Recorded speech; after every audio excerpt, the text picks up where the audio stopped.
Good morning, everyone. Good morning. Happy Tuesday. The time for convening having arrived, the Senate will come to order, please. At this time, I'll ask all unauthorized persons to exit the chamber. It's my pleasure to recognize the distinguished senator from the 6th District. Good morning, Mr. President. How are you today? Doing great, sir. I missed you. It's been a long time since I've seen you. Long 4 days. My best good friend. Mr. President, we got a great group of pages here today. Normally from all over the state, but today I think they're all from the senator from the 8th District, or at least a bulk of them. Out of Morrow, Georgia, we have Caitlin Chun. From Homerville, we have Amelia Cox. And the senator from the 8th Son, Alexander Goodman. From Cogdale.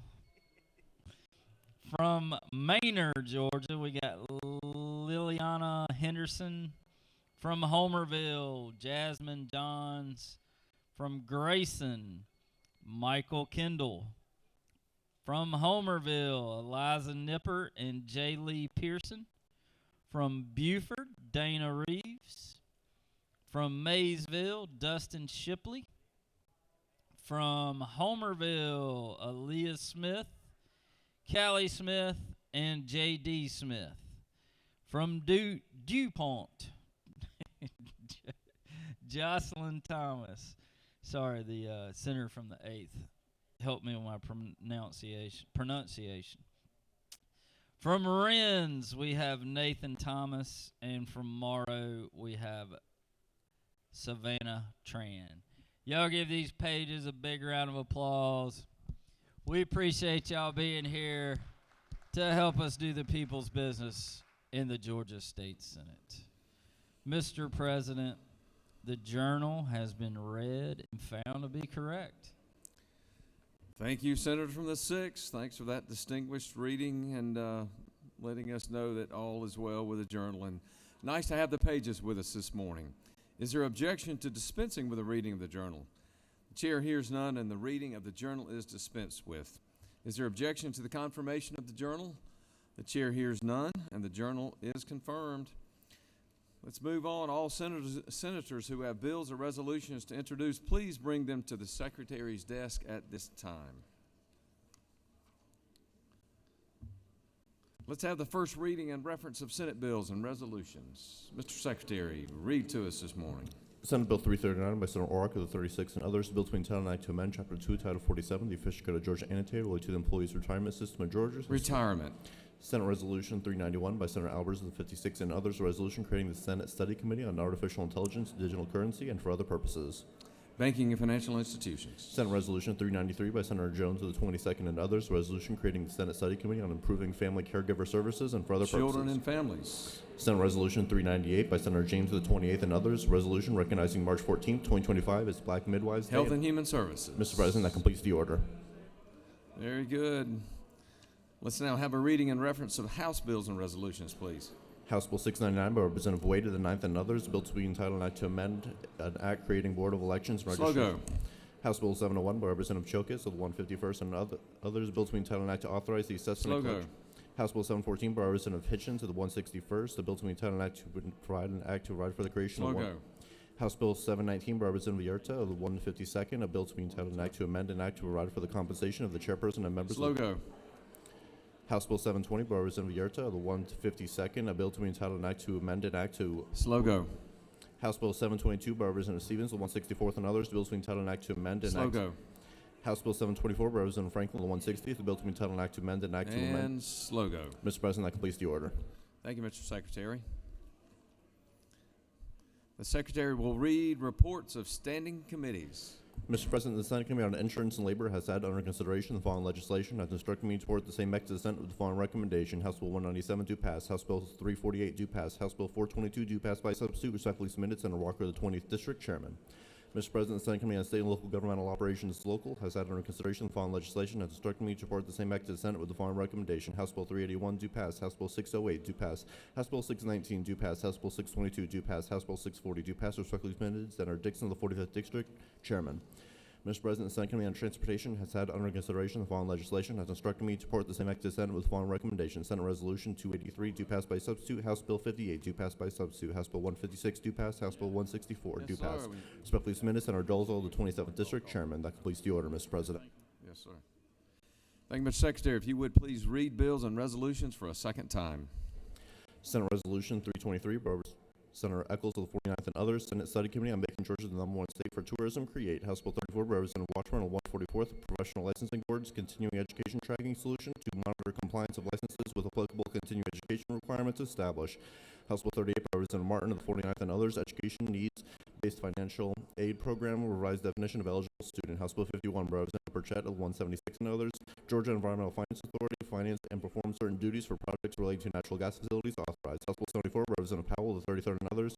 Georgia Lottery for Education Act, corrected reference. House Bill 78, Representative Franklin, 168 and others.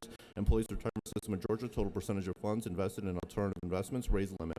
House Bill 86, Representative Lever of the 123rd and others. Public officials and employees calculating and setting the salaries of certain state officials, revised provisions. House Bill 105, Representative Wade of the 9th and others. Public officers and employees increased indemnification award of certain state public school personnel in the event of death. House Bill 111, Representative Hong of the 103rd and others. Income tax reduce rate of tax. House Bill 112, Representative McDonald the 3rd of 26 and others. Income tax one-time tax credit for taxpayers who filed returns for both 2023 and 24 taxable years provide. House Bill 137, Representative Anderson of the 10th and others. Contracts increase dollar value of certain public works contracts exempt from provisions relating to retention of contractual payments. House Bill 155, Representative Anderson of the 10th and others. Local government selection and objection to arbitrators, revised procedures. House Bill 159, Representative Crowe with 118th and others. Georgia Housing and Finance Authority increased outstanding bond limit. House Bill 161, Representative Crowe with 118th and others. Georgia Bureau of Investigation authority to issue subpoenas of electric communication records for purposes of investigating certain cyber-enabled threats to life and property. Provide. House Bill 165, Representative Franklin of 160 and others. Income tax credit, business enterprises for leased motor vehicles, repeal and reserve. House Bill 172, Representative Huddleston of the 72nd and others. Veterinary education limits on student loan forgiveness program. Provide. House Bill 175, Representative Jones of the 25th and others. Education employee comprehensive background checks for early care and education programs and Head Start programs, revised provisions. House Bill 181, Representative Earhart of the 36th and others. Vital records, issuance of certificate of foreign born by the state registrar without a judicial order if certain criteria satisfied. Provide. House Bill 182, Representative Lumsden of the 12th and others. Life insurance excluding or restricting liability for certain deaths occurring while an individual is an active duty service member. Prohibit. House Bill 219, Representative Stevens of the 164th and others. Professions and businesses establish a professional health program to provide for monitoring and rehabilitation of impaired healthcare professionals. Authorized. House Bill 235, Representative Townsend of the 179th and others. Georgia Supporting Living Donor Educators Act and Act. House Bill 240, Representative Williams of the 148th and others. Mortgage lenders and brokers prohibit unfair or deceptive practices in consumer transactions related to mortgage trigger lends. House Bill 241, Representative Rhodes, the 124th and others. Contracts, convenience fees for payment by electronic means, revised provisions. House Bill 266, Representative Sains of the 180th and others. Income tax, exempt income received as personal compensation for full-time duty in the active military service in the United States. House Bill 270, Representative Reeves in the 99th and others. Eviction Service and Airplane Eviction Act and Act. House Bill 283, Representative Neal, the 79th and others. Motor vehicles, issuance or a refusal to sign citation. Provide. House Bill 329, Representative Hilton, the 48th and others. Professional and businesses authorize certified nurse practitioners and physician assistants to perform artificial insemination. House Bill 331, Representative Camp of the 135th and others. Animals, prohibit transfer of domestic animals in certain locations. House Bill 360, Representative Administration, the 104th and others. Revenue taxation, rehabilitation of historic structures, revised tax credit. House Bill 377, Representative Lever of the 123rd and others.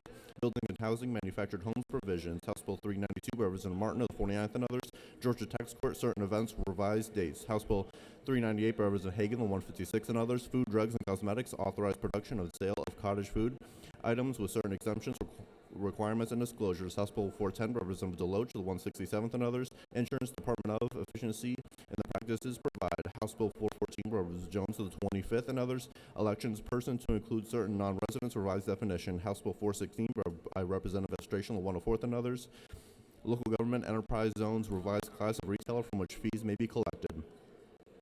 House Bill 426 by Representative Newt of the 40th and others, courts, nonpartisan election of magistrates provide. House Bill 475, Representative Gamble, of 15th and others, income tax credit, film, gambling, and digital production revised definition. House Bill 483, Representative Prince, of the 132nd and others, crimes and offenses, protections for inspectors of code enforcement provide. House Bill 494, Representative McLean, of the 109th and others, motor vehicles require mopeds to be covered by the form of minimum financial responsibility for accident damages. House Bill 495, Representative Dickey, of the 134th and others, Education Center for Rural Prosperity and Innovation repeal. House Bill 506, Representative Hilton, of the 48th and others, social services, Medicaid coverage for tobacco cessant treatments provide. House Bill 511 by Representative Lumsden, the 12th and others, insurance deductions from taxable income for contributions by taxpayers but to catastrophe savings accounts and interest earned on such accounts provide. House Bill 549 by Representative Seabaugh, the 34th and others, peace officers extend time frame for which reimbursement of total training expenses by a subsequent employer may be sought.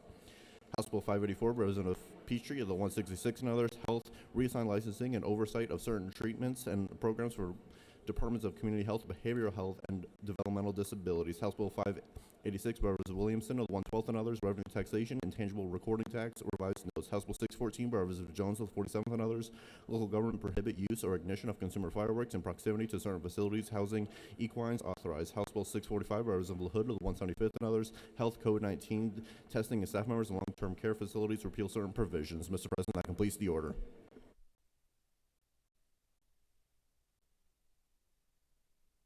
It is now time for the morning roll call. Are there any motions to excuse? I recognize Senator from the 33rd. Thank you, Mr. President, and good morning, y'all. I ask for unanimous consent to excuse the senators from the 7th and the 32nd. The 7th and the 32nd? Right. Yes, sir. Without objection, they are excused. Recognize Senator from the 23rd. Ask unanimous consent to excuse the senator from the 20th. Without objection, the Senator from the 20th is excused. Recognize Senator from the 6th. Thank you, Mr. President. I ask for unanimous consent to excuse the senators from the 27th and 49th for business inside the Capitol. Without objection, those senators are excused. Recognize Senator from the 19th.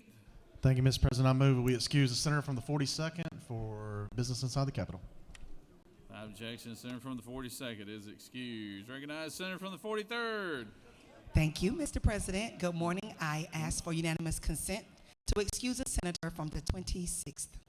Without objection, the senator from the 26th is excused. Any more motions to excuse? Hearing none. Oh, I'm sorry, senator from the 41st. Thank you. I ask for unanimous consent to excuse the senator from the 40th. From the 40th. Without objection, senator from the 40th is excused. It is now time for the morning roll call. Signify your presence by voting the yea switch. Secretary, unlock the machine.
It is now time for our morning devotion. All senators, please take your seats and cease all audible conversation. I would ask that the doorkeeper secure the chamber at this time.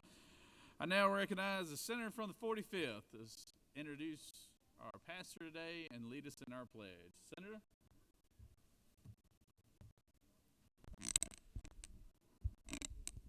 Thank you, Mr. President. Members, if you would join me in saying pledge allegiance to the American flag. I pledge allegiance.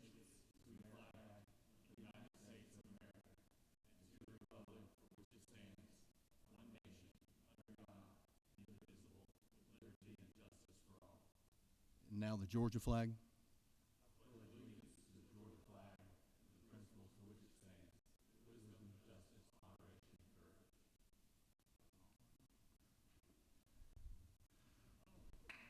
Good morning, everyone. Excited to have my pastor from First Baptist Church in Buford, Jared Thompson.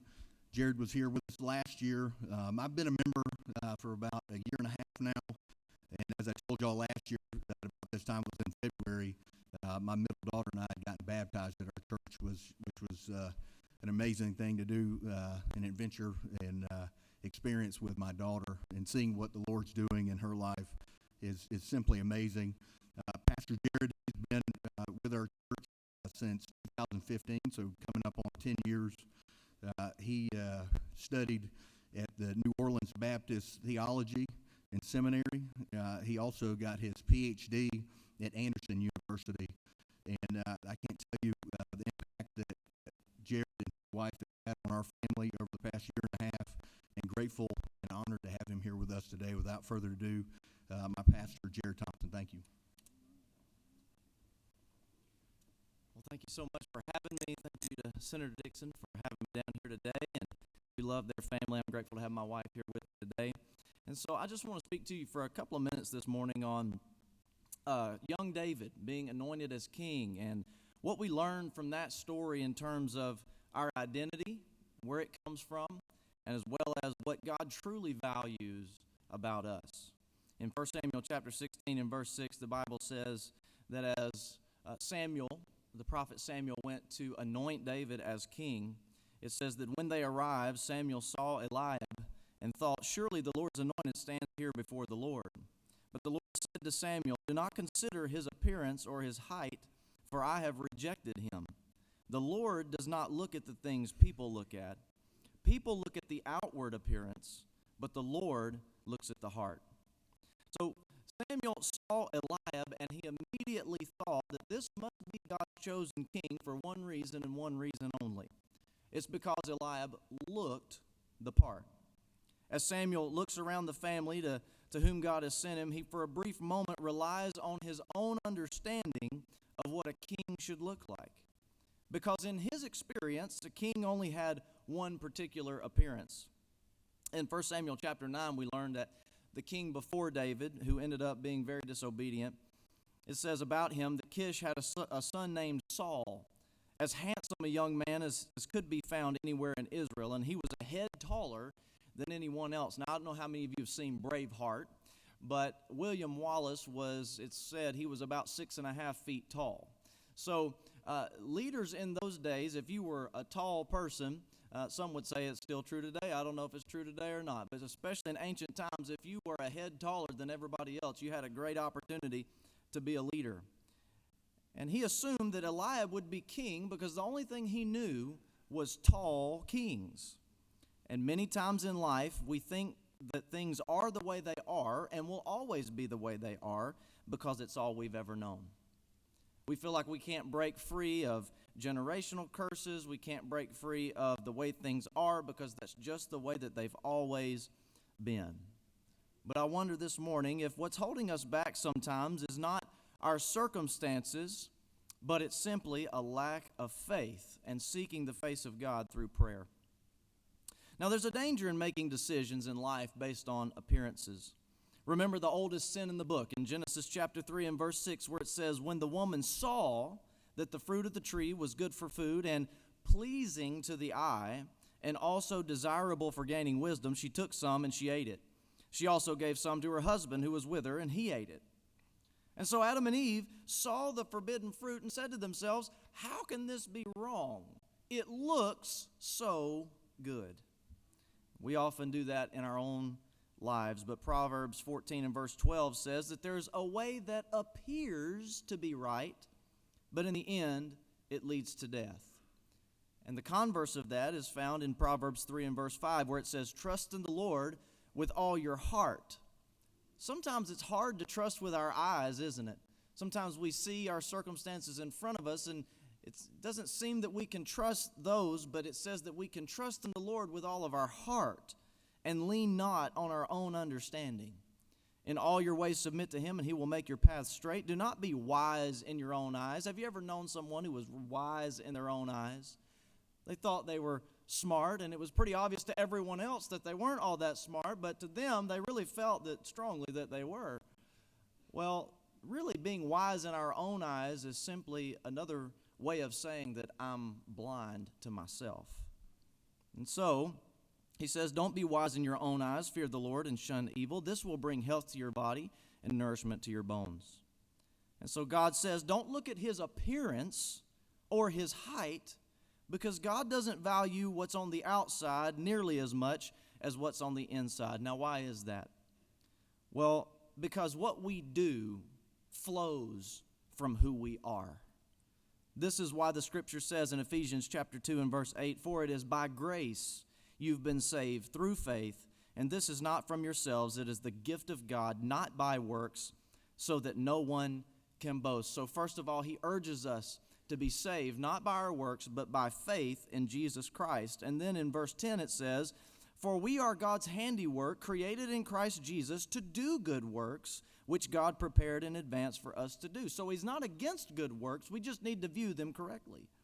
In other words, you will not do, and if you take anything away from this, I hope you'll take this, you will not do what God has created you to do until you become who God has created you to become. Because doing flows from being. Action flows from identity. And Samuel saw Eliab and thought he was the one. But God says He doesn't value the outside nearly as much as the inside. And I guess if I could speak to myself this morning, I would caution myself with this. Too many of us are working hard to have the appearance of Eliab when what God really values is the heart of David. And so I'd encourage us this morning to start with the heart. Start with the heart. And the appearance will take care of itself. If we get the heart right, then everything else falls into place. Let me pray for us this morning. Thank you, God, for your word. We thank you this morning that you don't value our appearance as much as you value what's inside. And we thank you for the gift that Christ has given us through His death, burial, and resurrection, so that if we will put our faith and our trust in Him and confess Him as the Lord and Savior of our lives, God, you will transform our hearts. You will make us a new creation. It's no longer I who live, but Christ who lives in me. And if I can say that about myself in sincerity, then God, the things that I do will flow out of that. They will flow out of Him.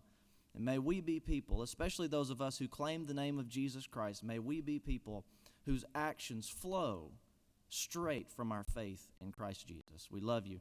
I pray for this session today. I pray for all of those who represent us in our government. I'm so thankful for the sacrifices that they make. I pray that you would guide them, lead them, direct them, and protect them. And it's in Jesus' name that we pray. Amen.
If I could have everyone's attention real quick, please. If I could have everyone's attention. We always like to welcome special guests, especially from our congressional delegation. And today we have Congressman, I like to say Dr. Rich McCormick, who is a congressman. And he is a congressman from the 7th Congressional District, and he's doing a wonderful job for us in Washington, D.C.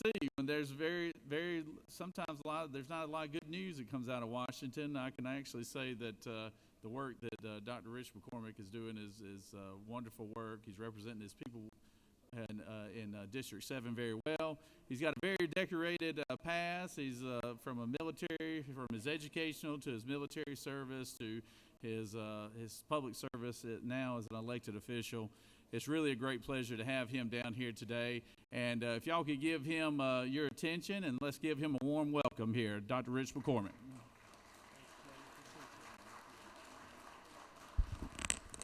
It's great to be here with my fellow Georgians. Thank you. Thank you for having me today. Last time I had a public speech that made a lot of news. I think there are 4 news cameras and about 1,000 people. So this is kind of actually a smaller group than I'm used to. I want to recognize Doc over here and Sean, 2 great friends from the franchise developers and just fantastic people in general. I want to say especially thank you to my state legislators who do the heavy lifting. It used to be at one time in life that 2/3 of all government spending was at the state level, the way it was supposed to be, where states were empowered over the federal government. Now that's all flipped. We have a bipartisan problem right now. Quite frankly, I remember when I was a popular guy. For those of you guys who don't know, I was a Marine pilot. Don't mean to brag, I could fly helicopters. It's kind of cool. Then I became an ER doctor. Everybody likes ER doctors. Everybody likes Marines. Everybody likes youth ministers. But then you go into politics. I'm sure you guys can probably identify by as soon as you put a D or an R next to your name, about half of America hates you instantly. And to top that off, they make you wear a tie, which is just incredibly painful for a guy who's worn scrubs or a flight suit all my life, basically pajamas all my life. Now they make me wear a tie. But we are witnessing history. And we do have something we need to tackle together as an American people, something that started not from one party, but from both parties. Something in 2004 that you saw this huge acceleration in government spending that we now all have to face as a nation, where we have a $37 trillion deficit that has to be paid by Democrats and Republicans and their children. And for the first time ever, last year, we had interest payment on that $37 trillion that exceeded what we spend on the military. Now, there's never been a nation, for those of you who follow history, never been a nation who's ever survived that economically. So we have some big challenges that we don't do something now. Our children will pay the price because we've already been downgraded once. If they decide we're going to get downgraded again, they will up the interest that we're going to have to pay on that money that we own. It'll be about $40 trillion by that time. And they'll add another $9 trillion in the next 10 years to our debt. It's irrecoverable. So I'm not going to celebrate this. These are going to be hard times. We're going to have to tighten our belt a little bit and realize that the government's not the answer to everything. As a matter of fact, if you're looking to fix education, don't start here. Start in the home. Start teaching your kids what's moral, what's right. Don't rely on the government to decide what's moral and right. The government's not God. The government's not church. The government's not community. The government's not family. The government is government. Give to Caesar what is Caesar's, but let's take charge of our own family and self-determine. You will all probably realize that Morehouse is my alma mater. That I was the first and only student body president at Morehouse School of Medicine that looks like I do. That's right. That's right. There's a reason for that, because I value friendships more than I value being right. In other words, I'm not going to be very influential to you if I try to convince you you're wrong. In fact, I have yet to get on the internet and see somebody go, oh gosh, thank you for explaining I'm an idiot. Thank you very much. I've changed my mind. It doesn't happen. I keep on telling kids, if you want to be influential, stop trying to win an argument, try to win a friend. And then you'll find real influence. So we need to work on this together. It's not a partisan issue. If we don't solve Social Security's ills, there will be an automatic cut in about 7 years. We won't vote on that. 21% cut for everybody. So let's work together and make sure we preserve Everything that everybody's supposed to get, that is getting it right now. Everybody who's about to get it. That's a bipartisan issue, and you know what? There's bipartisan solutions to that. As long as we can set our politics aside just for a second to come up with real solutions, we can do that. No reason to shout at each other over that. No reason to work against each other for that. But let's come together as Americans first and realize that we have one goal: to keep liberty, to keep this union, and to benefit the American people. God bless you, and Semper Fidelis. Thank you.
We always like to introduce our doctors of the day because we do appreciate them giving their time and resources to come down here to the General Assembly and help us with day-to-day operations.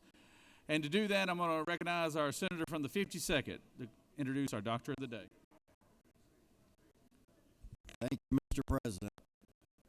Our doctor of the day here, Dr. Greg Harris, is from Hattiesburg, Mississippi, the home of Brett Favre and Jimmy Buffett, but instead he went to college over at Starkville at Mississippi State and then went to Kentucky for his medical education, Michigan State for his residency in oncology. He is a oncologist, a cancer doctor there with the Harbin Clinic. We had his wife here, the ER physician that was here a couple of weeks ago that works at Redmond Advent as well. He and his wife have one child and have been in our community for a lot of years now, and we hope to keep him. With that, Dr. Greg Harris here.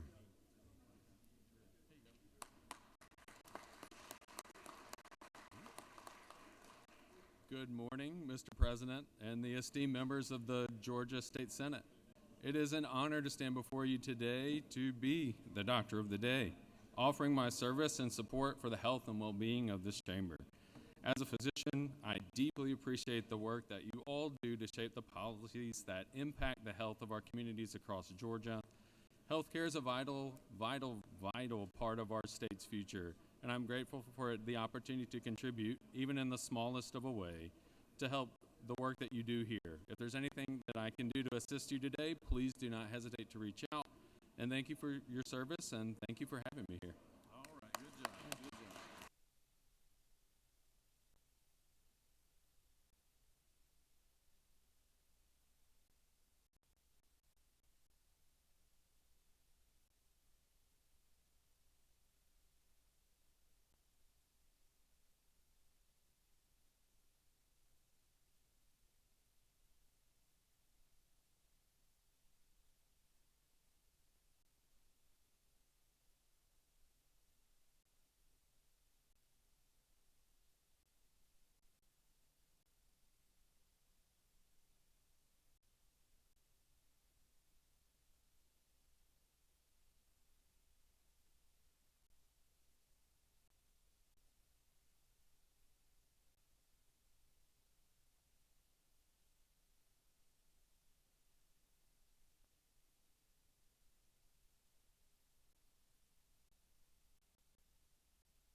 All right.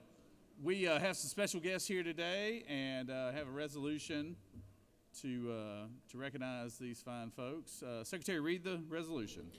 Senate Resolution 312 by Senator Estevez of the 35th and others, a resolution recognizing and commending the International Franchise Association for its contributions to economic growth and small business development and for other purposes. Whereas the International Franchise Association, IFA, is a leading advocate for responsible franchising practices, working to protect, promote, and enhance the franchise business model in Georgia and throughout the United States. And whereas Georgia has more than 32,000 franchise establishments that provide employment to over 340,600 individuals and contribute more than $34.6 billion in annual economic activity. And whereas Georgia was recently named the #1 state for franchise growth by the International Franchise Association, now therefore be it resolved by the Senate that members of this body recognize and commend the International Franchise Association for its contributions to economic growth, small business development, and entrepreneurial opportunity in Georgia and beyond, as well as extend best wishes for continued success. Senate Resolution 313 by Senator Estevez of the 35th and others, a resolution recognizing and commending Lawrence J. Cohen and for other purposes. Whereas Lawrence J. Cohen is a pioneering entrepreneur and a franchise leader who founded DeBlonde Corporation and Cookie Associates, developing 35 Great American Cookie Company GACC units across 7 states and operating 8 of the top 10 highest volume stores in the chain. And whereas he has demonstrated exceptional leadership within the International Franchise Association, IFA, serving as its treasurer for 5 years and earning distinction as a second franchisee in history to serve as chairman as its board of directors. Now therefore be resolved by the Senate that the members of this body recognize and commend Lawrence J. Cohen for his many outstanding career contributions to the franchise industry, as well as extend best wishes for future health and happiness. Mr. President, that completes the order. Is there objection to the adoption of the resolution? The chair hears none, and the resolution is adopted. I'd like to have, let me give them a round of applause. If I could have the Senate members' attention, please. We need to quiet down the whispers. If you can't quiet the whispers down, please step outside. So we want to give our guests the respect and our senators the respect for putting these resolutions together. So if everybody could just tamper it down just a little bit. I'll recognize the senator from the 35th to speak to the resolution. Thank you, Mr. President and colleagues. Good morning. As many of you know, I am a proud franchisee with a couple restaurants in Columbus and soon to be Macon. And this morning, I am here to recognize a couple of organizations, one organization, one person. The first is the International Franchise Association, which has been key to advocating for franchising across the country and right here in Georgia. The organization promotes and protects the business model both nationally and right here in this state. Franchising around the country supports 8.8 million jobs and generates close to $900 billion in economic output in the United States. And Georgia is one of the leading states in the nation when it comes to franchise growth. The IFA has been instrumental in providing opportunities for underrepresented groups, including veterans, people of color, and women, to achieve financial independence through entrepreneurship. And I can certainly attest to that for my wife and my family. Their contributions to economic growth and small business development has been vital, and the IFA's ongoing support for job creation and franchise success continues to make a significant impact and one that should be recognized. In addition to that, though, I especially want to recognize one of the pioneers when it comes to franchising and entrepreneurship, Mr. Doc Cohen, who I have spent some time with colleagues, and I will tell you that today, this is his first time at the Georgia State Capitol. And I thought it would be great, along with my colleagues who are in the franchising business standing alongside with me, to recognize the legend, Doc Cohen. He is known for founding Devlin Corporation and Cookie Associates, which developed 35 Great American Cookie. This cookie franchise was and continues to be very popular across the country, and I certainly have spent a lot of money, both as a child, but also on my children at the Great American Cookie Company. I'm sure many of you have as well. Doc played a vital role in the growth of the franchise industry, and particularly the Great American Cookie franchise. He has also made significant contributions to the IFA, where he served as treasurer and chairman. And Doc's leadership and innovation have earned him numerous awards, including the William Rosenberg Leadership Award, and his advocacy for small businesses and philanthropic work like organizations like the Leukemia and Lymphoma Society have further solidified his legacy. And particularly, colleagues, he has served as a mentor to many franchisees across the country, but particularly here in Georgia. So please join me in recognizing Mr. Doc Cohen.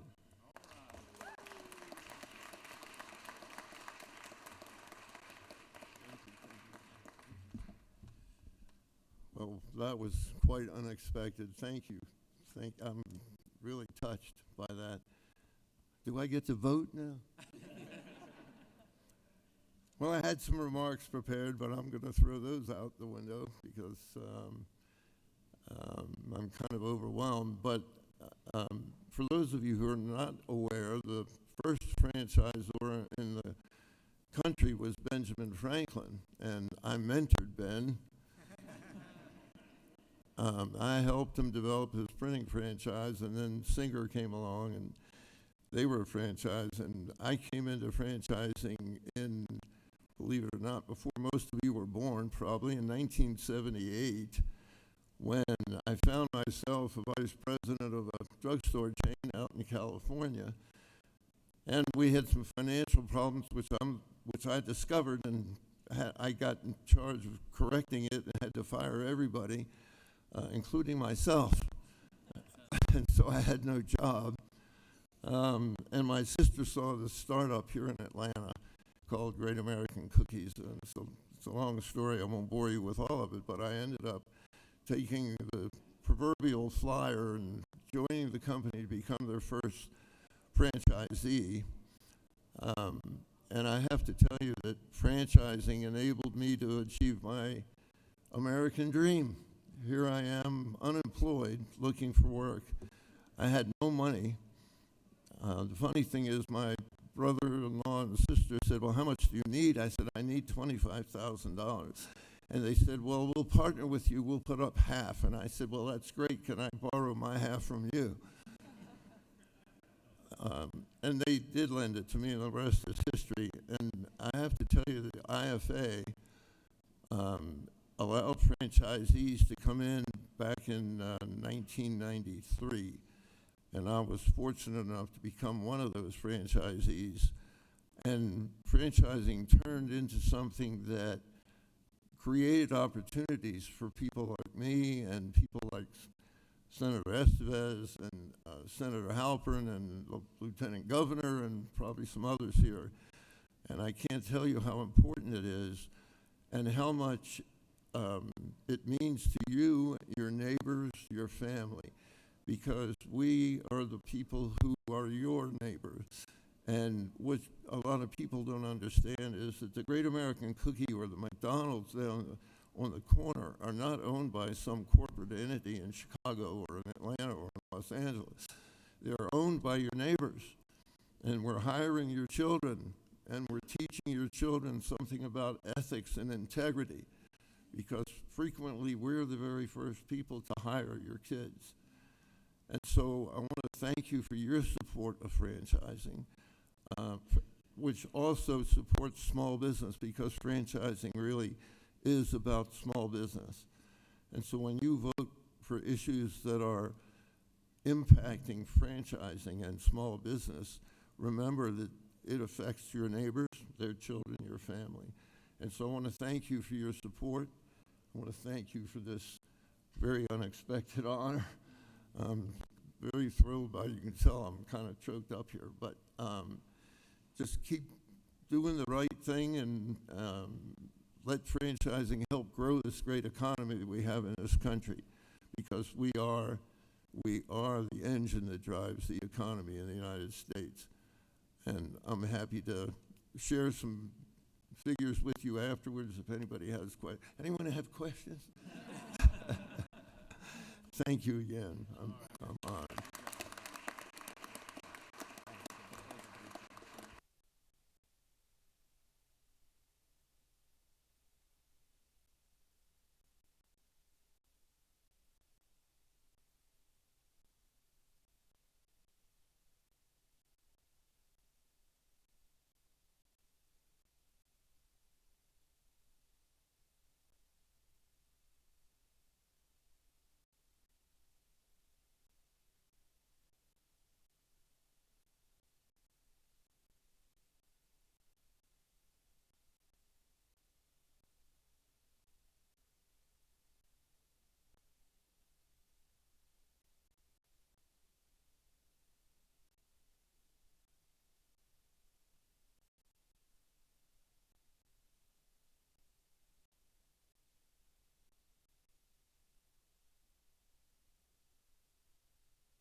special guest here behind me, and Secretary, read the resolution, please. Senate Resolution 399 by Senator Parent of the 44th and others, a resolution commending Side-by-Side Brain Injury Clubhouse Incorporated for 25 years of work in transforming the lives of Georgians recovering from brain injuries and brain injury-related disabilities, and recognizing March 2025 as Side-by-Side Clubhouse Day at the State Capitol and for purposes. Whereas Side-by-Side Brain Injury Clubhouse Incorporated began service in March 2000 following its founding by Cindy Johnson with the support of the Shepherd Center and Emory Healthcare, where she was the program director to provide ongoing support and growth opportunities to Georgians who have experienced a brain injury, and where model rehabilitation where participants are members of a community following standards set by the International Brain Injury Clubhouse Alliance and adapted from Clubhouse International. And whereas since 2000, Side-by-Side has served more than 800 Georgians through its clubhouse now located in Still Mountain Village in DeKalb County. Now therefore be it resolved by the Senate that the members of this body commend Side-by-Side Brain Injury Clubhouse Incorporated for its work in supporting Georgians who have experienced a brain injury as they recover and rebuild their lives, and recognize March 11, 2025 as Side-by-Side Clubhouse Day at the State Capitol. Mr. President, that completes the order.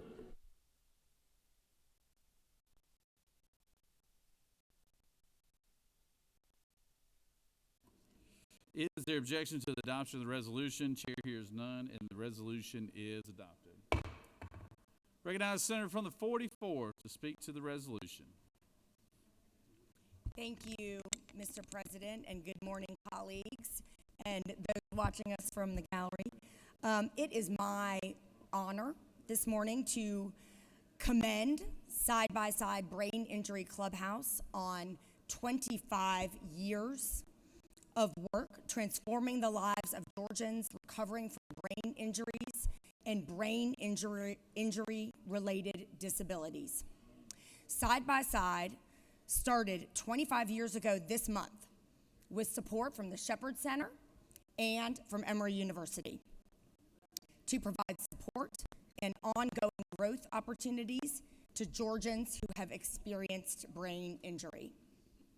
Side-by-Side provides a community to its family members through a daytime rehabilitation program with a clubhouse model. So at the clubhouse, survivors of brain injury are considered members, not clients or patients, and as such, members have a responsibility for making program decisions and directing the daily operations of the clubhouse. This includes roles in hiring staff and in advocacy.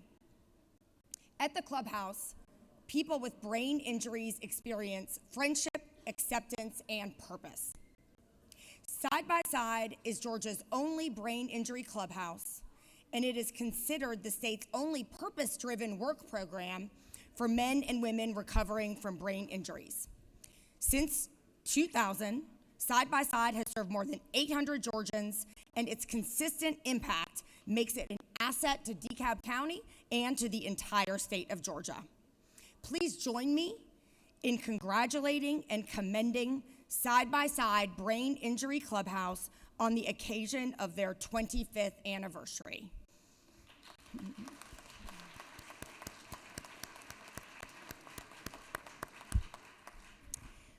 With me today to celebrate the 25th anniversary are Executive Director Brian Schroeder, Cindy Johnson, Cynthia Hall, and Michelle Thompson. And to hear a little bit more about Side-by-Side Brain Injury Clubhouse and the impact that they are having every day here in Georgia, I would like to call up Executive Director Brian Schroeder. Thank you so much. Good morning. Senator Parent, thank you very much. Lieutenant Governor, thank you. The men and women of the Senate, thank you very much. It is a privilege to celebrate Side-by-Side's 25th anniversary with you today. I also want to acknowledge our members back in Stone Mountain who are watching on live stream and say, it is one of the greatest honors of my life to stand here today and represent you and represent your journey through brain injury recovery. Thank you very much, and happy Side-by-Side Day at the Georgia State Capitol. To the General Assembly and to the Governor's Office, thank you for including Side-by-Side in the latest amended budget. And thank you for your consideration for future funding in the budget that we're working on today. Clearly, this legislative body recognizes the vital role Side-by-Side plays in Georgia's trauma care system. We are safeguarding the longest, hardest, and often unending road that men and women who've survived brain injuries face. And it's for these reasons that 25 years ago, Cindy Johnson, Shepherd Center, and Emory joined forces to address a critical gap in our community. Men and women who experience brain injury, they would go through trauma care, Grady, Piedmont. They would go to rehab at Emory or Shepherd Center. But when their rehabilitation was over, there was nowhere for them to go and continue to heal.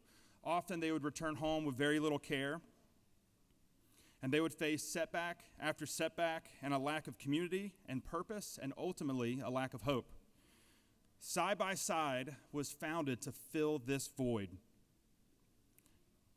And for 25 years, we have been one of the few resources in Georgia dedicated to supporting men and women impacted by brain injury, as well as their caregivers. And together, with your support, we've helped serve over thousands of Georgians repurpose their lives and rebuild their dreams. I'm very fortunate to have two of our members here today, and it's my distinct honor to ask Michelle Thompson, who is both an attorney, a clubhouse member, a brain injury survivor, and a champion pickleball player, to share just a little bit of her journey with you. Thank you. Thank you. I'll be brief, but I just want to acknowledge all the work that you do all on behalf of the members at Clubhouse, and so we're forever grateful. I'm sure many of you have done the simple task of just driving to pick up a takeout order. That's exactly what I did on August 1st, 2020.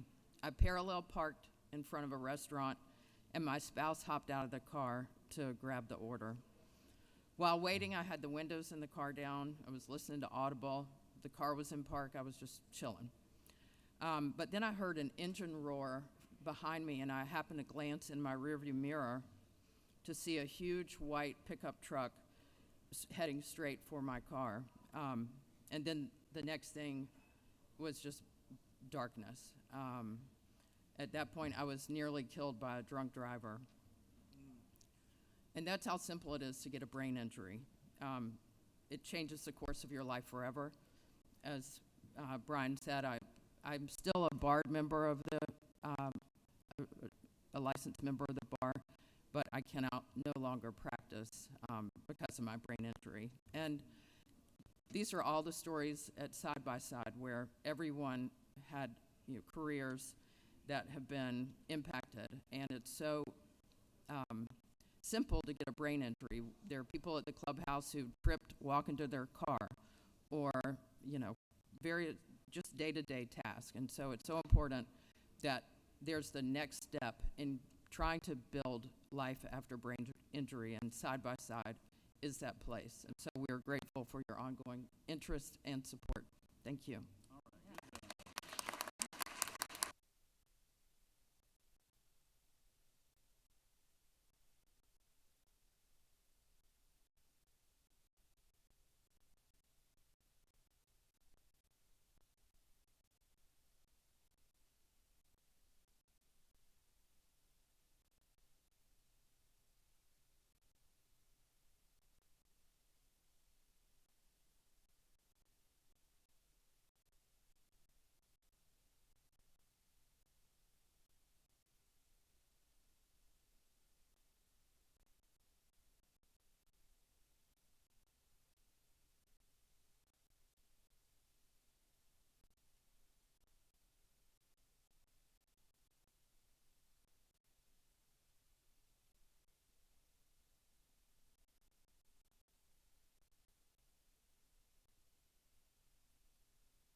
we have some University of Georgia national champions here today.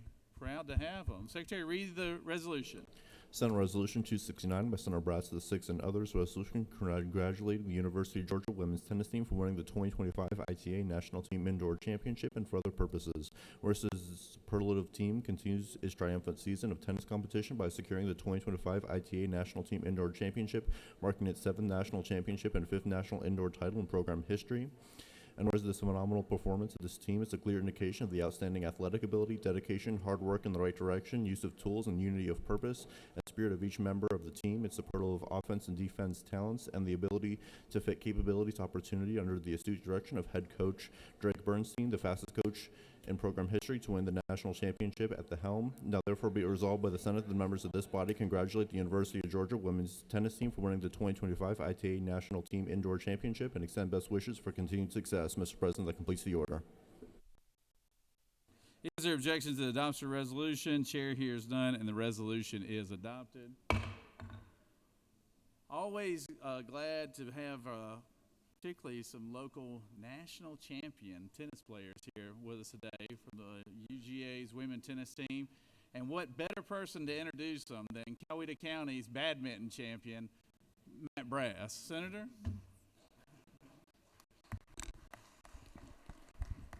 Thank you, Mr. President. It gives me great honor to bring up UGA's national indoor champions, the University of Georgia Bulldogs women's team. And their coach, my good friend, and former Bulldog national champion, Drake Bernstein. Drake was promoted to head coach of the University of Georgia women's tennis program following the end of the 23 season, which was following the retirement of legendary coach Jeff Wallace. The 23 Bulldogs finished 26-5 that year with a final ITA ranking of number 2. They advanced to the semifinals of the NCAA championships, the finals of the ITA national team indoors, and won the SEC tournament. During his tenure with the women's tennis program, which he's both been associate head coach and now head coach, Georgia has earned 10 consecutive NCAA tournament bids. The Bulldogs have captured an ITA National Team Indoors Championship in 2019 and now in 25, 3 SEC championships, 3 SEC tournament titles with a final national ranking inside the top 5 7 different times.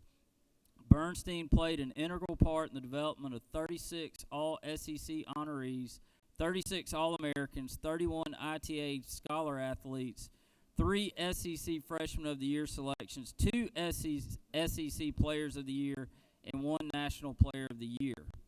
He's a native of Winder, graduated from the University of Georgia, a 4-year letterman for the Bulldogs, where he compiled 112 and 44 singles record and an 84 and 56 mark in doubles, ranking 16th all-time in combined career wins. He's a part of Georgia's 2008 national championship team, and the Bulldogs advanced to the NCAA semifinals in 3 of his 4 seasons. He is married to the former Cassidy McComb of Henderson, Nevada, who was also a fine-tuned athlete, where she was a 4-time All-American and a member of Georgia's 2008 and 2009 national championship gymnastics team. So their 2 children, Brody and Cashin, have a legacy to live up to. But before I bring up Coach Bernstein, I do want to highlight one part of the resolution that was just read. And that part is the phenomenal performance of the team is a clear indication of the outstanding athletic ability, dedication, hard work in the right direction, use of tools, and unity of purpose and spirit of each member of the team. Its superb offensive and defensive talents and the ability to fit capability to opportunity under the astute direction of head coach Drake Bernstein, the fastest head coach in program history to win a national championship. With that, I bring you Coach Drake Bernstein.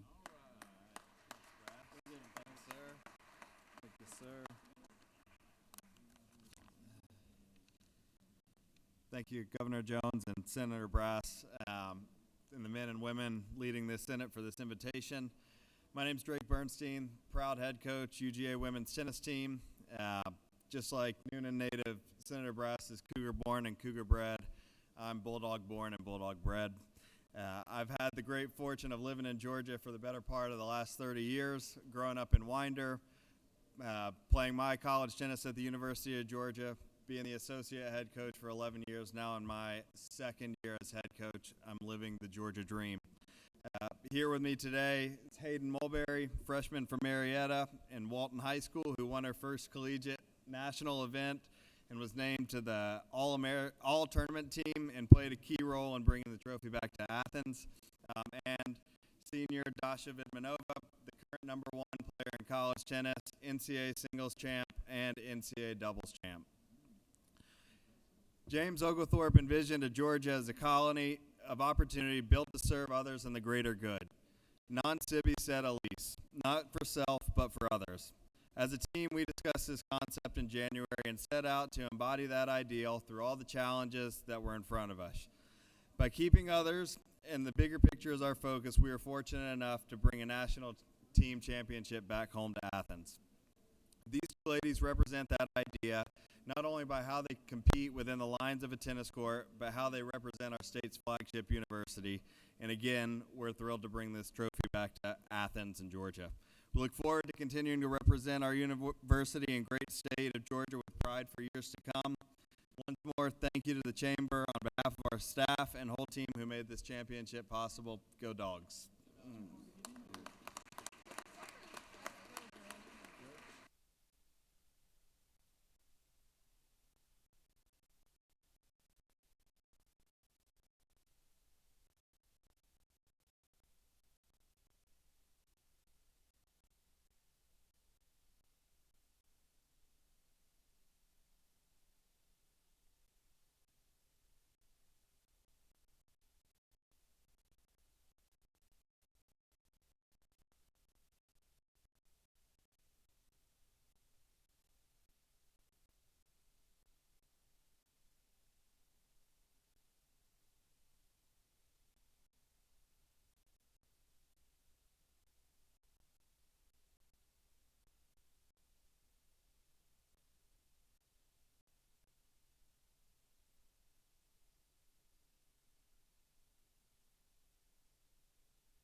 Are there any unanimous consents?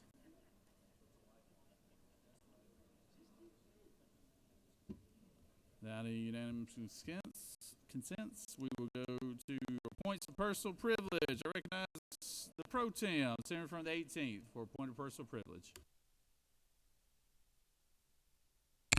Thank you, Mr. President. Good morning, colleagues.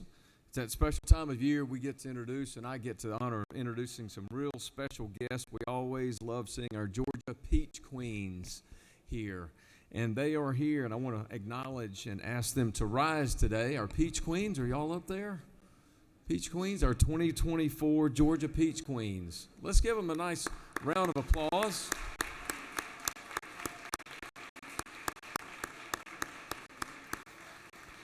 Let me tell you a little bit about the Georgia Peach Queens pageant, which has a cherished tradition for decades, celebrating deep agricultural roots and a cultural heritage for our state. It's held in Peach County, which I have the honor of representing. And this pageant is really more than a competition. It is absolutely a way of life to honor farmers, businesses, and communities that have made Georgia the Peach State. Since its inception, the pageant was recognized with outstanding young women, just like the 4 that we have in the gallery with us today, who embody the grace, leadership, and pride of our agricultural legacy. Beyond agriculture, though, Peach County is a community built on tradition and deep sense of pride. These outstanding young women that are visiting with us this morning have been selected to represent Georgia Peach Festival and the proud agricultural history of our state. We have with us Miss Peach Queen Carly Harper, Teen Miss Peach Queen Mia Lloyd, Junior Miss Peach Queen Kendall Bella Gaines, and Little Miss Peach Queens Sky Harris, and Tiny Miss Peach Queen, Ella James Young. In closing, I am honored to have them with us this morning. I'm honored to commend them as our 2024 Peach Queen, so thank you for giving them a great welcome. And ladies, thanks for honoring us with being with us this morning. Thank you. Mr. President, I yield the well.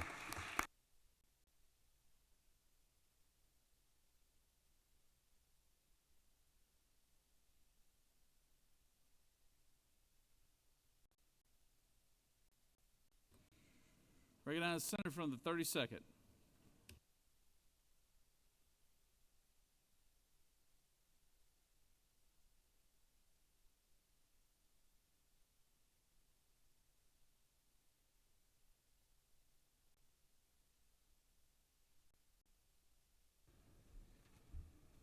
Thank you, Mr. President. Need somebody to block for me today to get down the aisle.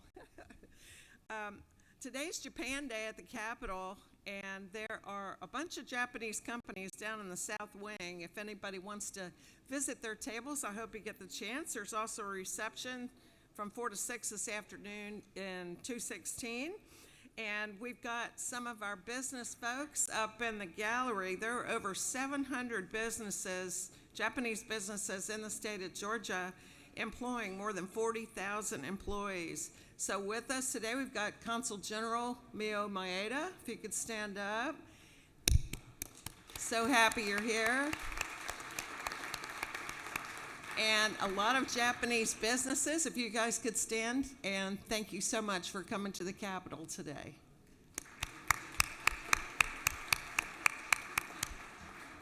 I yield.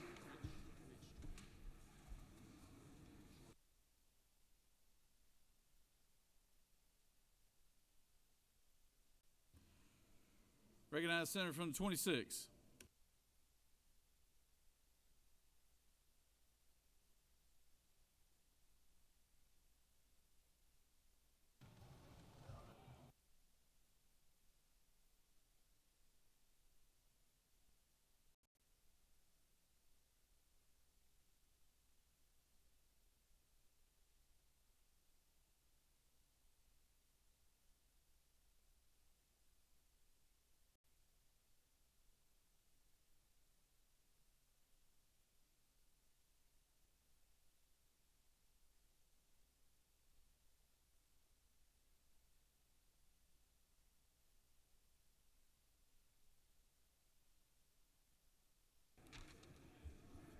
Thank you, Mr. President. Ladies and gentlemen of the Senate, I'd like to apologize for voting yea on Senate Bill 244. What this bill is a Funny Willis bill. Let me read it to you.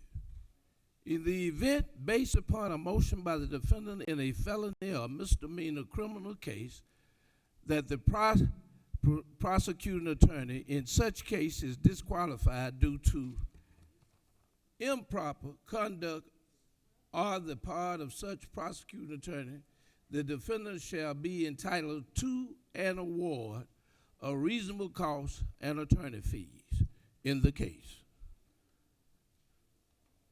I apologize to the Fulton County residents. That's $4 million. $4 million. Wouldn't been a case if the Secretary of State hadn't made the recording when the president asked him to find the votes. But I've not seen a bill in here that wants to prosecute the president for trying to manipulate an election. He's got an oligarch by the name of Elon Musk, and says he will primary every Republican who opposes the president. Now all of a sudden, people, the general public, is at his car dealerships protesting. And now the Office of Civil Rights, the president has sicked them on those people to prosecute prosecute them, but he didn't say anything by pardoning the rioters at the Capitol.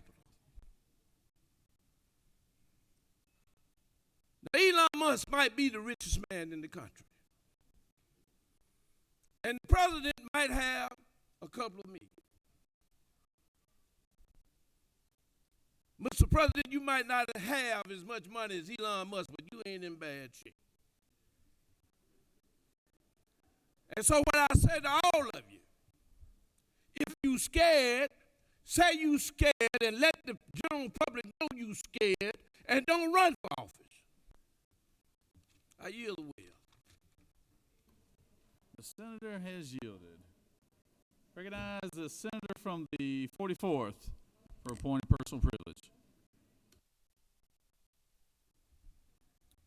Thank you, Mr. President. I am rising today in honor of and to recognize that it is Child Abuse Prevention Day here at the Georgia State Capitol. The Positive Childhood Alliance Georgia agency, formerly known as Prevent Child Abuse Georgia, works to prevent childhood abuse and neglect before it starts. Positive Childhood Alliance offers educational programs, performs home visits, and collaborates with partners to ensure resources to protecting Georgia's children are accessible. Childhood trauma, including abuse and neglect, has long-term psychological, emotional, and physical effects throughout an individual's lifetime and impacts future generations as well. Families who receive the support they need before a crisis occurs are better equipped to provide safe, healthy, and nurturing environments. This leads to children who are safer, healthier, and more hopeful about their futures. Strengthening families through access to concrete economic, social, and community-based supports reduces the likelihood of childhood abuse and neglect and ensures that kids have the foundation for lifelong well-being. Effective child abuse prevention activities like those done by Positive Childhood Alliance Georgia succeed because of the partnerships created between child welfare professionals, educators, legislators, and families. Investments in these services, such as home visiting programs, family strengthening programs, economic supports, and community-based child abuse prevention efforts are essential to building safer, healthier communities for children and families. I want to recognize the members of Positive Childhood Alliance Georgia and the Division of Family and Children Services Prevention Community Support Section who are here today, as well as all of the stakeholders that are watching us from the gallery. Jennifer Stein, Kimberly Stewart-Lucas, Beth Florence, Karsten Hartman, and Laura Griggs. And again, many others who are present in the gallery and working tirelessly to end child abuse in Georgia. We thank you for your advocacy and your investment in protecting Georgia's children from abuse and neglect. Ask my colleagues to join me in recognizing Prevent Child Abuse Georgia Day at the state capitol.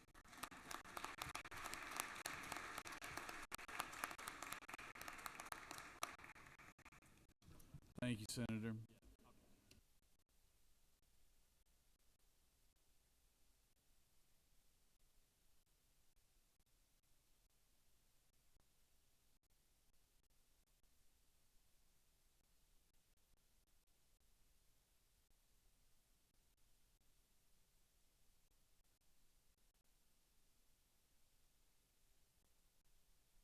Recognize Senator from the 28th.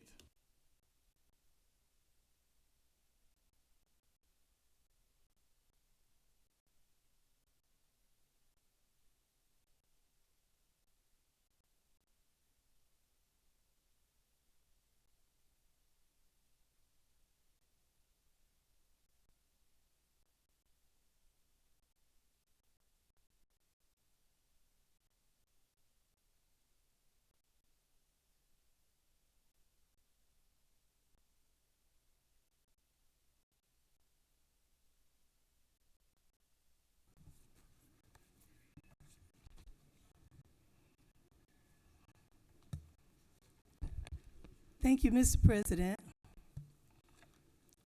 Senators, friends, today is very special.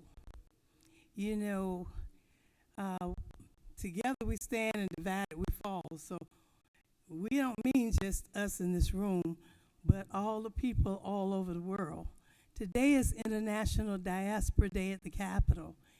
And please come and have lunch with us at 12 noon and 123 and a press conference at 1 o'clock. And today we have many of our consulate generals who are standing over here. It's Belgium, Colombia, Ghana. I know I see the ambassador and the empress of Ghana right there. India, our India consulate general, Nigerian consulate general, Taiwan, UK, Mexico, Peru, and Haiti are all here. All of them were invited, but this is who's here today. So Pastor Janice Barnett, where are you? She's here with Chico Chikaze, Wisdom, Prophet JJ Ayo, and Prophet E.B. Tao, all from Nigeria, who are our diplomats. So we thank you for coming today because, again, we want to, as Martin Luther King said, out of the mountain of despair is a stone of hope. And together we stand. Thank you for being here today. And everyone who want to meet their consulate generals, please come down at 12 o'clock or whenever we get out and go down and meet them and have lunch. Thank you very much. And somebody else is going to introduce the children.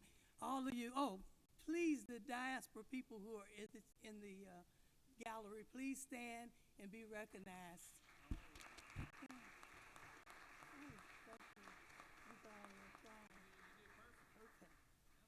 Somebody else is going to do the children.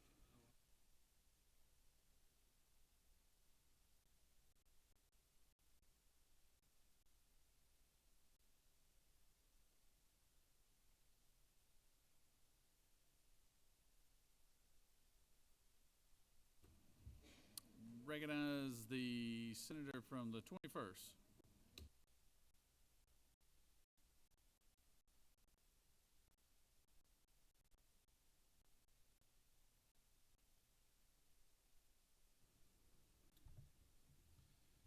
Thank you, Mr. President.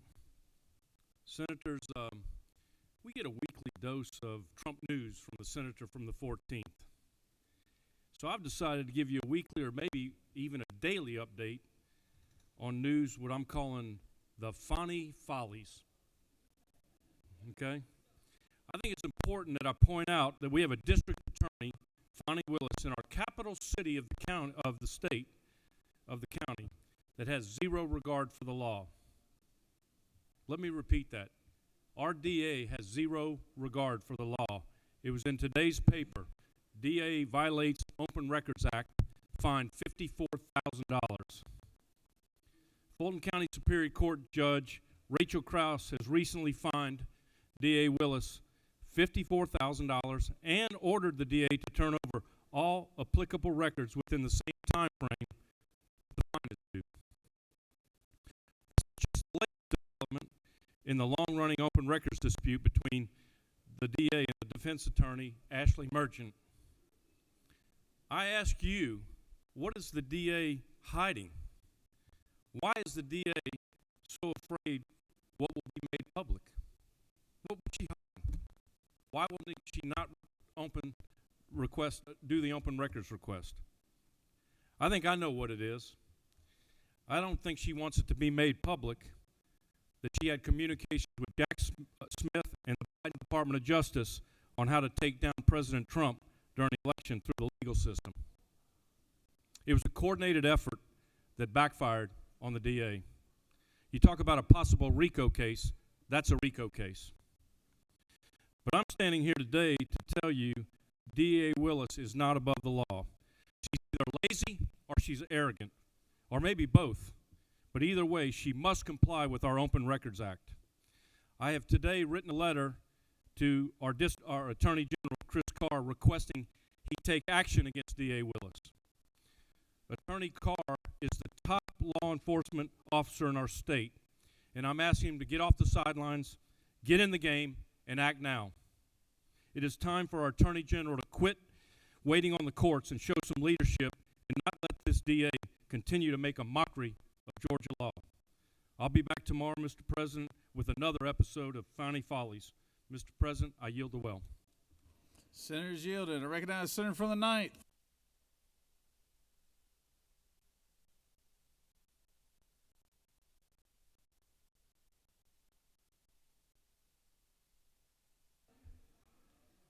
Thank you, Mr. President.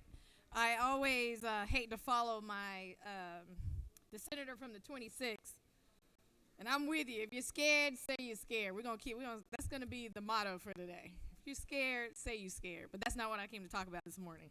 So today I have the honor of recognizing an exceptional group of young leaders from Gwinnett County, the great Gwinnett County, except Mulberry, the Gwinnett County Youth Commission. Since 2017, this program has given students a unique opportunity to engage with local government, gain leadership skills, and play an active role in shaping our communities.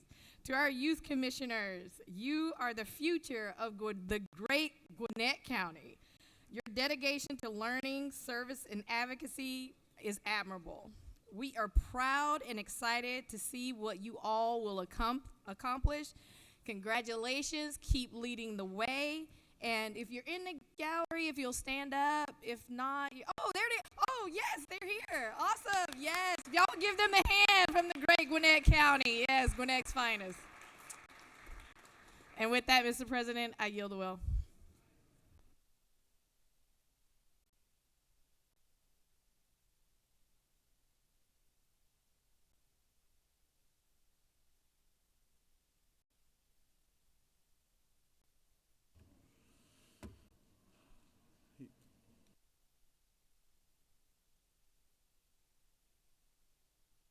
Recognize the senator from the 38th.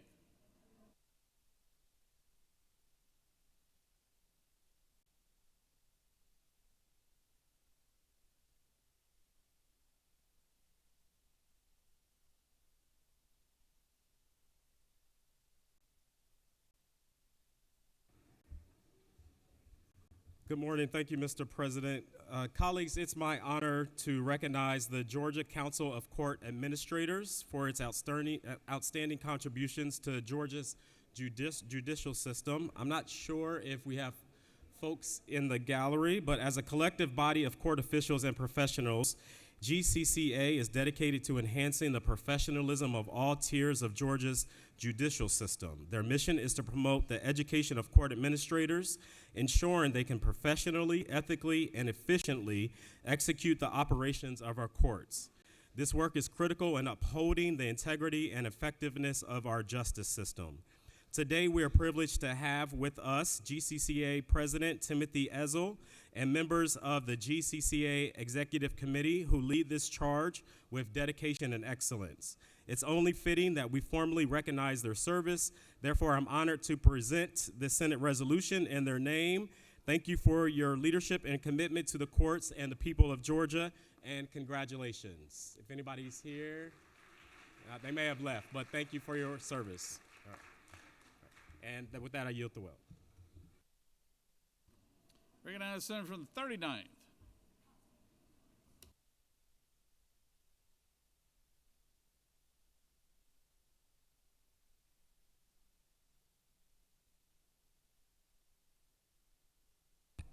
Thank you, Mr. President. Colleagues, I rise today in honor of Women's History Month, a time to recognize the women who came before us, the women leading today, and the young girls who will shape our future.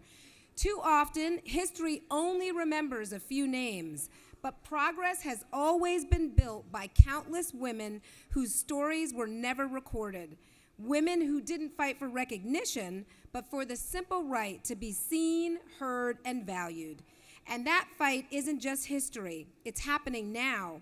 It's the mother working 2 jobs to build a better life for her children. It's the young girl who refuses to shrink herself to fit the world's expectation.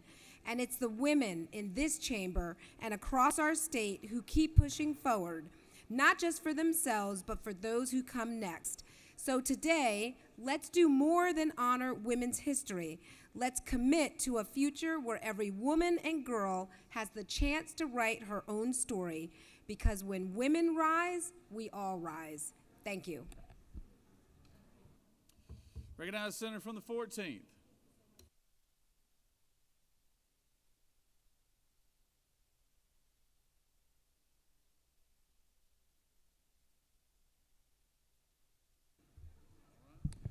Thank you, Mr. President. I am the senator from the 14th, and this is Trump Morning News. Trump Morning News, your #1 leader in Trump News Entertainment, keeping you apprised of the health of your democracy. Remember, we're a radio show now. Now, what's going on this past week at Trump Morning News? Listen, I told y'all a few weeks ago about the possibility that the Trump administration would violate court orders, which would be a really bad canary in the coal mine for the health of our democracy, which is, of course, the point of our show. Well, it seems like there's some relevant updates in terms of compliance with court orders coming out of the District of Columbia. Judge James Boasberg of the D.C. District Court recently issued what's called a TRO, a temporary restraining order. Well, what's that? Well, TRO is basically a judge's way of acting fast at the federal level when something needs to be done on an emergency basis. And so what the judge said was the government has to stop 3 flights that were carrying Venezuelan nationals to El Salvador to a terrorism detention center.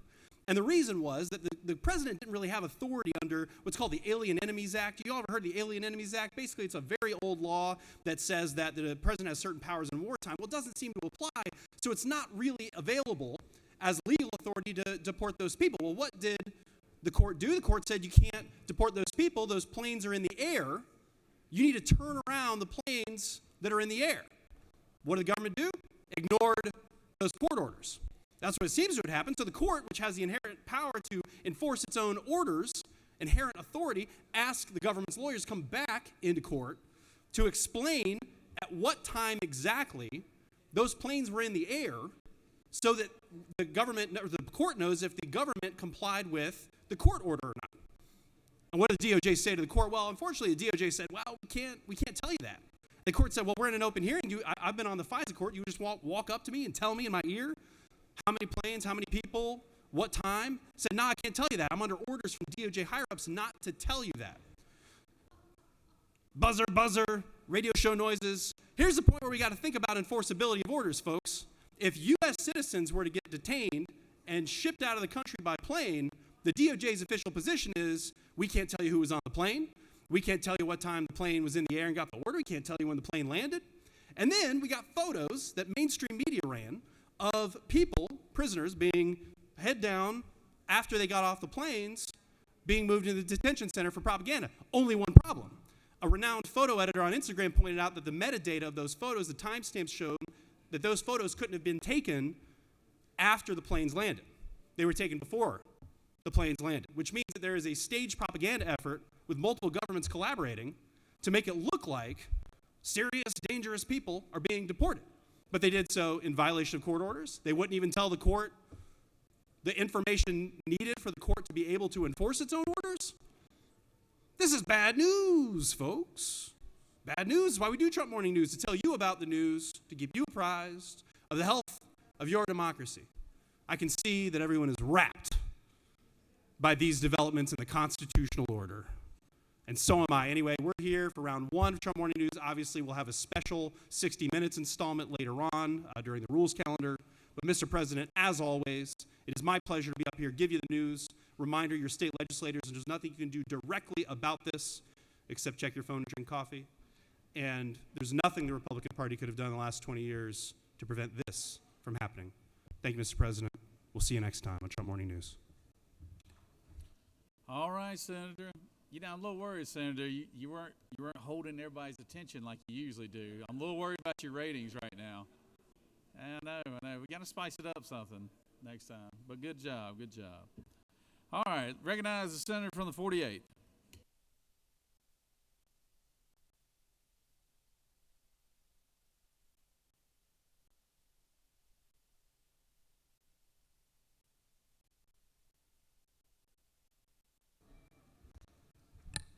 Thank you, Mr. President.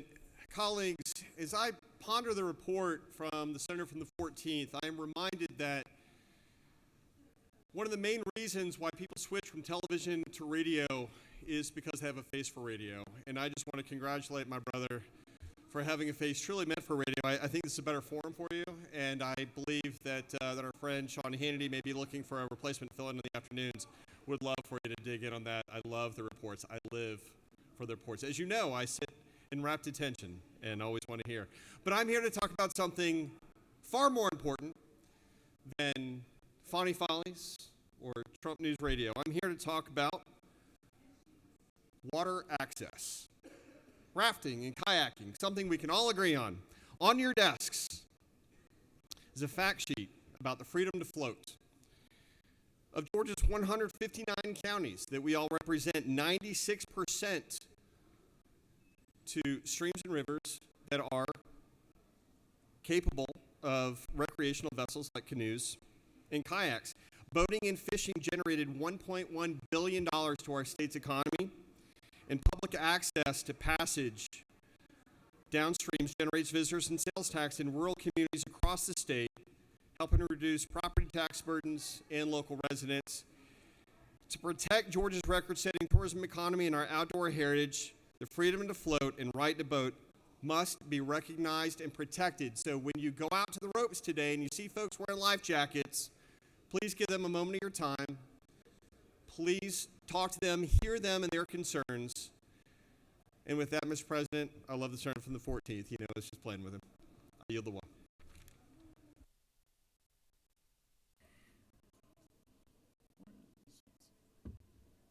Recognize the Senator from the 33rd.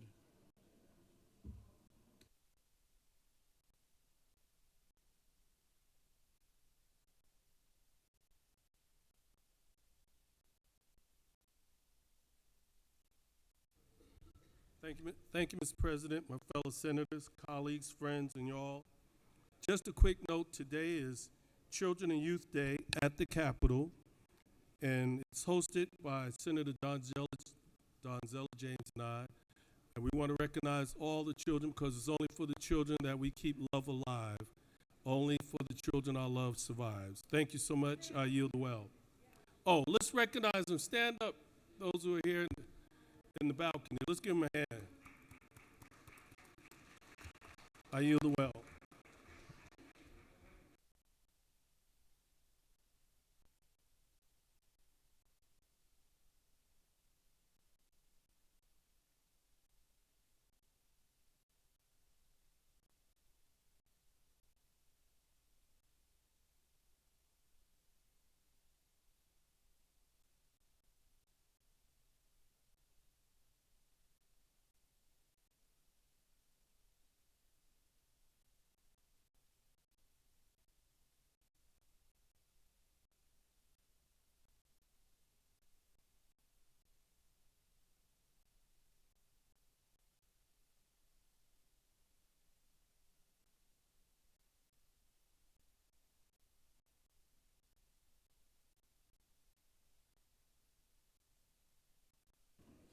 Recognize the Senator from the 31st.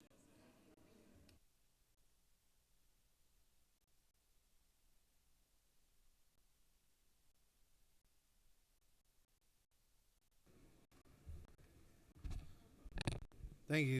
Good morning, thank you, Mr. President. Good morning, everyone.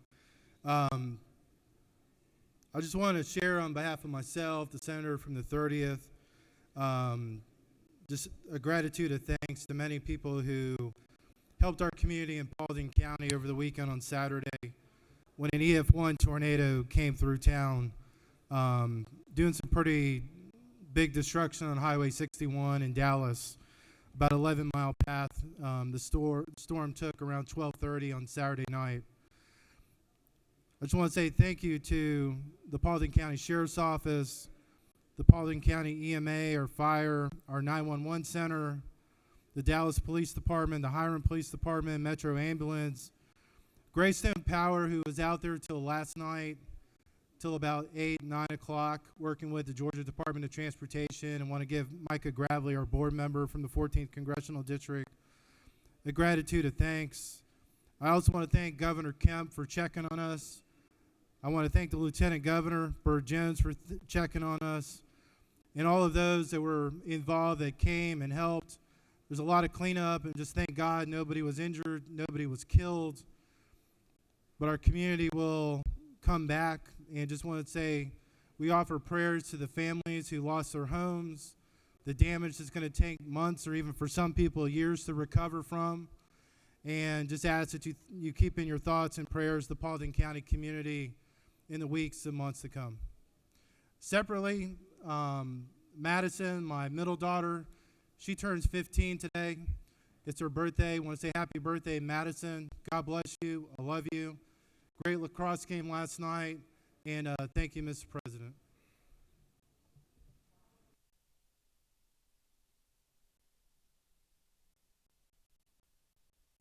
Recognize Senator from the 55th.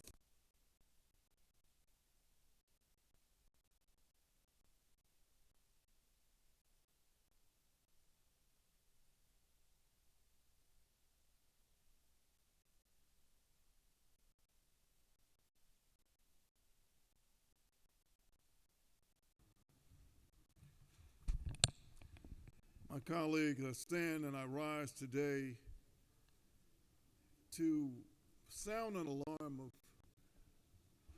and call for civility and democracy again.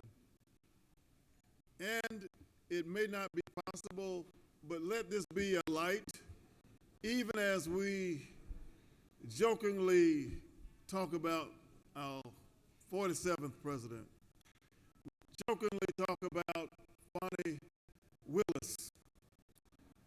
However, let it be known that I too regret voting, as the senator from the 26th stated, voting for a bill that really was designed on the one hand to compensate prisoners. But as I read that bill, it said just bad conduct, which has already been found. And it's politics that will dismiss the charges against the 47th president. If those charges are not violated, I will buy everyone in here a dinner.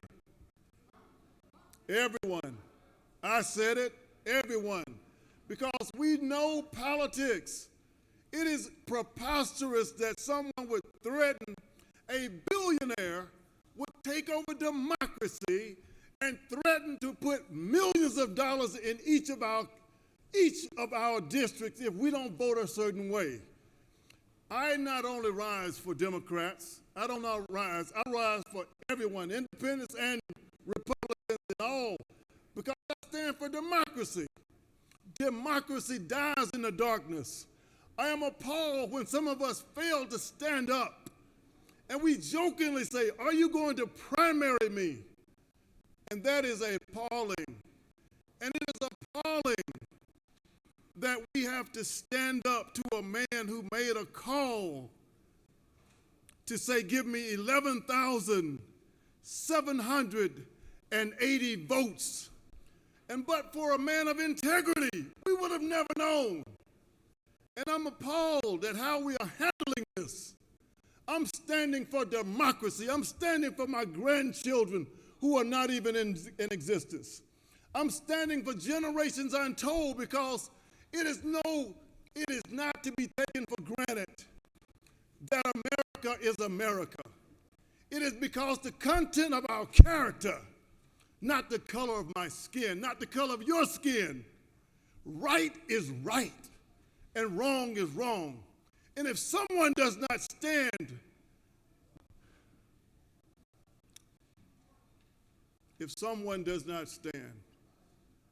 America will not be America. There are reasons that people are clamoring to get into America. I have been in countries where when I really got back to America, I literally fell down and kissed the ground because my life was threatened because of the conditions of that country.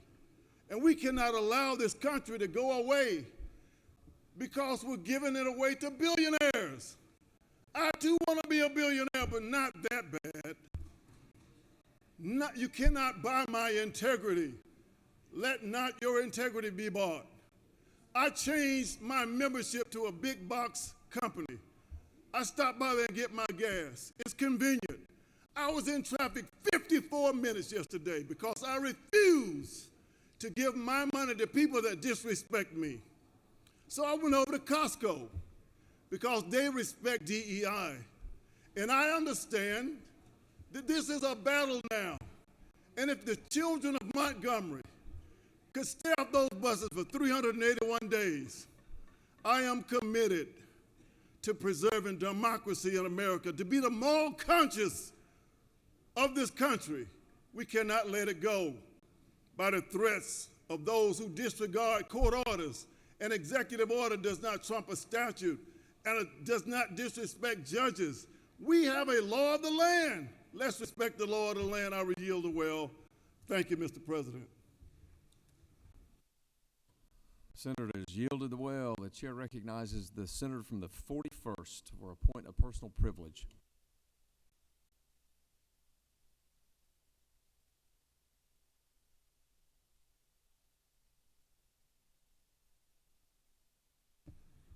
Thank you, Mr. President. I just have two things. One, I want to wish a happy birthday to my Chief of Staff, Erin Castle, who many of you all have met along the way. She's been absolutely incredible, and today is her birthday, so I want to make sure she gets celebrated.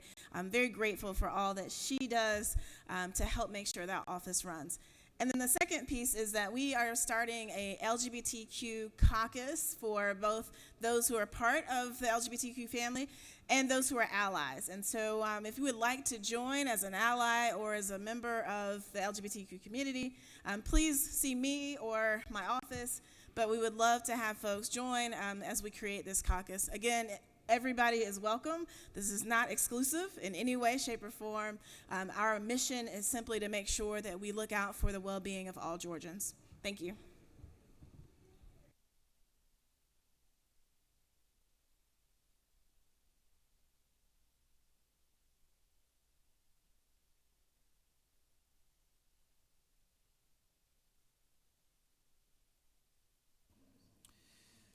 Chair recognizes the senator from the 31st. Thank you, Mr. President. I ask for unanimous consent to excuse the senator from the 6th for business inside the Capitol. Without objection, the senator from the 6th is excused. Does any other senator wish to rise on a point of personal privilege?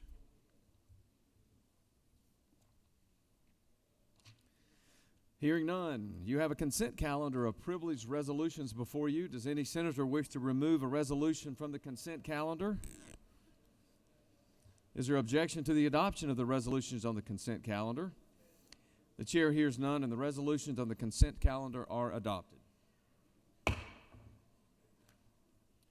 Are there any motions to withdraw and commit?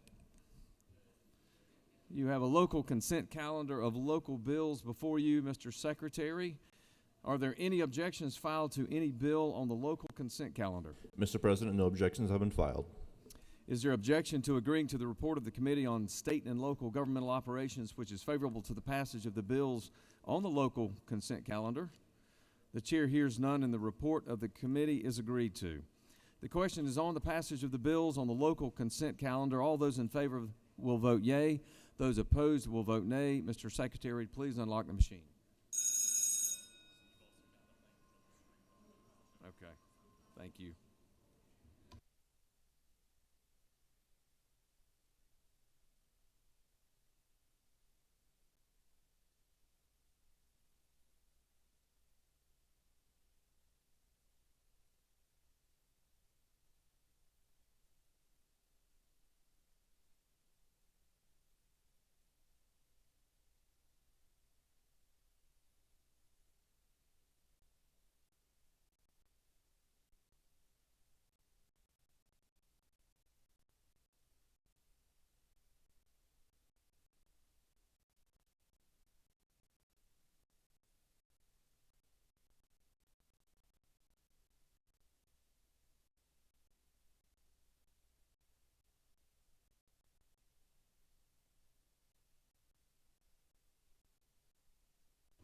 On the passage of the bills on the local consent calendar, the yeas are 51, the nays are 0, and this bill, having received the requisite constitutional majority, is therefore passed. All right, moving on. Are there any motions to engross? The chair recognizes the majority leader for a motion. Thank you, Mr. President. I ask for unanimous consent that the following bills and resolutions be engrossed at this time. House Bill 90, House Bill 223, and House Resolution 32. Mr. Secretary, read the captions. House Bill 90 by Representative Illustration, the 104th and others, the bill to maintain an act to amend Code Section 48-5-7.4 of the official code of Georgia annotated related to preferential assessment for bona fide conservation use property and bona fide residential transitional property, so as to increase the maximum acreage to qualify for assessment and taxation as bona fide conservation use property, to provide for related matters, to repeal contingent effective date and automatic repeal, to repeal conflicting laws, and for other purposes. Why is that clipped together? No reason. House Bill 223 by Representative Burchett, 176 and others, the bill to maintain an act to amend Title 48 of the OCGA related to revenue and taxation so as to exclude from the calculation of taxable net income certain disaster relief or assistance grant program payments for agricultural losses suffered due to Hurricane Helene, to provide for refundable income tax credits, and for other purposes. House Resolution 32 by Representative Illustration, 104th and others, a resolution proposing an amendment to the Constitution so as to increase the maximum acreage to qualify for assessment and taxation as a bona fide conservation use property and for other purposes. Mr. President, that completes the order. Majority Leader has moved that HB 90, HB 223, and HR, House Resolution 32, to be engrossed. Is there objection? There is objection. I recognize the Majority Leader to speak to the motion.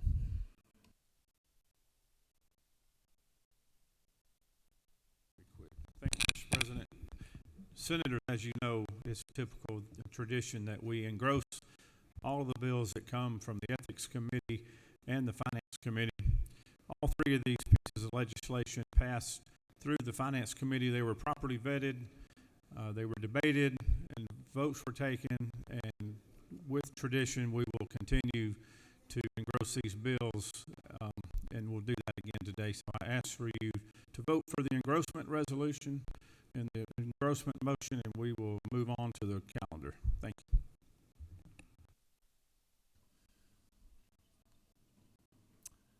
Does the Minority Leader wish to speak to the motion? They waive. All right. The Majority Leader has moved that House Bill 90, House Bill 223, and House Resolution 32 be engrossed. All those in favor of the motion will vote yea, and those opposed will vote nay. Mr. Secretary, please unlock the machine.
On the motion to engross, the yeas are 29 and the nays are 23. This motion, having received or prevailed on, is engrossed. Okay.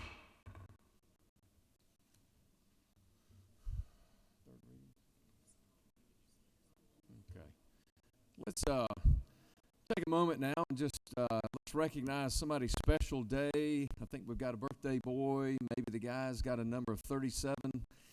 Senator from the 37th, is it happy birthday for you today? Hey, let's all give him a happy birthday.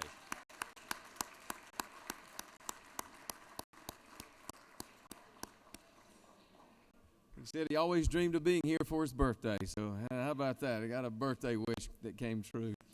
All right, third reading and consideration of general bills. We're now moving on to the rules calendar.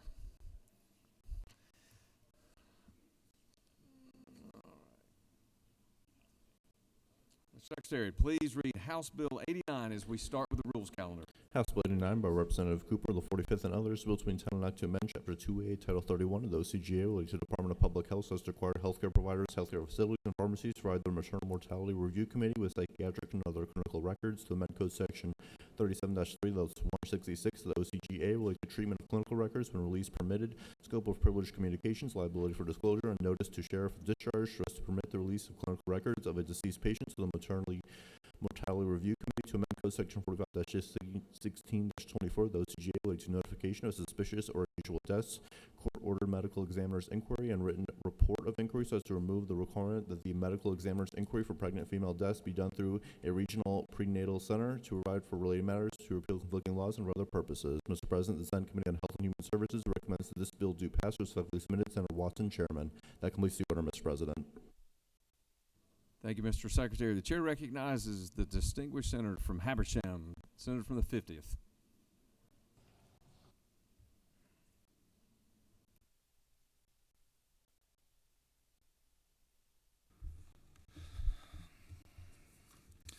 Thank you, Mr. President.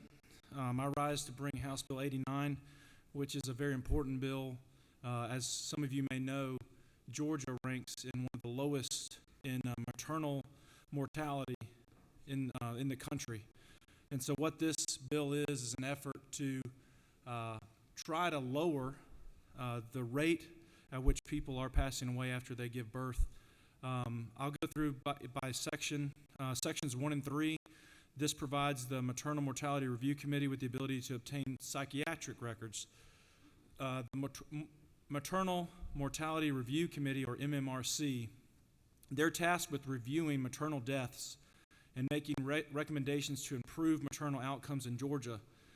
In 2022, it was found that the number one cause of death and the number one cause of maternal mortality was mental health, and that included suicide and overdose. So currently, Georgia's laws don't allow mental health records to be provided to the MMRC. This would allow that. Section 4 is a cleanup. This is requiring that maternal deaths be referred to the medical examiner's office instead of the regional perinatal centers. We worked with the GBI and the medical examiners to develop this cleanup provision. This legislation would require that these maternal deaths be referred to the medical examiner's office instead of regional perinatal centers, as all other autopsies are handled. Section 2 establishes a formal process for creating regional perinatal centers, or RPCs, and a regular cadence for reviewing the adequacy of the system and whether additional or new RPCs should be established. Just for your reference, the state of Georgia presently has 6 designated RPCs located across the state.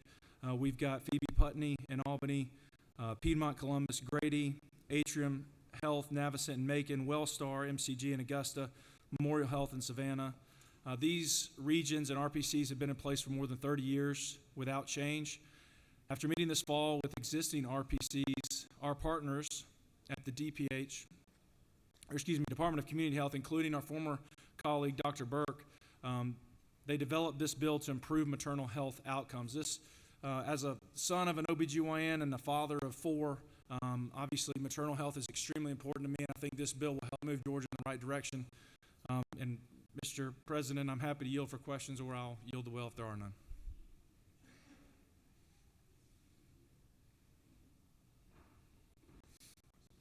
No questions, Senator.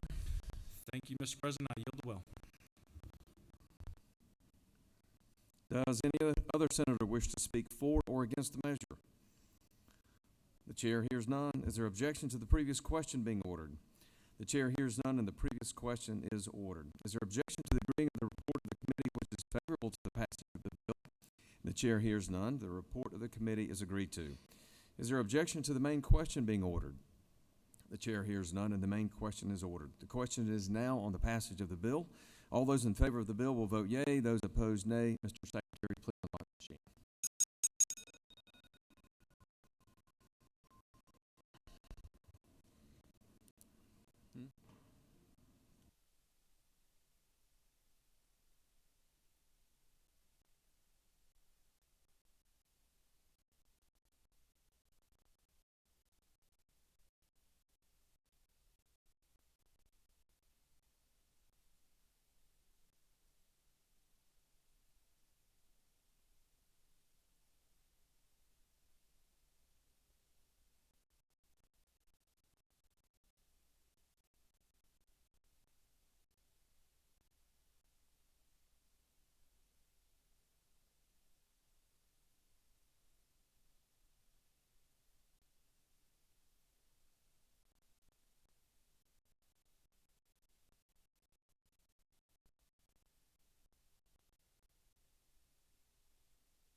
On the passage of the bill, the yeas are 50 and the nays are 1. So this bill, having received the requisite constitutional majority, is therefore passed. Moving on down the calendar, Mr. Secretary, read the heading. House Bill 223 by Representative Burchett, L 176, and others, a bill to entitle Act to amend Title 48 of the OCGA related to revenue taxation so as to exclude from the calculable of taxable net income certain disaster relief or assistance grant program payments for agricultural losses suffered due to Hurricane Helene, to provide for refundable income tax credits for certain timber producers based on certain casualty losses related to Hurricane Helene, to provide for related matters, to provide for effective dates, to repeal conflicting laws, and for other purposes. Mr. President, the Senate Committee on Finance recommends that this bill do pass by substitute. Respectfully submitted, Senator Hustetler, Chairman. Mr. President, the Senate Committee on Finance offers the following substitute to House Bill 223, bill to be entitled an Act to amend Title 48 of the Official Code of Georgia Annotated to revenue taxation so as to authorize certain local governing authorities to provide temporary tax relief from ad valorem taxes levied for the harvest and sale of standing timber and for other purposes. Mr. President, that completes the order. Thank you, Mr. Secretary. The chair recognizes the distinguished senator from the 8th who has distinguished visitors with him.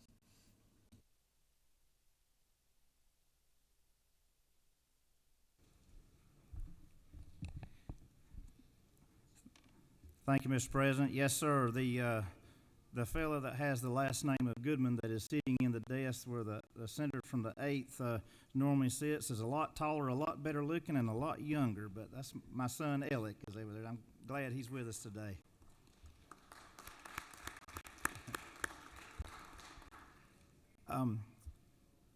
It's my honor to bring to you House Bill 223.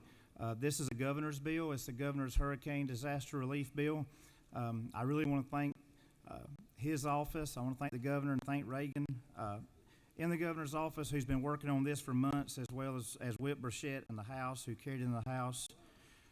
This bill has 4 main components. The first component is the language from Senate Bill 52, otherwise known as the Trees Act. Y'all remember we had that bill, 6 weeks ago in here, passed unanimously. Thank you for that. We talking with the governor's office and with our friends in the House, where they agreed to put that language in there. It's going to get it to the governor's desk faster. You remember that the Trees Act is where we suspend the severance tax for the last quarter of 24 and all of year 25 in the FEMA designated disaster counties. And we also create a program where those counties can apply for a grant and be refunded what is the 3-year running average for their normal timber tax collection. The second component of the bill is a USDA disaster and crop loss payments income tax exemption. The third component is a reforestation tax credit. And the fourth component is an agricultural structure repair temporary addition to GATE. Y'all know GATE is the Georgia Agricultural Tax Exemption Program. Concerning the income tax exemption, this bill will allow payments made to producers from USDA block grants and crop loss payments related to storm damage to be exempt from state income tax. FEMA payments are already exempt and do not require legislation. This bill is similar to a provision included in House Bill 105 from 2019, which Governor Kemp signed. Concerning the reforestation tax credit, this bill will issue a new reforestation tax credit in the aftermath of Hurricane Helene, similar to that of House Bill 4EX from the 2018 special session that was approved by Governor Deal. It allows taxpayers who own eligible timber properties devastated by Hurricane Helene to apply for a timber reforestation tax credit. The program will again be administered by the Department of Revenue with the assistance of the Georgia Forestry Commission in determining value of casualty losses. The maximum aggregate will again be $200 million. The per acre cap will be $550 per acre. If a taxpayer qualifies for more than their tax liability, the additional qualified tax credit could be refunded to the taxpayer. The tax credit could be transferred one time to another Georgia taxpayer who would then not have the ability to transfer or receive a refund for the value of the credit. As of December, concerning the data on House Bill 4EX from the 2018 special session, As of December the 3rd of 24, the previous credit established for those harmed by Hurricane Michael has generated just under $80 million in requests, and less than $50 million has been claimed. The request must be generated by December 31st, 2024, and due to the carry-forward provision can be claimed through 2034.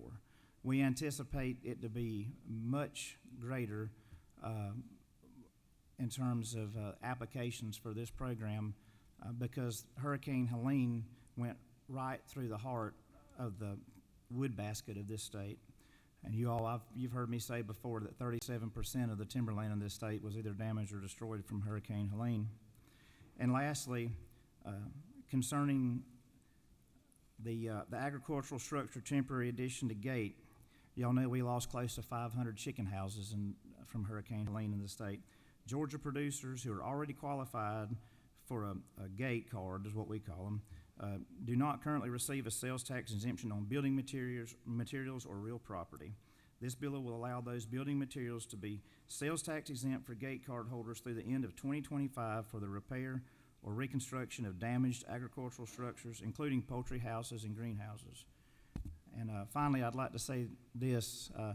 This bill, along with the other provisions that you all in this chamber and our friends across the hall there and the governor's office, it brings the total hurricane relief package to $1.2 billion. And I think that as someone that represents a district that was devastated, as many of you in this chamber, your communities were devastated from the hurricane, I think that it shows how much our hearts are with those communities. Not only our farmers and our foresters, but those communities that have been affected as well. And I'm proud of the response that the state has taken. And with that, Mr. President, I'll be glad to yield for questions. Senator, you have no questions. Thank you, Mr. President. And with that, I urge your favorable consideration. And again, thank you for all your help that members of this chamber and our friends across the hall have helped our communities that have been devastated with this storm. Thank you. The senator has yielded the well. Does any other senator wish to speak for or against this measure? The chair hears none. Is there objection to the previous question being ordered? The chair hears none, and the previous question is ordered. The question is now on the adoption of the committee substitute. Is there objection to the adoption of the committee substitute? Hearing none, the committee substitute is adopted. Is there objection to agreeing to the report of the committee which is favorable to the passage of the bill? And the chair hears none. The report of the committee is agreed to. Is there objection to the main question being ordered? The chair hears none, and the main question is ordered. The question is now on the passage of the bill by substitute. All those in favor of the bill will vote yea. Those opposed, nay. Mr. Secretary, please unlock the machine. This is a direct mirror of the board, so everything that's up there is up.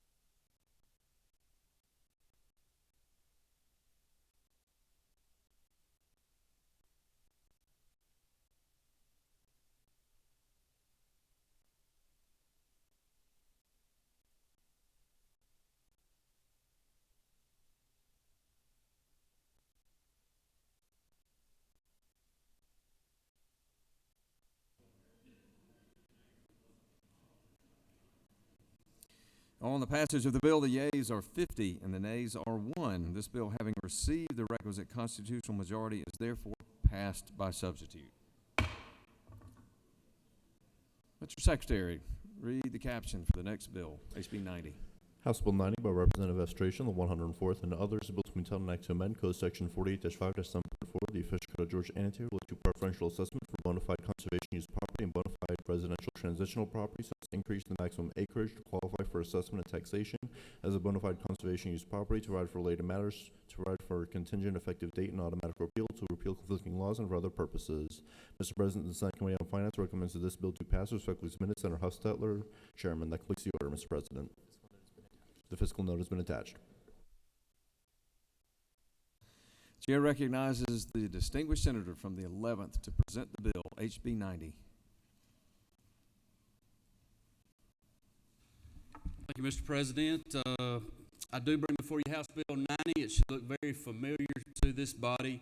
We actually passed out Senate Bill 45, which is an identical version of this bill. It was one of the recommendations that came out of our Farmland Preservation Committee. It's a bill to help with farmers and land. The current law only allows an individual to own up to 2,000 acres of land in one name. This legislation will allow farmers in one name to own up to 4,000 acres. Just trying to bring our code up to date with the family farm. Family farms have grown over the years, and so this is just some legislation that we found that would help benefit from the effort of the chairman from the 4th and his Farmland Conservation Committee. And just definitely want to thank the majority leader in the House, Chuck Frustration, for his work on this bill. He's worked really hard and appreciate his support, but also want to thank this body, the Republicans and the Democrats, for coming together and working on this issue together. We've had lots of conversations about this, and just want to thank everybody for their support, and just would greatly appreciate your passage. And this is the enabling legislation, and I hope to be back with a constitutional amendment. And I'd appreciate your support. Take any questions if there are any.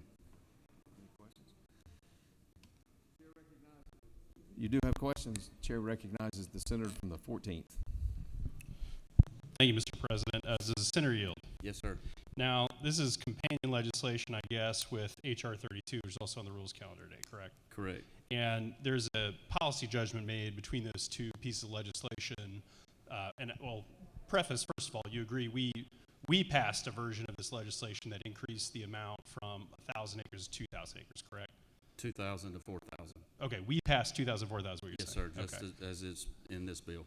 Yeah, in this bill, but did the House make any amendments to what we passed out of this chamber? No, sir. Okay, all right. No further questions. Thanks, Senator. Thank you. Mr. President, if there are no other questions, I'll yield the wheel. You have no other questions. Thank Senator, you. Appreciate your support. Does any other senator wish to speak for or against the measure, HB 90? The chair hears none. Is there objection to the previous question being ordered? The chair hears none, and the previous question is ordered. Is there objection to the agreeing to the report of the committee which is favorable to the passage of the bill? The chair hears none, and the report of the committee is agreed to. Is there objection to the main question being ordered? The chair hears none, and the main question is ordered. The question is now on the passage of the bill. All those in favor of the bill will vote yea. Those opposed, nay. Mr. Secretary, once again, unlock the machine.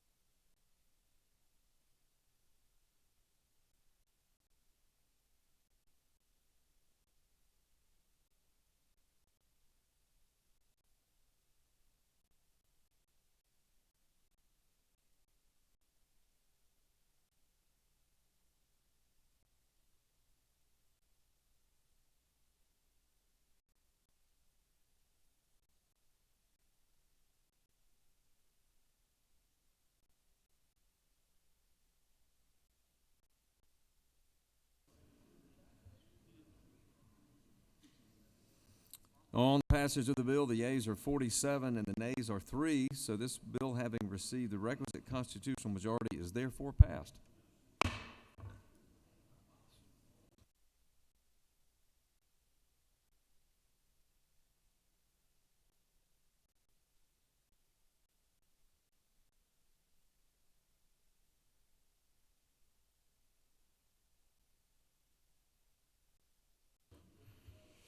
Secretary Reed, H.R. 32. House Resolution 32 by Representative Estration, the 104th, and others. Resolution proposing an amendment to the Constitution so as to increase the maximum acreage to qualify for assessment and taxation as a bona fide conservation use property, to provide for related matters, to provide for the submission of this amendment for ratification or rejection, and for other purposes. Mr. President, the Senate Committee on Finance recommends that this resolution do pass. Respectfully submitted, Senator Hostetler, Chairman. Mr. President, a fiscal note has been attached, and that completes the order. Recognize the senator from the 11th. Moultrie, Georgia's pride and joy. Thank you, Mr. President. Again, good to be here. Thank you. This also should look familiar. This same version we passed out of this body, 51-1 as Senate Resolution 56. This is the constitutional amendment portion of this legislation to put before the voters to make sure that they're okay that we do this. Again, it was a recommendation that came from our Farmland Preservation Study Committee. It's a tool to allow family farms continue to grow and expand and not have trouble with taxes. So it's a very, very good bill. I want to thank the leader in the House for his hard work on this, and also just the Republicans and Democrats both in this body and in the House for supporting this measure, and appreciate all the work that everybody's done. And I'd be glad to take any questions if there are any. If not, I appreciate your support. You do have one question. Senator from the 44th. Would you like to speak on, or you want a question? Thank you, Mr. President. Will the senator yield? Yes, ma'am. I am not, on the committee that this bill came through, so I hope this question isn't too elementary, but can you explain to me, let me preface that by saying I'm aware of all the issues that have arisen in terms of federal taxes with syndicated conservation use easements and how it's caused a lot of litigation and pain for folks that thought they were taking advantage of a credit. Can you explain to me how this program relates, and is there any concern that it might inadvertently end up in the same posture? Well, this is strictly a state program where we offer a reduction in property tax to our farmers. The land that the farmers are using doesn't require fire or emergency or any municipal resources. So in turn, we're able to discount it at a lower tax rate because it's not a burden on any local government or municipality. So it's just a tax break that we put into place just in the state of Georgia back in the early 70s. And of course, 2,000 acres back then was a lot of land. But as you know, over time, our family farms have continued to grow and get larger and larger. And so 2,000 acres is not the same today as it was in the 70s. So we're just trying to bring the code up to date, just specifically dealing with property taxes and land. Understood. So can this be syndicated? It probably could and may already be in other states, but I'm unsure of that. Okay, I may get with you offline. Thank you. Okay, thank you. No further questions. Thank you, Mr. President. I greatly appreciate your support, and I yield the will. Does any other senator wish to speak for or against the measure? Chair hears none. Is there objection to the previous question being ordered? Chair hears none. The previous question is ordered. Is there objection to agreeing to the reported committee, which is favorable to the passes of the resolution? Chair hears none. The reported committee is agreed to.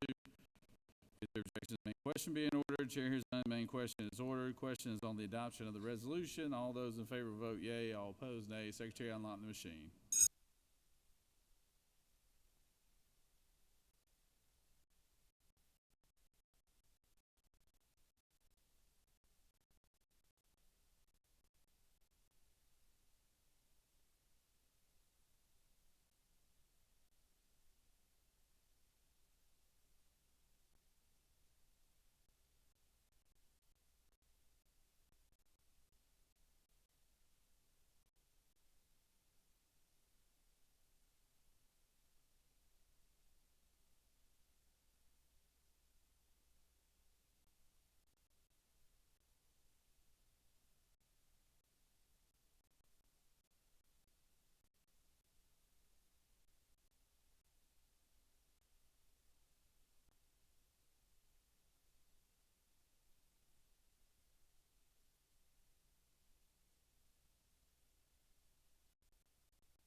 On the adoption resolution, the yeas are 50, the nays are 1. The resolution having received the requisite 2/3 constitutional majority is therefore adopted. Secretary Reed, SR 148. Senate Resolution 148 by Senator Rett of the 33rd and others. Resolution recognizing and commending Taiwan for its relations with the United States and the state of Georgia and for other purposes. Mr. President, the Senate Committee on Rules recommends that this resolution do pass by substitute. Respectfully submitted, Senator Brass, Chairman. Mr. President, the Senate Committee on Rules offers the following substitute to Senate Resolution 148, a resolution recognizing and commending Taiwan for its relations with the United States and the state of Georgia and for other purposes. Mr. President, Senator Moore, the 53rd, offers the following amendment number 1 to amend the Senate Committee substitute to Senate Resolution 148 by striking on line 27 and encourage city by striking line 28 in its entirety, striking on line 33 WHO UNFCCC, adding on line 27 after investments. Mr. President, that completes the order.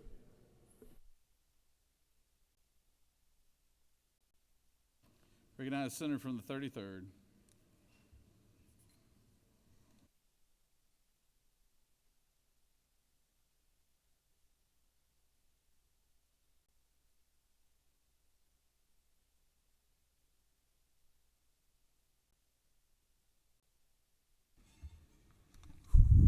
Thank you, Mr. President, my fellow senators, colleagues, friends, and y'all. I'm just here with the senator from the 6th, in which we are co-chairs of the Taiwan American Caucus. And today we just want to recognize and commend Taiwan for its relationship as an ally and friend with the United States and, of course, of Georgia. I need your support. There's an amendment that I don't agree with because we're not trying to build walls, we're trying to build bridges. And if you can support me, I'd appreciate it. Myself and the senator from the 6th, on which we are co-chairs, if you can support us, we appreciate it. Thank you so much. I yield the well. Senators yielded. Senator from the 53rd, would you like to speak to your amendment?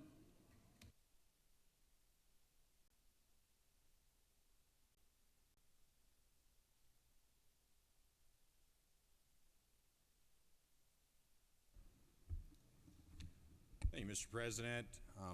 Obviously a great supporter of our friend and friends in Taiwan. Great resolution, but it does need a little bit of cleanup in my opinion.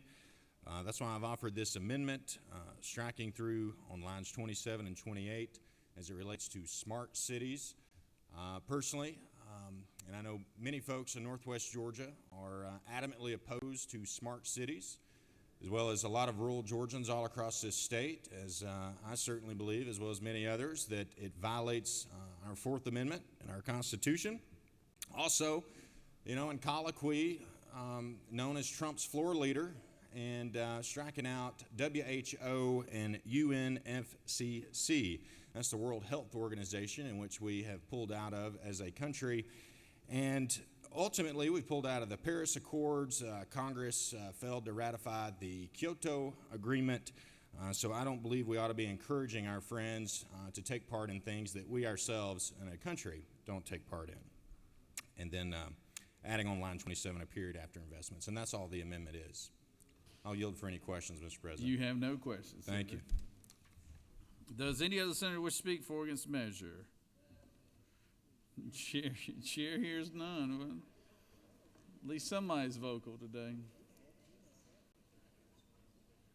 Senator from 33rd, would you like to close the debate before we take up voting on the amendment? He has waived. All right. It's on amendment number 1, authored by the senator from the 53rd. Is there objection to amendment number 1? There is objection to amendment number 1. All those in favor of the amendment will vote yea. All opposed, nay. Secretary, unlock the machine.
On the adoption of amendment number 1, the yeas are 22, the nays are 29, and this amendment has failed. Question is on the adoption of the committee substitute. Is there objection to the adoption of the committee substitute? Hearing none, the committee substitute is adopted. Is there objection to agreeing to the report of committee which is favorable to the adoption of the resolution? The chair hears none. Report of committee is agreed to. Question is on the adoption of the resolution. All those in favor vote yea. All opposed nay. Secretary, unlock the machine. Amen.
On the adoption of the resolution, the yeas are 47, the nays are 5. This resolution, having received the requisite constitutional majority, is therefore adopted by substitute.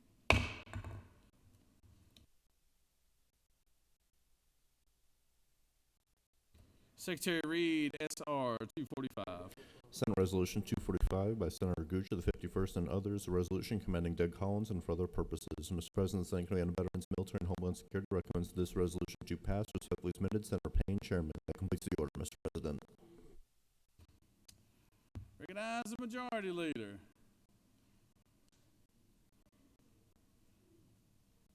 North Georgia girls basketball team made it to the championship game. They almost won. Almost You only didn't even counts. recognize them today, Senator. I was about to, Mr. President, but maybe later today. Senate Resolution 245 is a resolution honoring one of our previous members to the House of Representatives here in the Georgia and this building in this state. He's a great American. He's just been nominated to be the Secretary of the Veterans Affairs up in Washington, D.C.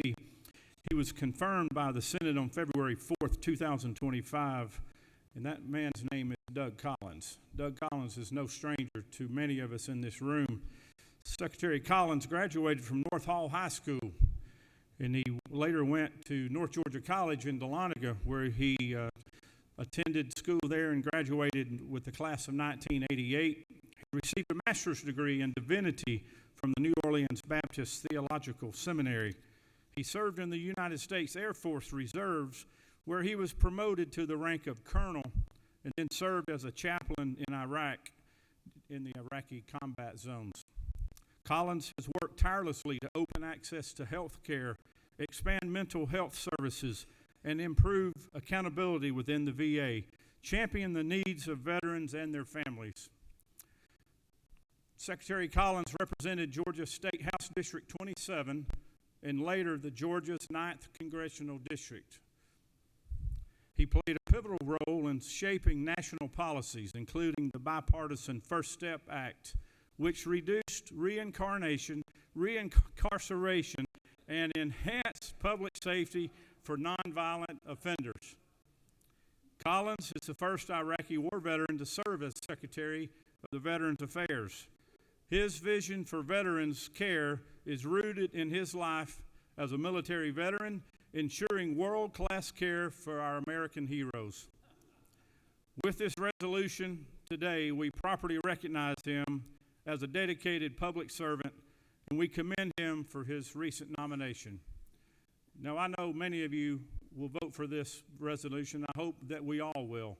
This sends a strong message that one of our own Georgians is up in Washington, D.C., working hard on behalf of all Americans, and especially our veterans who have served our country, who have put their lives on the limb, and we continue to support our veterans. And that's what this vote is today, is a vote for our veterans, and it's a vote for our Secretary, Doug Collins. Mr. President, I'm happy to take any questions, but I encourage everyone to vote for this resolution.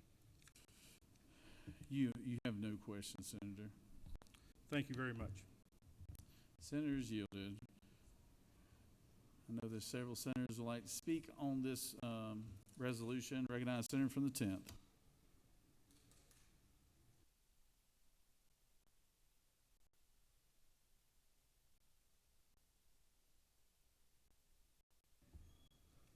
Thank you, Mr. President and members of this body. Let me just say emphatically that I rise today in support of Senate Resolution 245.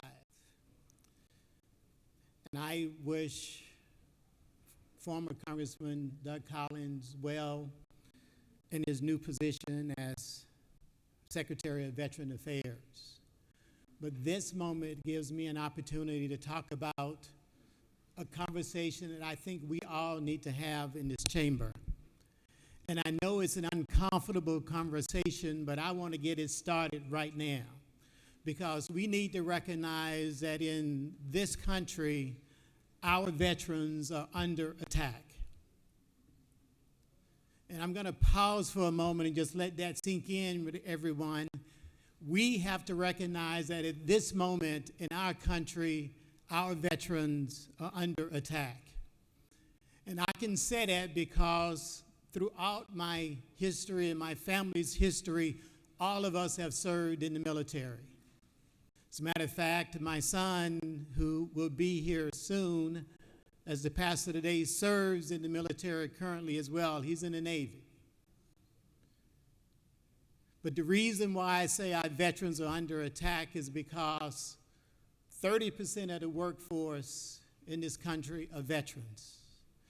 Anytime there's a layoff, you can expect 30% of those, particularly in our federal government, to be veterans.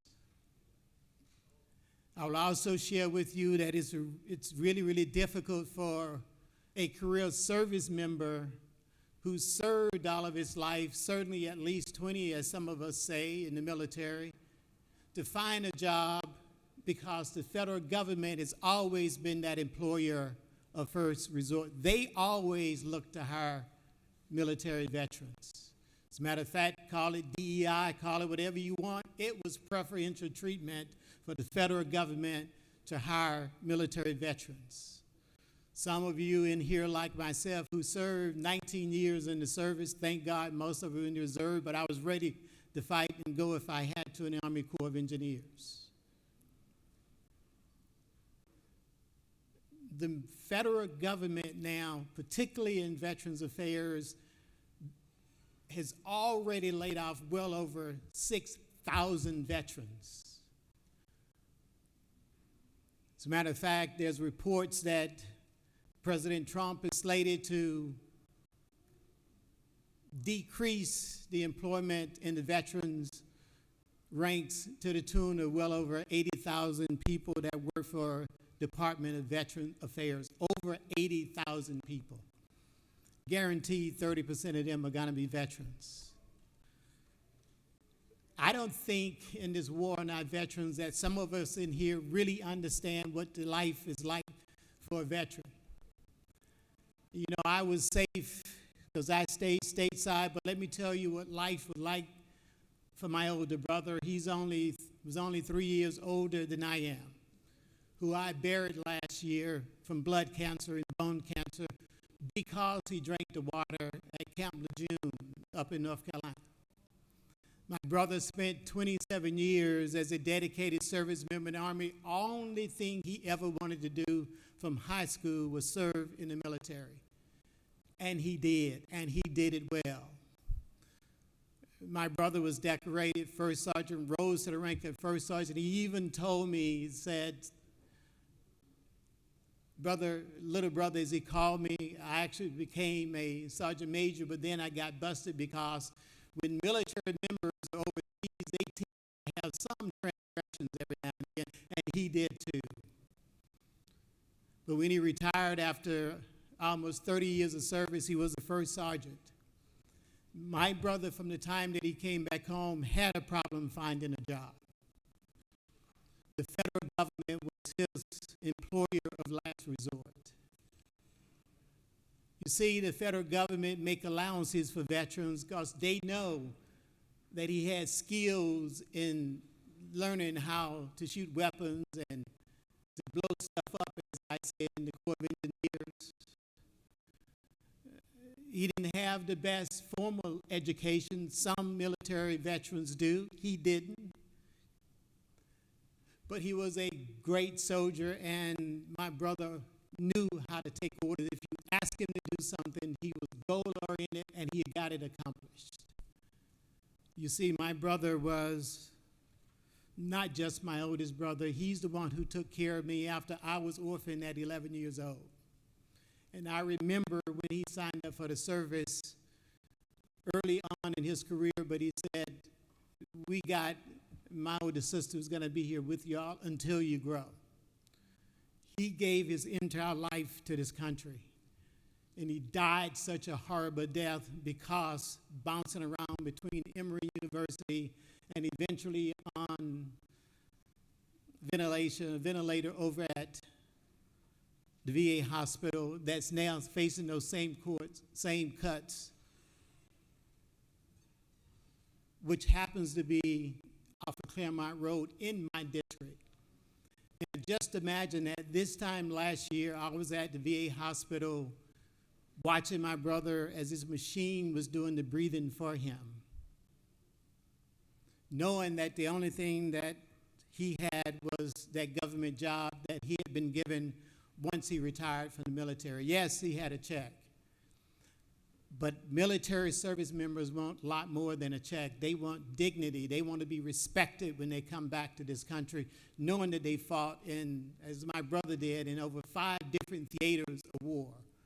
You see, in this country, we have a declared war, but we fight so many other wars that we don't even declare. We just call them theaters of war. Sometimes we even call them skirmishes, or we may even give them the name like war on terrorism. It doesn't matter. Psychologically, it has the same effect on those who go out and fight and represent this country. It's my hope that Congressman Doug Collins will understand, him having worn the uniform, the importance of giving our service members preferential treatment when it comes to hiring. It's my hope that Congressman Doug Collins, former Congressman Doug Collins, will protect our service members. And I know at this time and age in this country, we need warriors up there, and I pray that Doug Collins will be one of those warriors for our veterans. Because we can't let DOJ come in and indiscriminately get rid of them. Our service members are much more than a number. They are so much more than a number. They have protected our freedoms.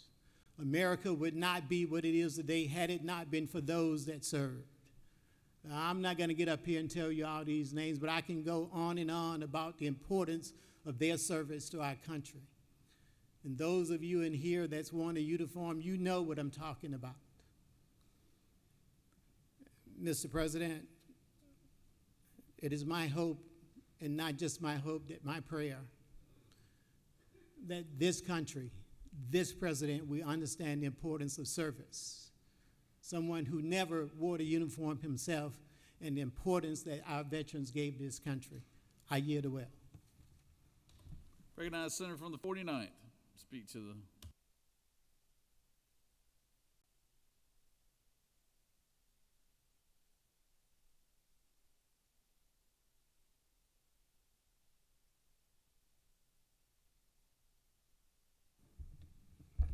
Thank you, Mr. President.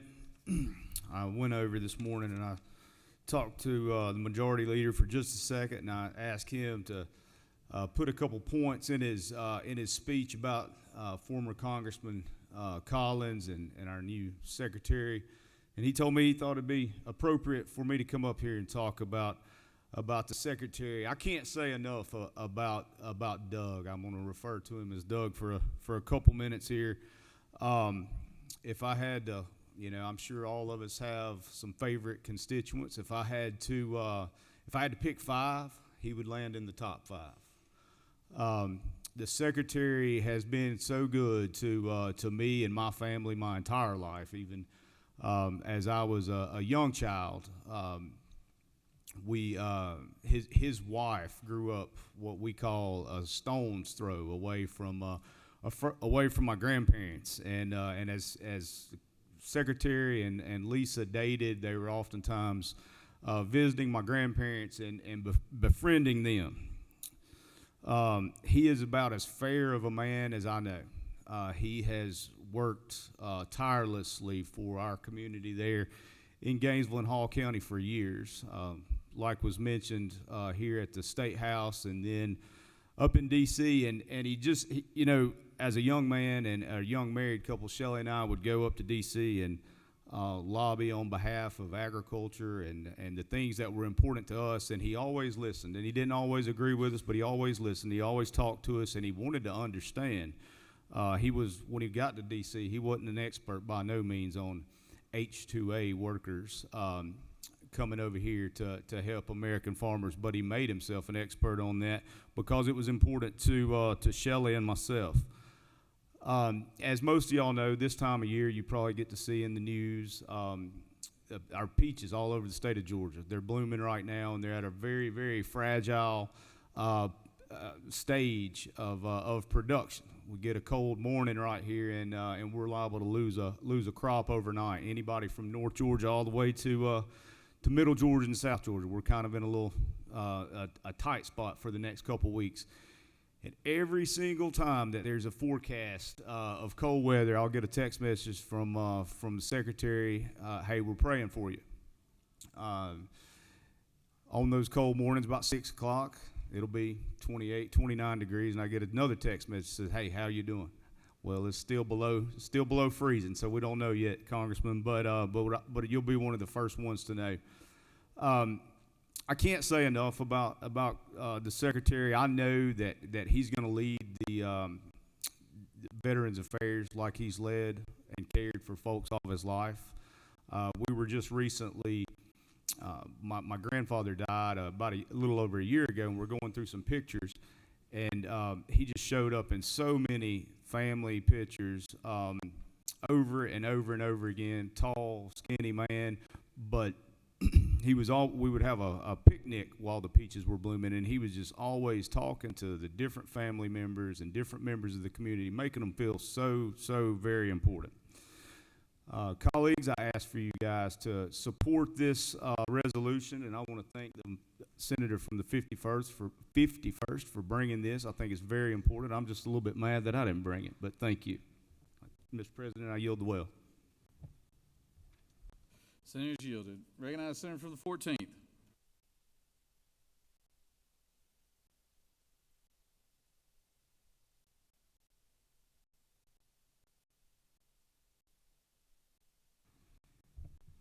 Thank you, Mr. President. In the year 2012, I took a year off in the middle of law school, which is a strange decision, and I lived for most of that year in Nashville, Tennessee. I should say east of Nashville, near the airport, about a 20-minute drive from town, and I rented a room in an apartment I found on Craigslist. 2 conservative owners of the property who rented me a room. They asked me at the beginning, do you want to pay $250 plus variable utilities or $325? I said, I'll take the flat rate just to avoid the risk of conflict. Every night we watched Fox News. I sat on the couch, I drank in the information, and there was a lot of railing against government. Now, these are kind people. I spent the 2012 election night with those folks. They were drinking for one reason. I was drinking for another. But they were very kind to me. They welcomed me into their home. I lived there for several months. While Fox News was blaring on the TV about government, size of government, efficiency of government, the only fixture on the dining room table of this household was a Veterans Benefits Manual. Now, remember the iconic quote from yesteryear, keep your blank government hands off my Medicare.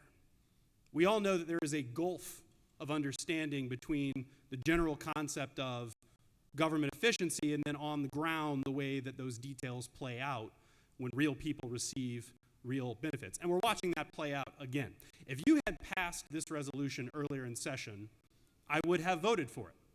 I voted for the resolution to proceed out of committee. I think I may have even made the motion or seconded the motion.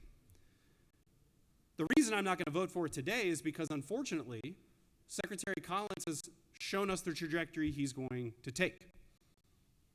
I listened to a bunch of hearings in the offseason that the Veterans Committee held jointly with the House about benefits, application for disability benefits. Big conversation that we can debate reasonably over whether to allow private entities to charge a fee to veterans to allow them to apply for benefits. Why? Everyone's railing on the VA. Everybody agrees the VA underserves the veterans population, and that's at current levels of funding and staffing. Now, of course, in the last few years, several tens of thousands of employees were added to the VA to address things like burn pits. There was new relief for people exposed to burn pits. Those claims needed to be processed. But in general, you can't keep up with the pace of the demand and the need that is created for our veterans after they give, in some cases, everything, but for a lot of our surviving veterans, most is what they've given. Unfortunately, Secretary Collins has decided that he is a card-carrying member of the Doge crew, that he is on board with 80,000 cuts. At least 25% of the VA's workforce is veterans. So it's the jobs at the VA, but it's also the services that veterans receive. There are complaints about wait times, long wait times for care. Do we think that further slashing staffing is going to make those wait times any shorter? Natural logic, common sense suggests that they will be longer if there's fewer people to fill the need than there already were. And the Secretary has sort of hewed to that messaging that I described a minute ago that was on TV in Nashville. Fox News, big government, can't trust it, Biden, Biden, Biden, shrink the workforce. But the town halls that some Republicans are going to and some are not are already reflecting what veterans think about these cuts. Veterans showing up and saying, you don't give a blank about me. And how easy is it to do messaging about veterans? How easy is it for any of us to stand up here and say, we're doing it for the veterans, our veterans matter? What are we doing about veterans' post-traumatic stress? What are we doing about persistent disability and those wait times? What are we actually doing? Well, the only offer that the current administration is making them, now amplified by Secretary Collins, is slash and burn. And it's insult to injury that a bunch of 20-something-year-old tech bros with Elon Musk are the ones who are doing it. Secretary Collins has a long, storied history of public service in this building and in this state. I also happen to love the picture of him hugging Stacey Abrams, but that's a whole other conversation. He's a public servant. He deserves to be commended for his history of public service, and I would have voted for that. But our voters are demanding more of us right now. Public opinion has shifted. It used to be independents. During the first Trump administration, independents wanted Democrats and the minority to work with Republicans, cooperate. The level of change, the speed of change that is happening in our federal government right now has switched that alignment. Independent voters, recent poll, now want the opposition to fight the Republican majority agenda in Washington because they see what's happening, they see how destructive it is, they see how untethered from logic and the actual need of people like veterans that the change is. And they're not for it. So I'm sorry, but I need Secretary Collins to do more right now. I need him to actually fight for veterans and not salute the Doge flag and advance the interests unquestioningly of the Doge team in dismantling government that is on your kitchen table, but that Fox News is saying you got to drown in a bathtub. It's our responsibility in this room to think about that kitchen table and not about the drivel coming out of cable news. So with respect for Congressman Collins' history, I respectfully rise in opposition to the resolution. Thanks, Mr. President. Senators yielded. Any other senator wish to speak for or against resolution? Anyone object to moving the resolution forward? Chair hears none. Is there objection to agreeing to the report of committee which is favorable to the passage of the resolution? Chair hears none. The report of committee is agreed to. Is there objection to the main question being ordered? Chair hears none. The main question is ordered. Questions on the adoption of the resolution. All those in favor will vote yea. All opposed, nay. Secretary, enlighten the machine.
On the adoption of the resolution, the yeas are 37 and the nays are 10. This resolution, having received the requisite constitutional majority, is therefore adopted.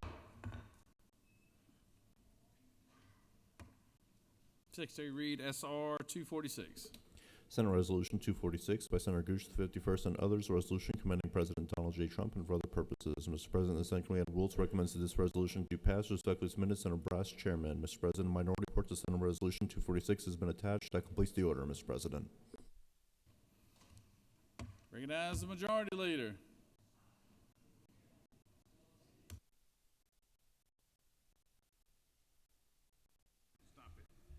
Thank you, Mr. President. Senators, thank you for that vote on that previous resolution. I appreciate the bipartisanship support. I hope we'll get that in this one as well. I have hope, just as you should have hope for this country. And I hope by now you're looking at what I'm seeing on the screen, which indicates a problem in our nation. And I would say it's more than a problem. I say it's a crisis. It's a crisis in our country and our government that was not started last year. It wasn't started 4 years ago or even 20 years ago. But it's a crisis that we, the people, are fed up with in what's going on in our government, especially at the national level.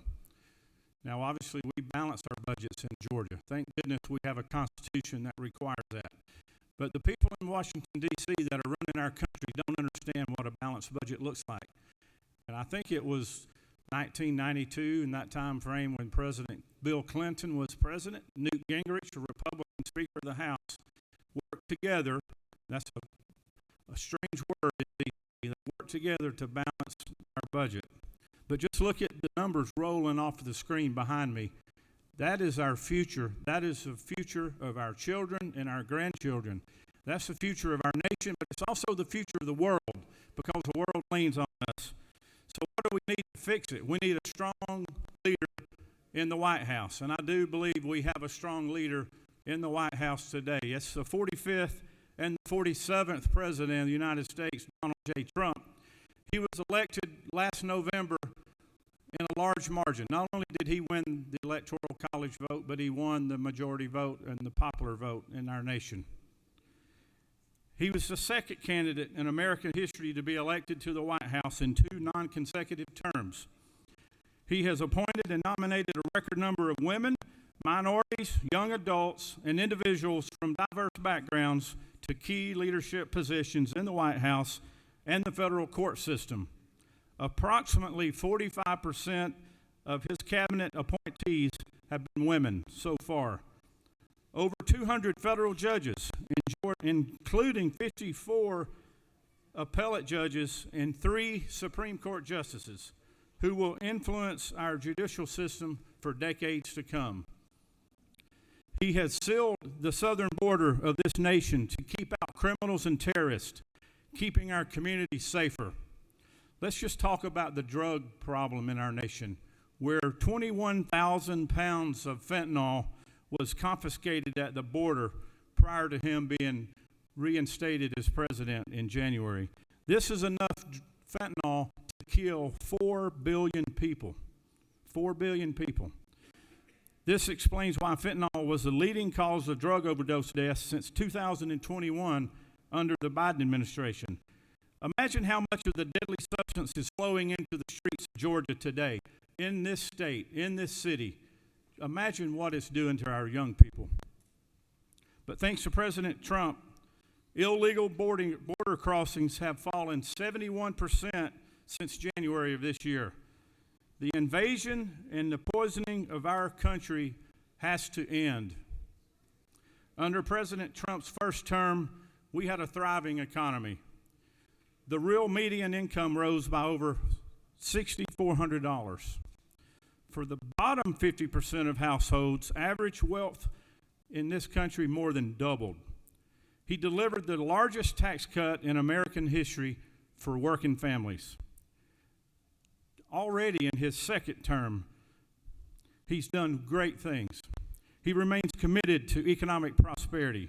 President Trump continues to promise to slash taxes, to extend the American worker tax cuts, and he's already slowing inflation just in the last 8 weeks. This February, the Consumer Price Index only rose half of what it did under Biden, 0.2% versus 0.5%. He led the U.S. into energy independence for the first time in over 60 years under his first term, with initiatives like the Keystone XL and the Dakota Access Pipeline project. In only 3 years, domestic oil production increased by an incredible 47%. And the price of gasoline, remember the price of gasoline when he left office, was a record $1.87 per gallon. It is highly fitting that this resolution be presented to you guys today. And I hope that this body will join me and commend these pro-American policies. And we commend President Donald Trump, who has gained the confidence of millions and millions of American voters and workers. Mr. President, I'm going to stop. We could talk about this man for the next 4 hours, and I'm sure there'll be others that'll come up and try to dispute some of the things that I've said. But gentlemen and ladies, we need an America First policy that will move this country back in the right direction. We need policies in Washington that will slow down the rapid growth of debt that you saw on the board behind me this morning. You heard from Congressman McCormick this morning. If you were listening to what he said that the interest only on the national debt in this country is more per year than we spend defending our borders and our country and the U.S. military. Let that sink in. The interest expense for our debt is more than we spend on the military in the United States. That is not sustainable. It cannot continue. Hard decisions are going to have to be made by Democrats and Republicans. Bipartisanship is the only way to fix this solution, and I believe the leader of that White House that's in office today, Donald Trump, is the person that can get it done. And the American people spoke loudly November 5th. We need to support his policies. We need to move forward to make America great again. Mr. President, I'm happy to take questions, or I'll yield the will. You do have a couple questions, Senator. Recognize Senator from the 26th. From Macon, Georgia. Tuskegee University alum. Huh? You want to go to the well. I'm sorry, Senator. All right. Senator from 14th.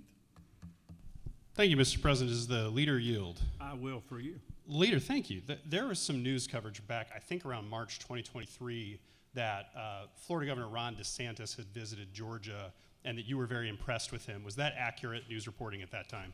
I am very impressed with the governor of Florida. Okay. Yes, Senator, further yield? I do. Okay. There was some further news reporting in roughly January of 2024 that when Ron DeSantis had dropped out of the presidential primary, that a long list of Georgia state legislators then endorsed Trump, basically immediately, President Trump, and you were on that list. Is that also accurate reporting? I think I've been on the list for President Trump for many times, many years. Senator, yield for one last question. I do. Does the fact that Ron DeSantis had to drop out of the race before you endorsed the president imply that you supported Ron DeSantis over President Trump up until January 2024?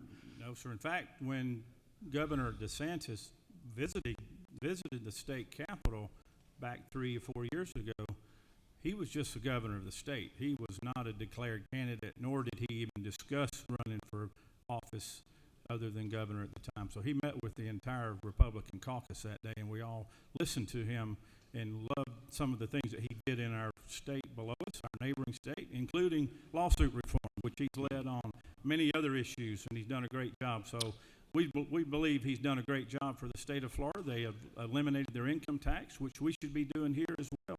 So I support any Republican governor that can bring those kinds of results to their state, and I look forward to doing some of those things here in Georgia in the future. One final question, Senator, Yes, if that's sir. all right. How many commending resolutions and license plate bills do you think it would take to establish loyalty to the current president that he would believe? That is a very unusual question. You know, I appreciate your support and help trying to get that license plate passed Right. last year. Unfortunately, the House did not have time to take it up, but I feel encouraged that this year they will put America first, and we will get that to the governor's desk for signature. Thank you, Senator. Thank you for your help on that. You have I will yield the floor and ask for your favorable consideration to this important piece of legislation. The senator has yielded. There's a lot of folks signed up to talk here. You know, I think I could take a good wager and know exactly how this vote's going to go. But I'm not a betting man. That's correct, Senator from 36. But, you know, we've had this debate before, and it is 1 o'clock, so, but if everybody wants to try to get their pound of flesh in, I guess we can let it go. But we got some amendments here. Secretary, read the amendments. Mr. President, Senator Merritt, the ninth, and others offer the following amendment number 1 to amend Senate Resolution 246 by inserting after line 34 the following. Whereas millions of senior citizens voted for Donald Trump, President Trump must prevent those seniors from falling into poverty by protecting Social Security and Medicare from devastating DOGE commission cuts. Mr. President, that completes the order. Mr. President, Senator Jones of the 10th offers the following amendment number 2 to amend Senate Resolution 246 by inserting before line 35 the following. Whereas President Trump routinely declares his love for veterans, his action should match his words and protect the 80,000 VA staffers from termination to preserve the health and safety of veterans in Georgia and across the United States. Mr. President, Senator McLaurin of the 14th and others offer the following amendment number 3 to amend Senate Resolution 246 by inserting after line 30, whereas President Trump's supporters want him to explore whether there is a legal option for him to run for a third term, and that completes the order, Mr. President.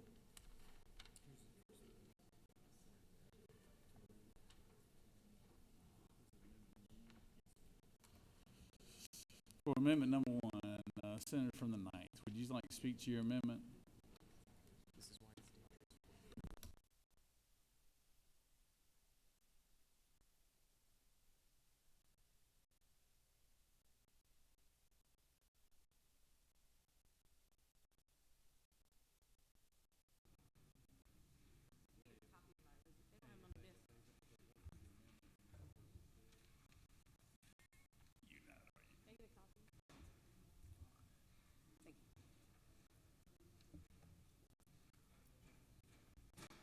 Thank you, Mr. President. First, I rise today just to ask some simple questions. What does this resolution actually serve? The only other time that a resolution like this was passed in 2017, when this body did the exact same thing when Trump was elected the first time. And when matched up against presidents in my lifetime, both Dem and Republican, I don't see the need or the worthiness for him to have any type of acknowledgement or recognition. We've actually fired him during his last presidency. And even when we did change hands over to Biden and Barack and George W. Bush. There wasn't some victory lap that needed to be made. You know, Bush didn't ask for one, Barack didn't ask for one, none came through this body before. But somehow there seems to be a need to keep lifting up a president that basically conned his way back into the White House. And I'm going to put this aside for a moment, pretend that maybe this is some earnest homage to their president, put forward in some serious, meaningful way for consideration. But if Donald Trump deserves to be commended for anything, is how exceptional he is at being the worst president of all time. And I think that will pan out somewhere around 2026 when people realize everything, all the cuts, the job cuts, that the economy hasn't gotten better. It's going to happen somewhere around the mid-mark 2026. And it takes an elite level of erratic behavior to crash a stock market by over 1,000 points in one day. It shows real business talent to randomly fire people and then realize you messed up, so you got to go desperately hire them back because they were actually doing important work to keep everyone safe, keep our food safe. Federal employees that have spent their lifetime keeping us safe, defending the institutions that keep our nation going. And the actions we've seen lately, they have cost American households millions of dollars in savings, investments, and value, not to mention jobs. We can't hit that enough. Trump used to always talk about the deep state, but Trump has created a deep state that all of you are so afraid of, and it's Dodge. And back to the senator from the 26th, if you're scared, say you're scared.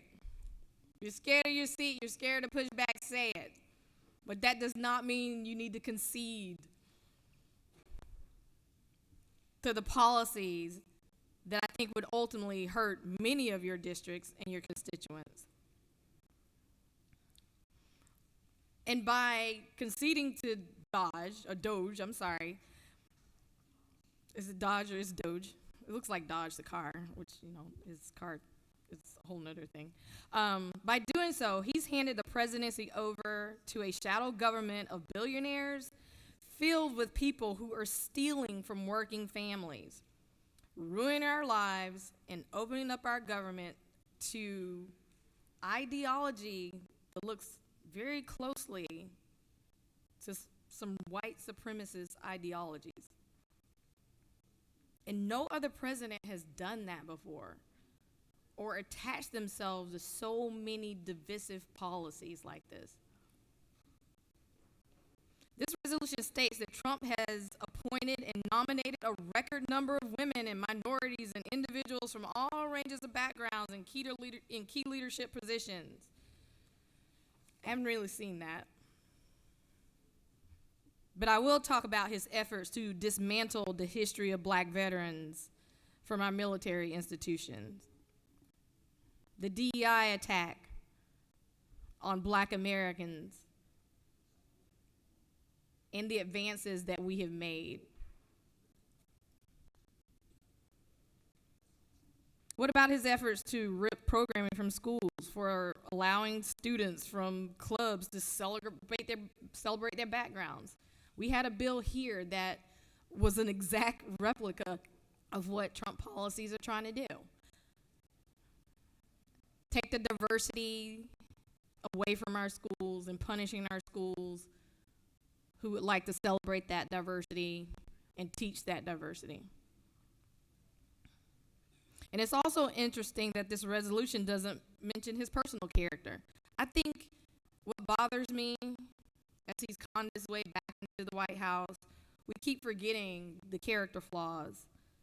And that's probably because the majority party doesn't want to defend like insane statements about racial minority groups, immigrants, people with disabilities,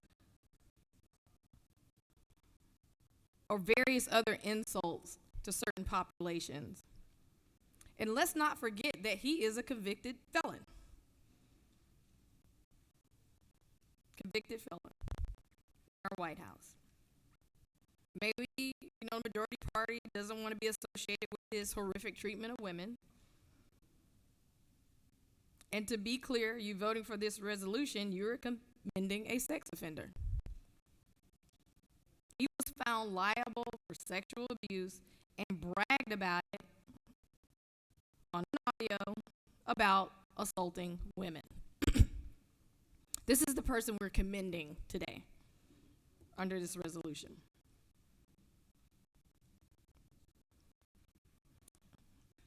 I think we're in an unprecedented moment where we're not taking the full history of someone who is and who will continue to create chaos, division, and harm to working families, to women, and to our institutions. And sadly is reflective of the state of this majority party in this chamber. And to speak to my amendment, I have in my district a really huge population of seniors that are worried about their Social Security. They're worried about their Medicare. I'm getting calls and emails that they are concerned. So the point of my amendment here was to insert to prevent those seniors and to protect them. And I think if we're going to put this in the resolution, let's go ahead and insert my amendment here.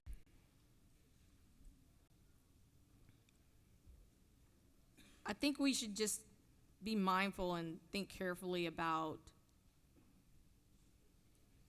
who we're praising in this chamber, why we're spending time praising.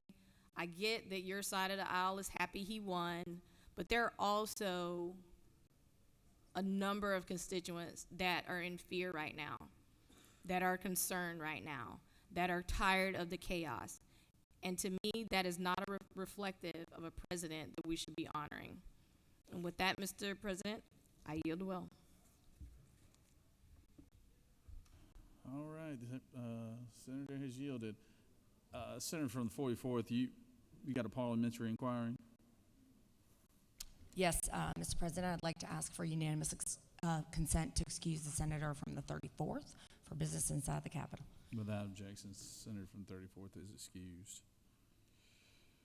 All right, amendment number 2. Recognize the senator from the 10th to speak to amendment number 2.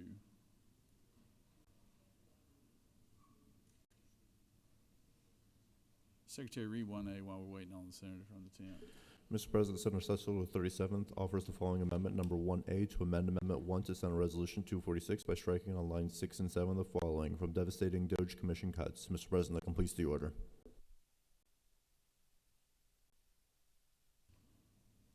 Senator from the 14th, would you like to come speak to your amendments so nobody can find the senator from the 10th to speak to his? It's too late. Senator from the 14th, speak to your amendment.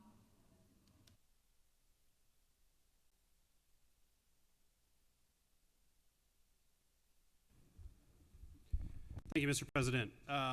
My amendment is pretty simple. It just adds a factual statement to the resolution that many of President Trump's supporters would like him to explore a legal option to see if he can run for a third term. Now, that's without prejudice to whether he can or not. I have my own legal opinions about that. So does the entirety of the constitutional law section of the bar. But I know that some of his supporters at least want y'all to look into it. So if you are opposed to letting him look into it, you can vote no. In general, I think that this resolution, I mean, I kind of made my point from my seat earlier, but look, I'll just do the age-old trick of quoting the chaplain of the day's words back to you. He warned you about appearances. He said appearances will take care of themselves, that God cares a lot less about appearances and the outward life than he cares about the inner life. I wrote down all his notes, but in the rush to come up here, I forgot to get his exact quotes. But I think he was very clear. I mean, this is the character poster on the wall that says your thoughts become your words become your actions, become your habits, become your character. And I think that this country has decided to sort of cauterize the wound of learning what President Trump's character really was back in 2016 when we were initially horrified by the Access Hollywood tape and what he said you could do to women just to grab them. A lot of Gen Z voters are not even aware that that tape existed because the country has so thoroughly moved on from the initial revelations about how bad President Trump's character is that most people decided it's just business as usual. Look, I can't even get a good audience for Trump Morning News anymore. I mean, the main reason for that, I think, well, A, my content has deteriorated in quality probably, but B, it's that we have so become routinized, that we've become accustomed to this routine torrent of news that the administration's violating court orders, firing veterans, firing nuclear weapons stockpile managers, then trying to hire them back, firing the bird flu people, that we're like, what's new? It's not really new, so all of our animal brains have adapted because it's just business as usual. Let's hope that this business as usual mindset doesn't carry us into a place where the administration violates not just district court orders, but Supreme Court orders, where the administration cracks down on protests in ways that become increasingly violent, that basically the administration decides to pursue unpopular policies, unpopular approaches, but then tinker with election processes to stay in power. Let's just hope that doesn't happen. I sure hope y'all know what you're doing. Mr. President, I'll yield for questions. Do you have a couple questions? Senator from the 26th, are you wanting to ask a question? Or? Thank you, Mr. President and gentlemen, the well yield. I yield to the distinguished legislator of 50 years. Isn't it true that Elon Musk took a contract from Verizon for $1 billion without a bid? That's correct, Senator. What appears to be happening is that Elon Musk, as part of his, quote, efficiency effort, is taking actions to dismantle agencies that have regulated him directly, and he is also taking action against competitor contracts and viewing them as hostile.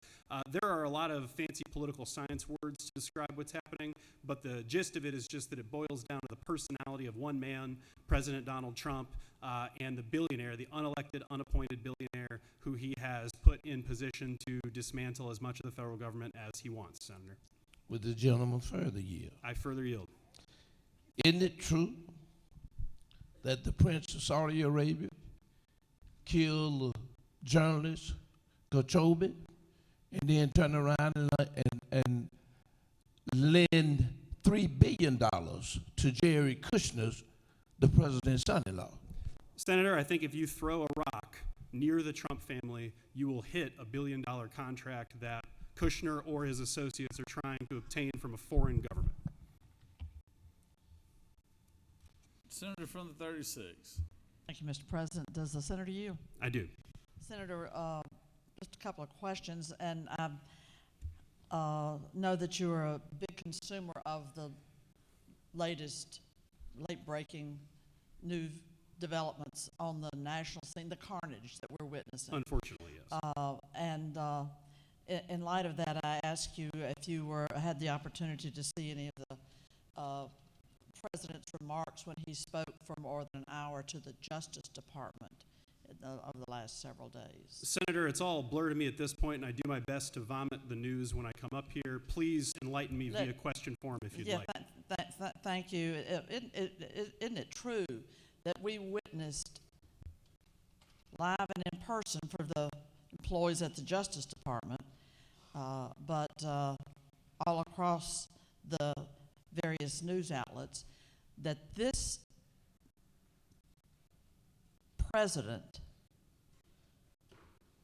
stated that CNN and MSNBC are just political operatives for the Democratic Party, and further, that he thinks they're illegal and they should be shut down. Senator, President Trump has a long history spanning back almost a decade now of referring to news media as the enemy of the people, to talking about opening up libel laws to essentially chill legitimate press activity and speech by his detractors. In his second administration, he has accelerated that view of media, the Fourth Estate, and other institutions, such that, for example, under the unitary executive theory, he has decided the DOJ are his own personal lawyers, even putting one of his own personal lawyers in at the U.S. Department of Justice, U.S. Attorney's Office in Washington, D.C., who is sending scare letters to private institutions threatening them to remove their DEI programs, among saying he will look into individuals who Trump thinks he's being treated unfairly by. So President Trump's history over the last decade, and further than that, has been a long and boisterous campaign of discrediting his detractors, discrediting traditional institutions like media and independent agencies of government, and bending basically every power that he can find towards the satisfaction of his own personal whims. I hope that answers your question, Senator. That's a rather full and extended response. And my final question is, how long is it going to take, do you think, before countless members of the Republican Party that we know and are in relationship with, attend church with, do business with, appreciate here on the floor of our chamber? How long will it take? What line has to be crossed? Is it when CNN is shut down, MSNBC, when the studios are taken over? Is it when more people are snatched at midnight from their homes and put on planes? Senator, can I be candid? I mean, it wasn't enough when President Trump mocked a disabled reporter. It wasn't enough when he pardoned thousands of, in some cases, very violent January 6th rioters. It wasn't enough when he said that he doesn't like people who get captured as prisoners of war because they're essentially suckers and losers. It wasn't enough when he called American cities and foreign countries words I can't say from the well. It wasn't enough when the Access Hollywood tape he said, grab women by the you-know-what. It wasn't enough when he appointed a wrestling superstar to the Department of Education to unconstitutionally dismantle it, notwithstanding all the federal money that supposedly we care about at the state level that comes to the states. We talk about a special session for tort reform. Let's talk about a special session to restore lost tens of billions of dollars in the event that the federal government gets its way right now and cuts off all manner of contracts and funding to the states. I sincerely believe, and I wish I weren't in a position to have to say this, that the Republican Party and the American people are not going to wake up until there is a trauma, a tragedy in this country that is way worse than COVID. You thought 1 million people dying was bad? Until people's pocketbooks are hit, not just marginally by tariffs, but dramatically, if we enter another big recession, if all of the veterans who, some of whom voted for President Trump, lose their jobs, lose their access to health care, the pain level is going to have to increase exponentially until we finally believe what the chaplain said this morning from the dais, which is that your words become your actions, become your habits, become your character, until we finally see materialize that his profound malignant narcissism that has been on display for decades is going to translate into me-centered policies that enrich billionaires and oligarchs at the expense of everybody that Trump couldn't give less of a whatever about. It's going to take that level of pain before this country gets to a point where it says we cannot indulge this illusion that this self-made billionaire who actually got money from daddy and has stepped on every contractor and person who's ever gotten in his way is actually not here to help you, Senator. Thank you, Senator. Thank you. With that, Mr. President, I yield the will.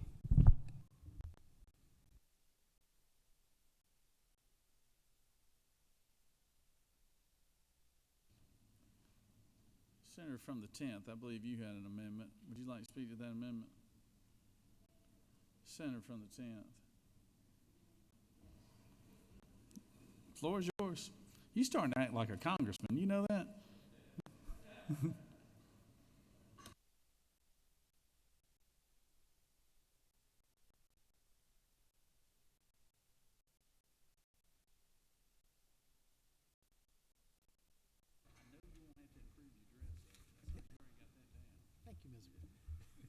Thank you, Mr. President. I am certainly asking for everyone's support on this amendment. It's a fairly innocuous amendment, and it's a way of protecting our veterans.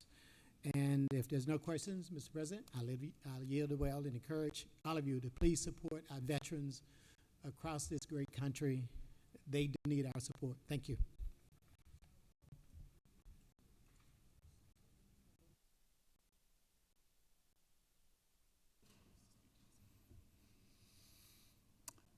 Senator from the 37th, I understand it's your birthday today. Well, happy birthday. Come on down. Talk about your amendment.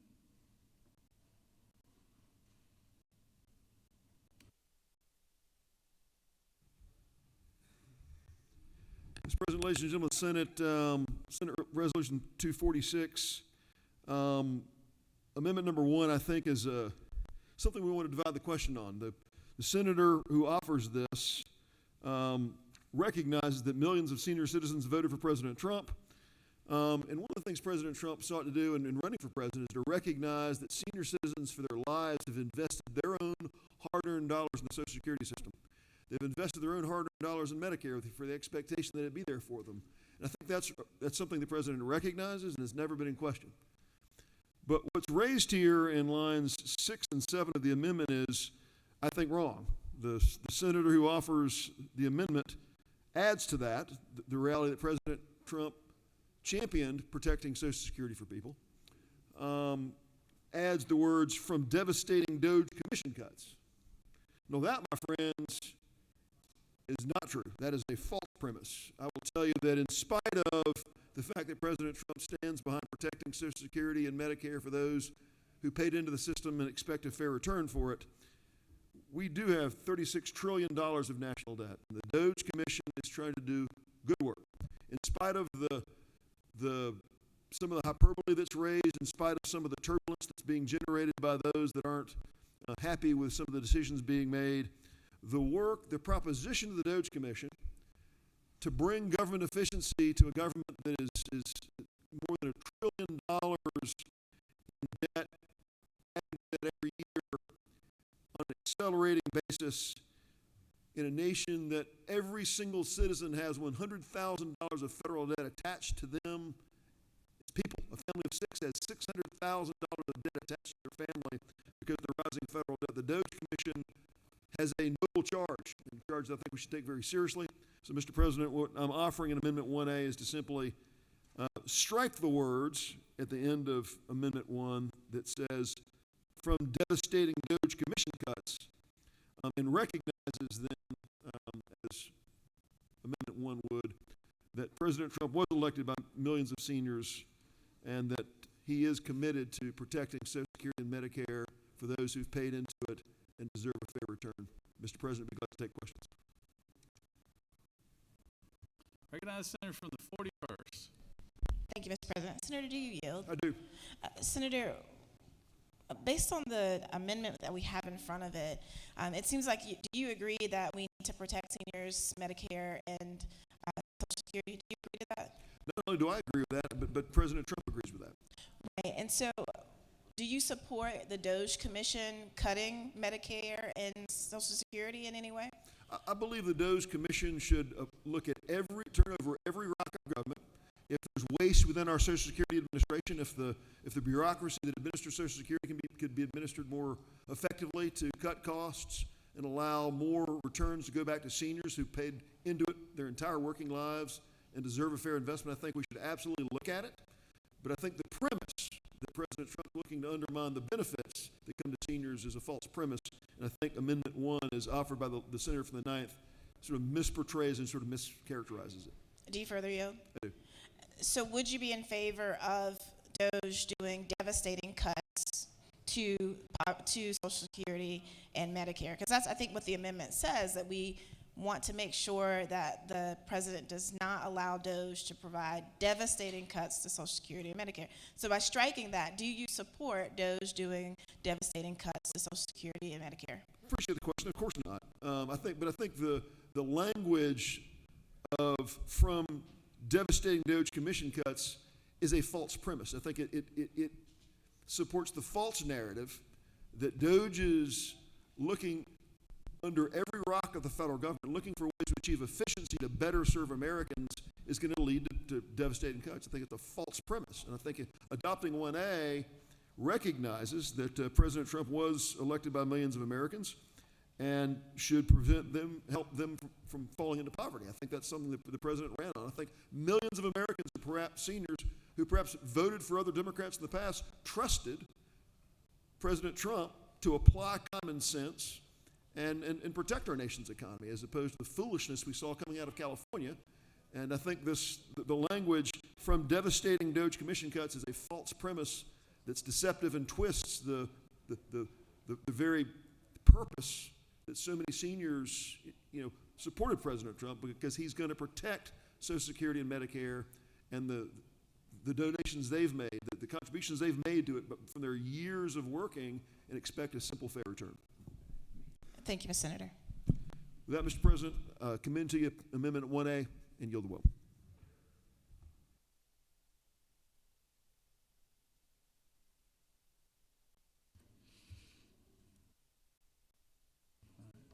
Recognize Senator from 31st speak to the bill.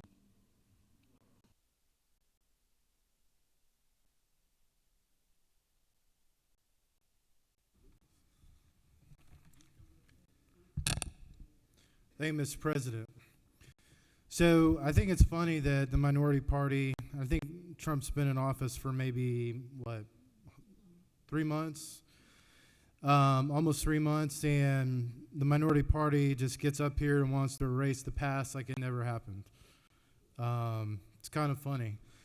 At the same time, I think the minority party also forgets that blue-collar Americans are the ones who built America. They also forget that iron workers raised skyscrapers in some of the largest cities in America.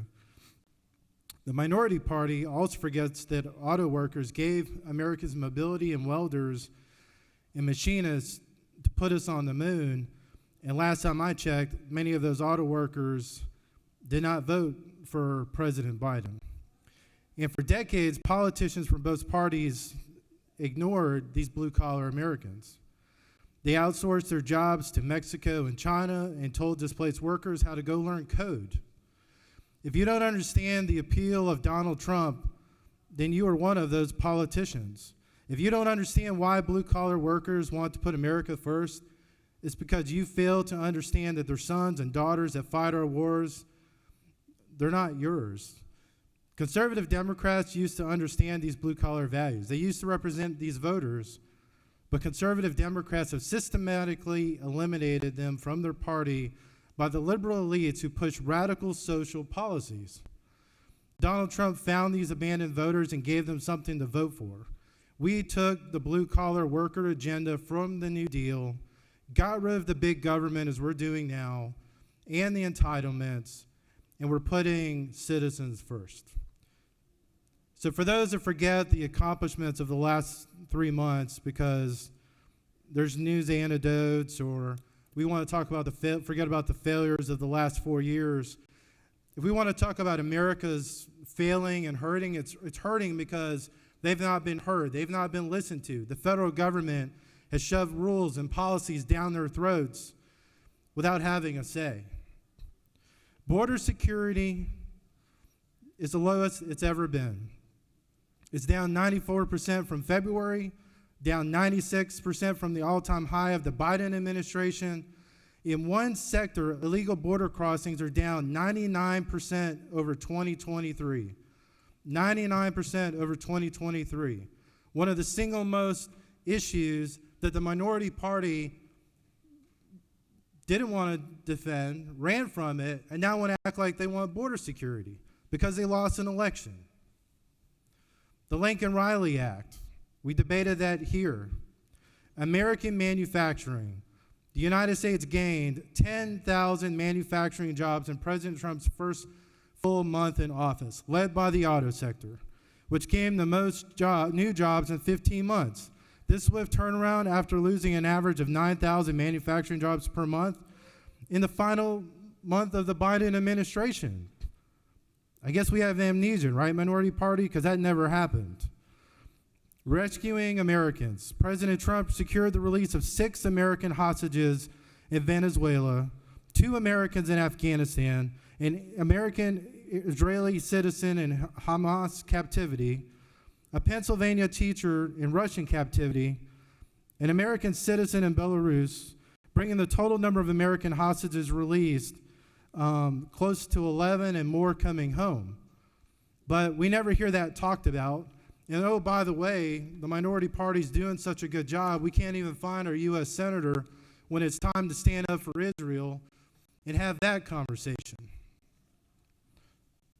The Department of Treasury is sanctioning the international network of facilitating the shipments of millions of barrels of Iranian crude oil worth hundreds of millions of dollars to China. President Trump redesignated the Iran-backed Houthis as a foreign terrorist organization. Do we forget what the minority party and President Biden thought of Iran? They thought they were allies, right? Or somebody going to come up here and say that never happened? President Trump signed an executive order to reinstate with back pay U.S. service members who were discharged under the military's Biden-era COVID-19 vaccine mandate. President Trump has done more for military veterans than some of us have seen in our lifetime, including my father who served in Vietnam, was stationed in Korea, than some of the presidents going back to the 60s and 70s or even the 50s based on our circumstances around the world. And last time I checked, I'm sure there were a lot more veterans that went to Trump rallies than Biden rallies. Cutting the bureaucratic red tape, I think it speaks, just as my colleagues have talked about, we're cutting the government just as your president did, President Clinton did back in the 90s, but we're going to do better. The United States Army saw its highest recruitment numbers in 15 years. Since the election, the U.S. Navy is on track for its highest recruitment numbers in 2 decades. The United States Air Force saw its highest recruitment numbers in 15 years in December, January, February, while the number of recruits in delayed entry program is the most it's seen in nearly 10 years. Law enforcement, the Justice Department dismissed the Biden-era lawsuits against police and fire departments over the use of standard aptitude tests, fitness tests, credit checks in their hiring processes. And the disaster response, President Trump revitalized the effort by FEMA to rebuild areas of western North Carolina that were ravaged by Hurricane Helene. President Trump overrode the environmental red tape limiting water available in California following the state's water failure system during this year's devastating wildfires. And if we forget already, I remember President Trump went to Los Angeles, went to Southern California, and the mayor of Los Angeles made all these promises to those residents, including the governor of California. How many of those residents have been able to build their homes back because they're being held back by the minority party and the Democrats who are running these states and running these local governments? The Trump administration has reopened a section of Interstate 40 recently in North Carolina and Tennessee, which has been destroyed during the hurricane 3 times faster and cheaper than expected.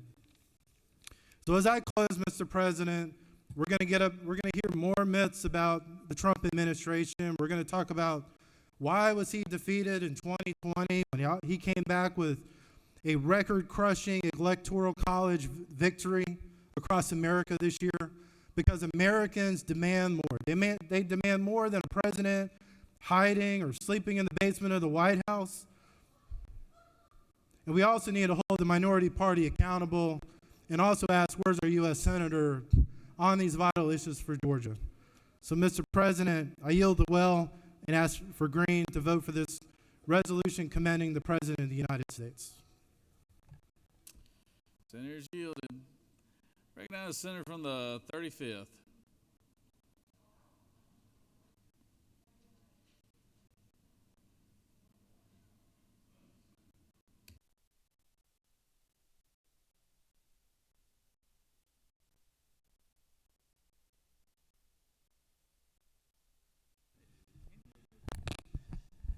Thank you, Mr. President. Colleagues, I stand in opposition to this resolution, and I'm disappointed that we're even spending precious time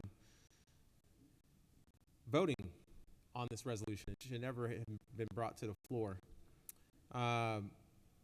But it's also not surprising given the political environment that we're in and the fact that the majority thinks that they have to continue to bend the knee to the president in order to get favor or preserve funding in Georgia or get an endorsement in next year's elections or whatever the motivation is.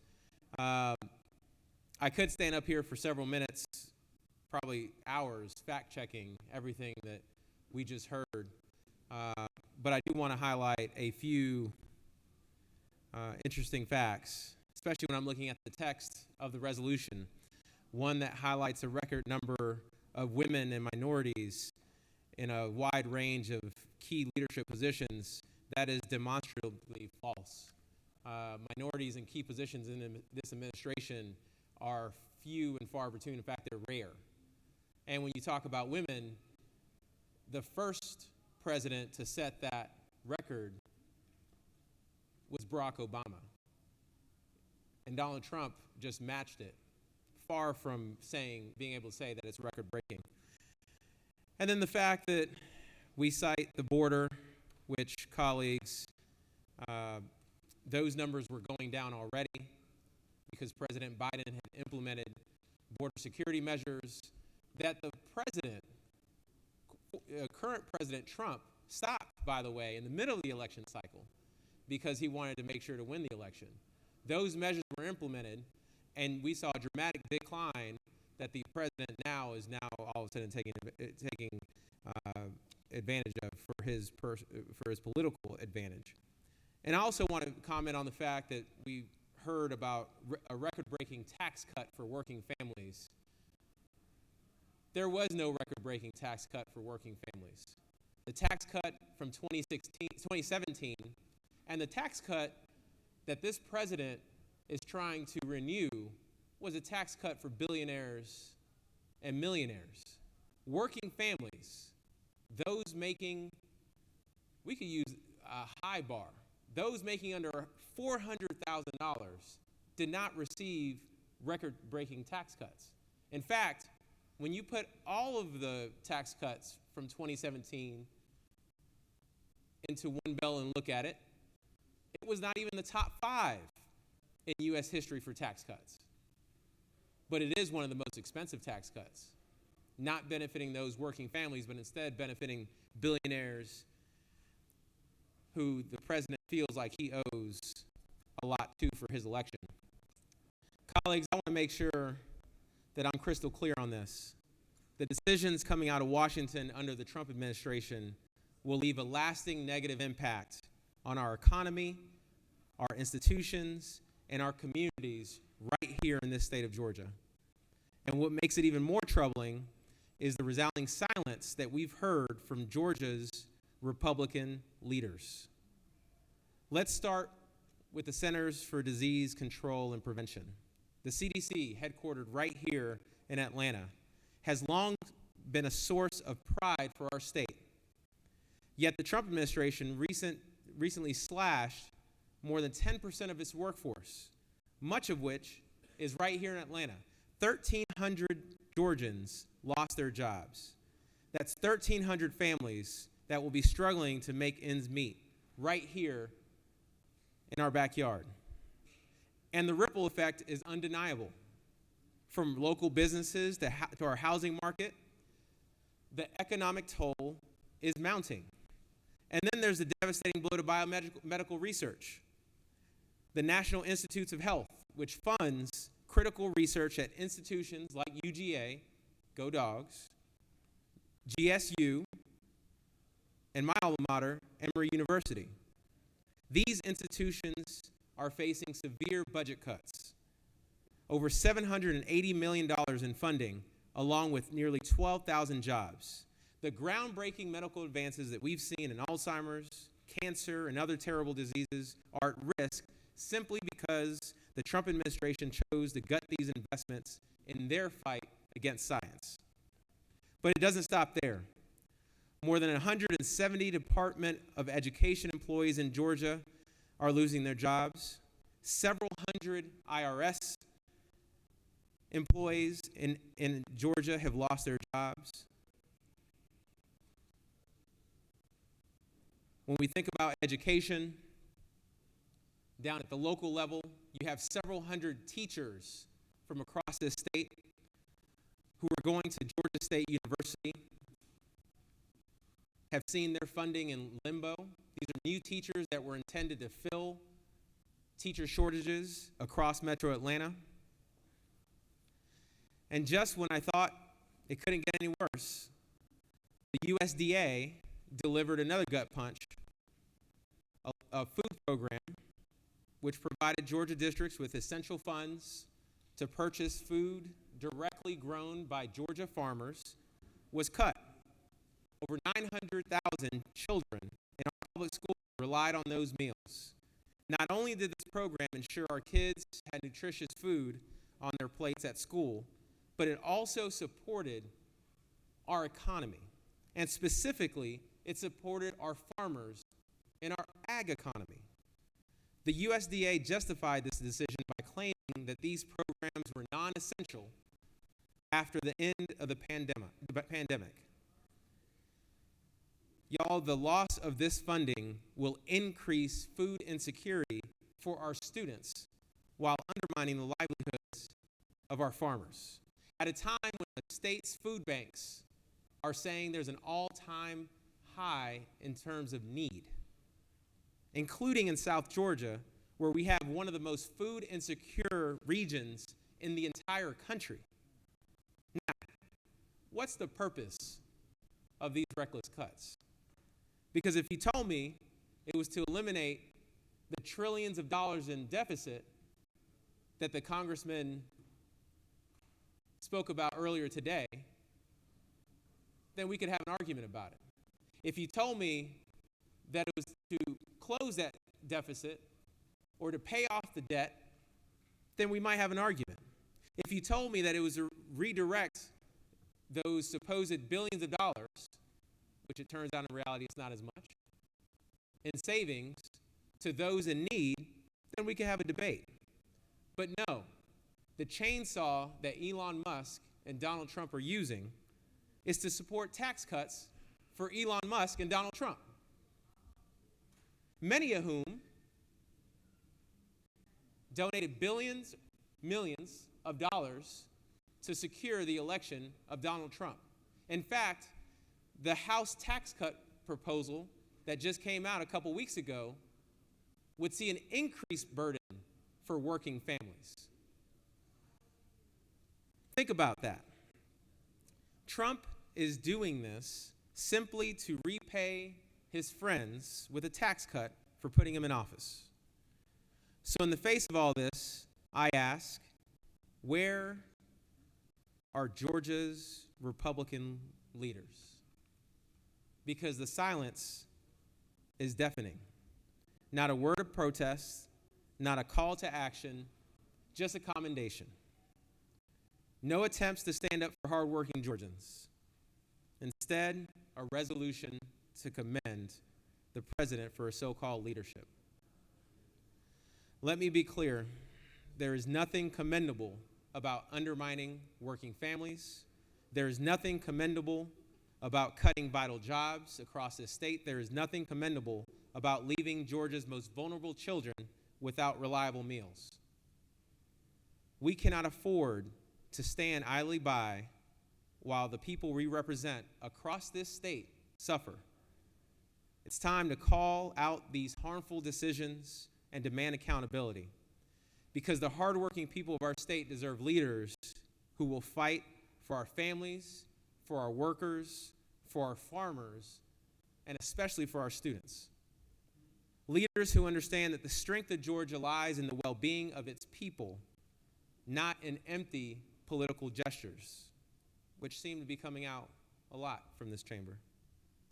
So today, I'm calling on all of us, whether you're Democrat or Republican, to stand together and to demand that our representatives in Washington push back against these destructive decisions and to ensure that Georgia's voice is heard loud and clear.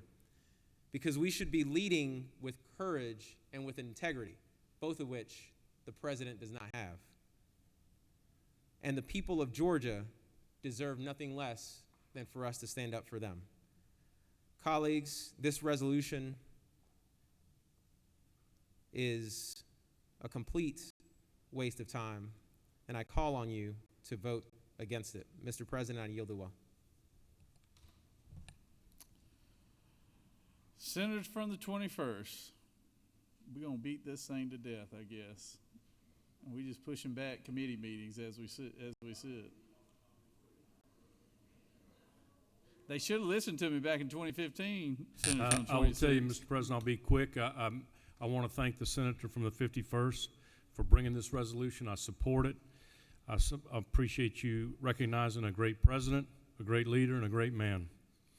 I want to thank the lieutenant governor, who was the first elected official to support President Trump back in, 2015. And in 2019, he introduced me to the president, and he ran his campaign in 2024. He was chairman of the campaign. I was chairman of a PAC called Take Back Georgia. And folks, I got to know the president. He loves our country. He loves his family. He loves law enforcement, and he loves capitalism. And I tell you what we did learn in 2020, leadership matters, elections matter, and elections have consequences. And we saw the disaster of the Biden administration. In this election in 2024, and the reason I fought so hard for President Trump is I laid it out. It was capitalism versus communism. It was law and order versus criminal chaos. And in the first 2 months of his administration, it hadn't even been 2 months yet, law and order is back. Immigration's down, and capitalism is back. Because of President Trump's leadership, America is winning again. And Mr. President, I'll yield the will. Let's keep winning. Thank you. Senator from the 26th, would you like to round this thing off for us?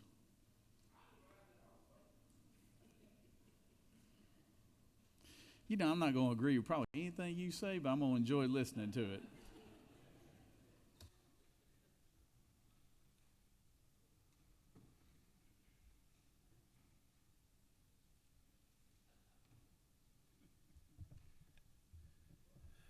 Thank you, Mr. President.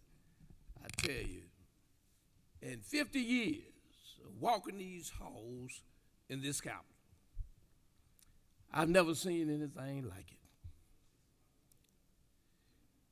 You see, I look at hindsight. What happened back then gives me the insight to move forward, which is foresight. And so if you don't have a history of what happened, then you don't have the insight to see how to go forward. Now here we're talking about a resolution. A convicted felon, a rapist, and it's all right with y'all.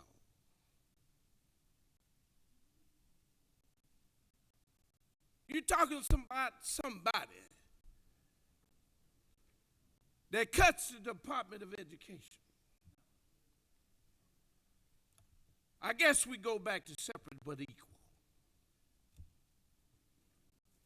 You talk about somebody who has an oligarch like Putin got in Russia. It tells him what to do, how to cut it. He sends a satellite up, it blows up, and around the country you close down airports because the planes can't take off because debris is falling everywhere. But that's all right. You talk about what we saw on television. It ain't something somebody told us about the insurrection at the Capitol.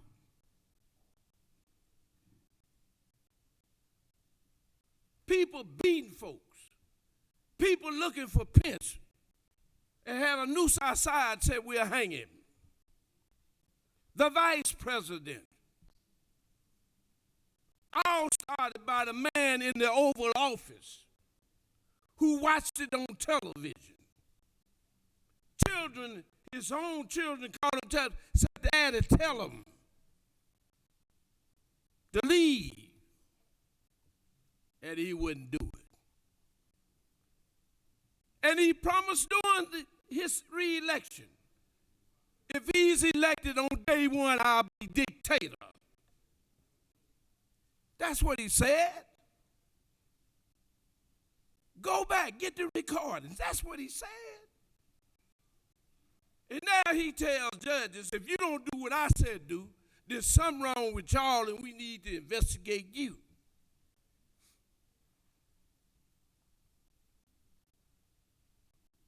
But y'all have this big organization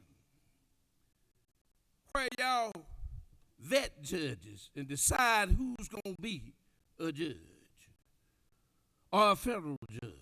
I forget what they call it. In my older days now, I take memory pro, try to remember what's going on. But yet and still, we are up here debating this when we ought to be taking care of the people's business. You talk about Biden. You didn't turn back that infrastructure money that went to your boards, education, your Department of Transportation. You didn't turn it back. But oh, he was a bad president. But you didn't talk about COVID when the president of these United States refused to listen to signs. So people being vaccinated. He fought it. Y'all forgot that? And people died.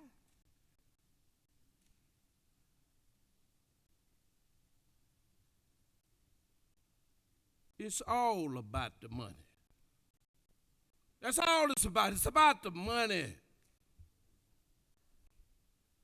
When Elon Musk can take $1 billion contract from Verizon and not even bid on it, when Elon Musk can sit in judgment of those folks who tell him whether or not Tesla is right in the automobile business.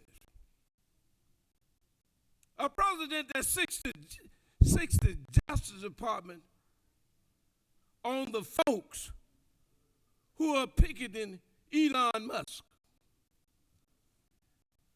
Boy, I tell you, in 50 years, I've seen it all. And I'm telling you, hindsight, insight, foresight.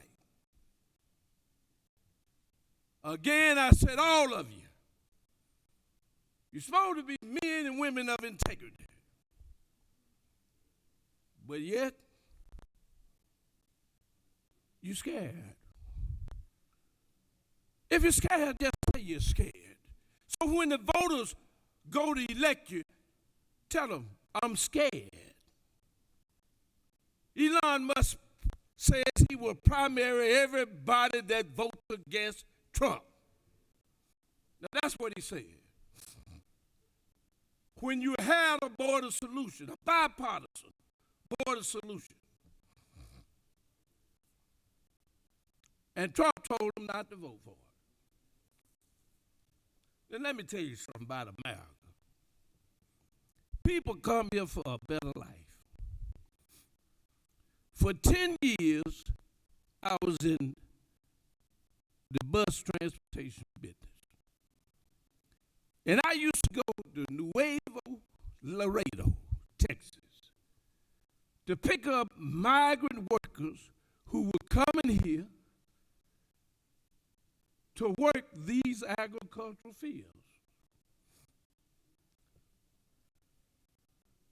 And on every payday, they would find Western Union to wire money back home. Because they had something to wire back home because they wouldn't make it very much where they were.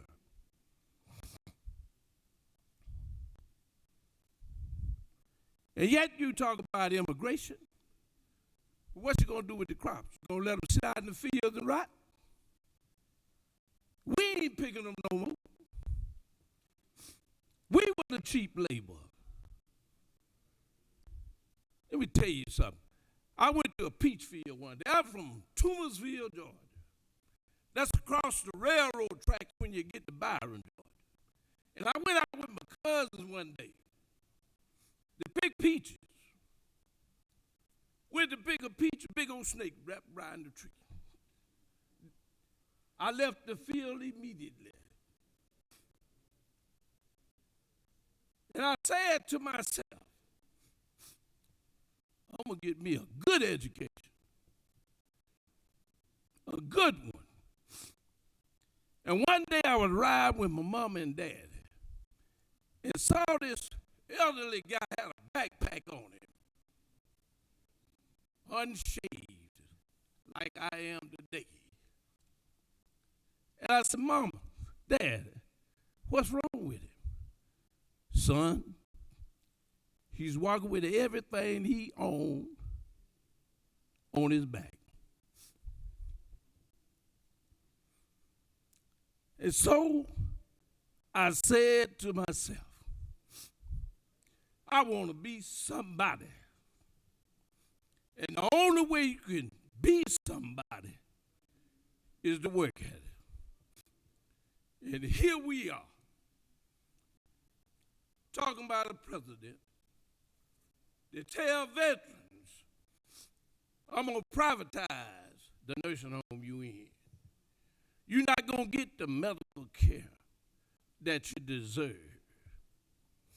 And yet they fought for our freedom. I've never served in the military. 1969, I was there playing pool and shooting pool with the veterans in the wreck at Tuskegee. Like the flunked out of school. Got that letter to report and went to the Atlanta depot. And people were standing in line naked. I saw some guys had, where the underwear was some leaves. I saw guys twitching. And the recruiter said, you going? Told me to bend over. I couldn't squat but so far. And they wanted to know why. I had a zipper on my knee. I had a knee operation playing football. You don't even have to worry about it. We ain't going to take you because you're a disability. I'm trying to figure out, I'm playing football, I'm a disability. Well, we're going to end up having to pay for that bad knee you got when you go in the military. So let me say this to you. Hindsight, foresight, and insight. Y'all better realize what's happening. You are giving up your independence as an elected official, where you run in front of the public and say, I'm going to try to see about your best interest. Not your own interest, but your best interest. So again, I say to you, if you scared, say you scared.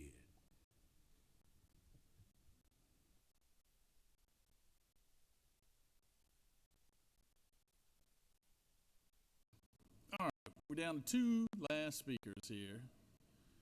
Senator from the 41st.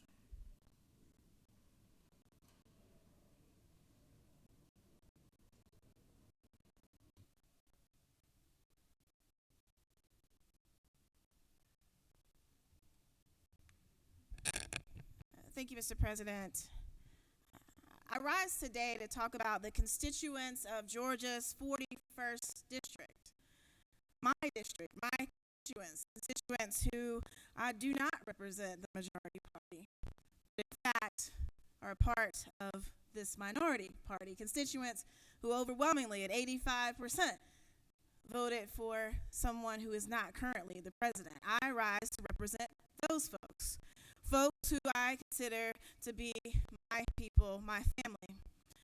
District 41 is perhaps one of the most diverse districts in the state, with people from all walks of life, representing countries and religions from all around the world, of every economic status and occupation. The very fabric of Georgia, woven together with the beautiful colors of diversity, arms wide open to inclusion for all. diversity, and inclusion, the foundation of District 41. And now those are forbidden words.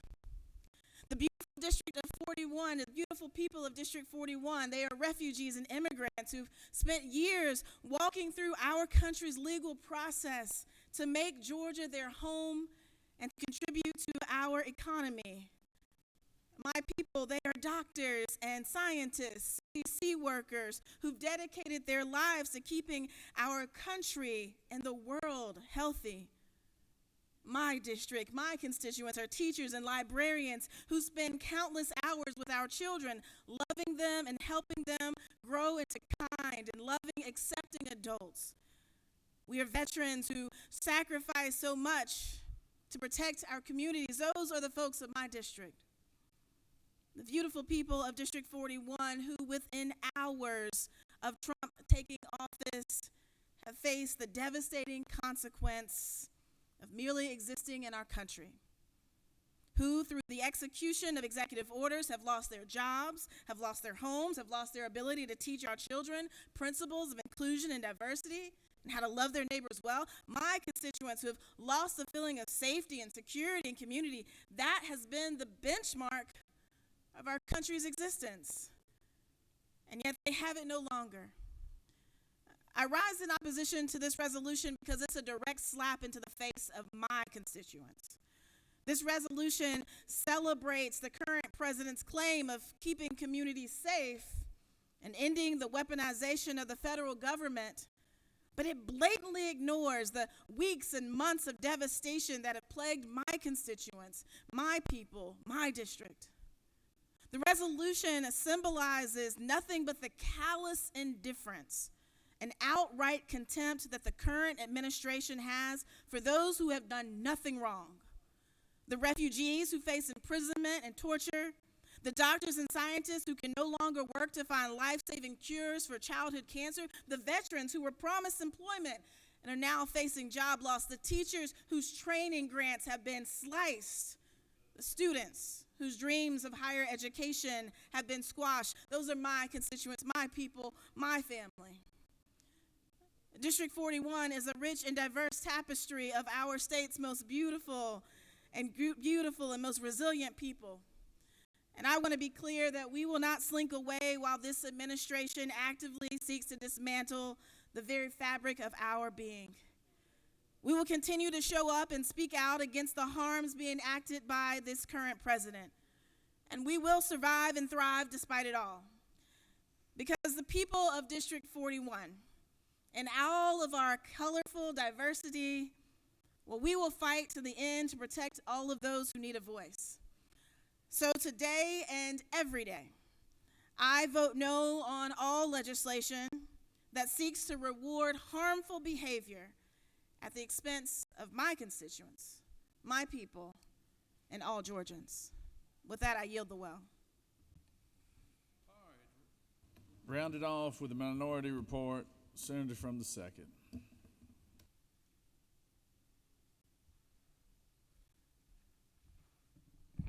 Thank you, Mr. President. I'll be brief. Colleagues, I just draw your attention to line number 7, where it talks about minorities and individuals from a wide range of backgrounds to key leadership positions. Key leadership positions, Mr. President, that is a juxtaposition to line 25, where the 3 Supreme Court justices that were appointed by President Trump, none were African American.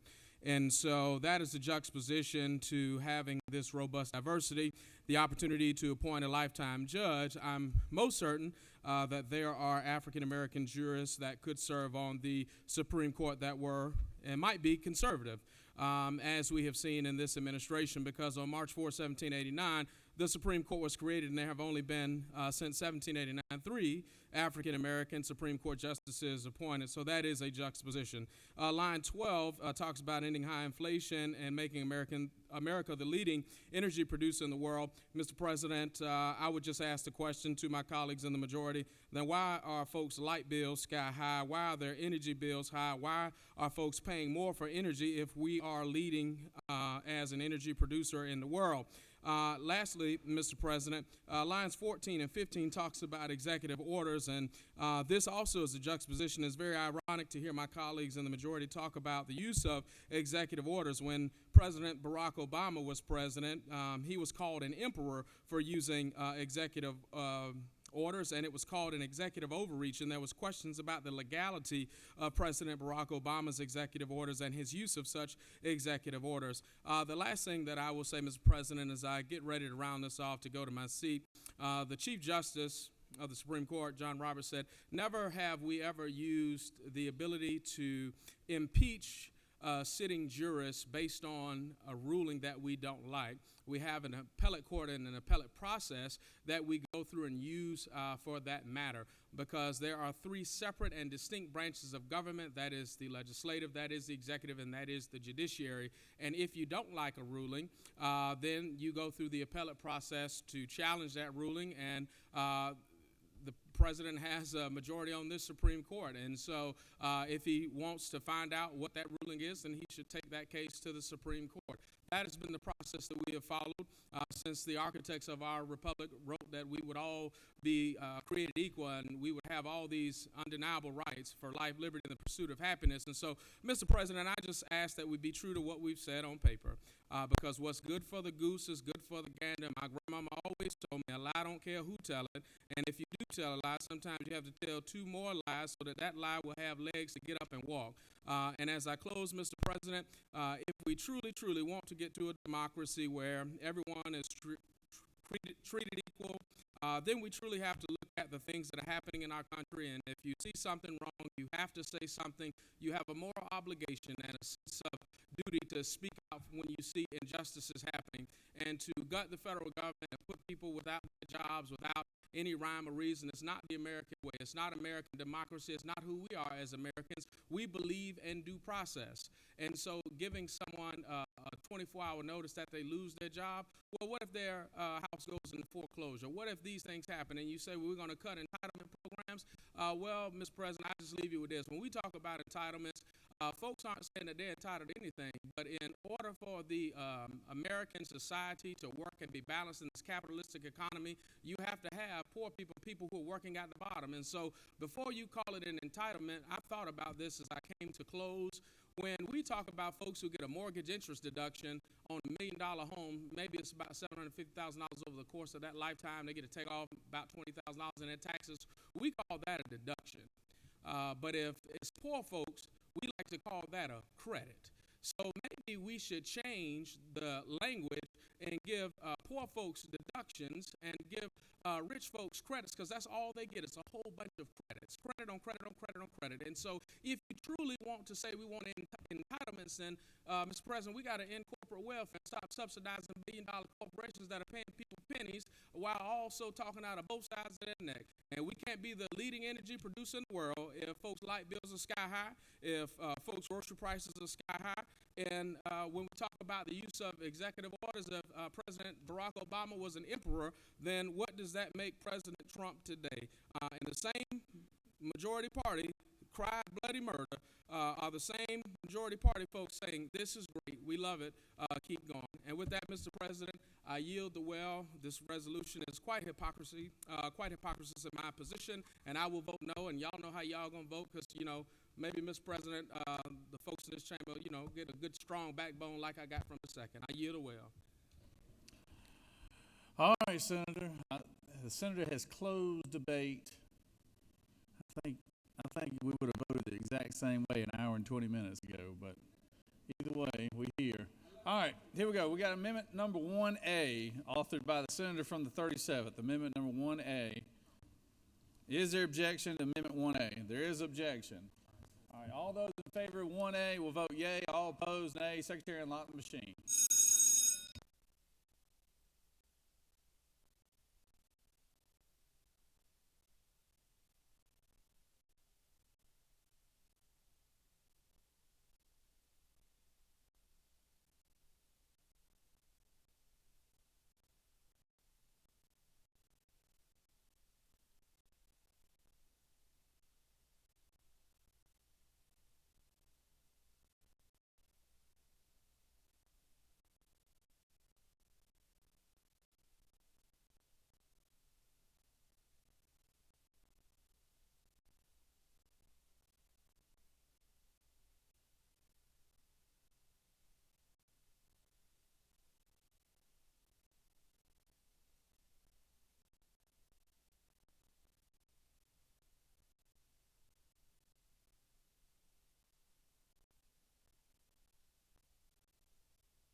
On the adoption of the resolution, the yeas are 29, the nays are 16, and 1A has been adopted.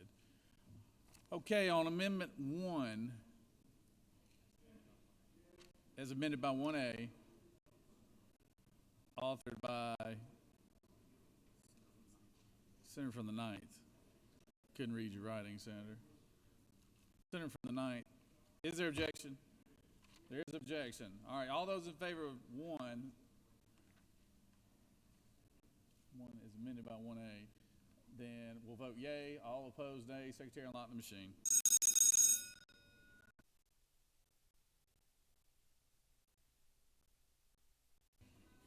Senator from the 14th, for what purpose you rise? State your inquiry. Parliamentary inquiry, Mr. President. State your inquiry. Is it not true that a vote against this amendment means a vote against guaranteeing that Social Security and Medicare won't be cut? Isn't that true, Mr. President? Every senator is entitled to a red and green vote.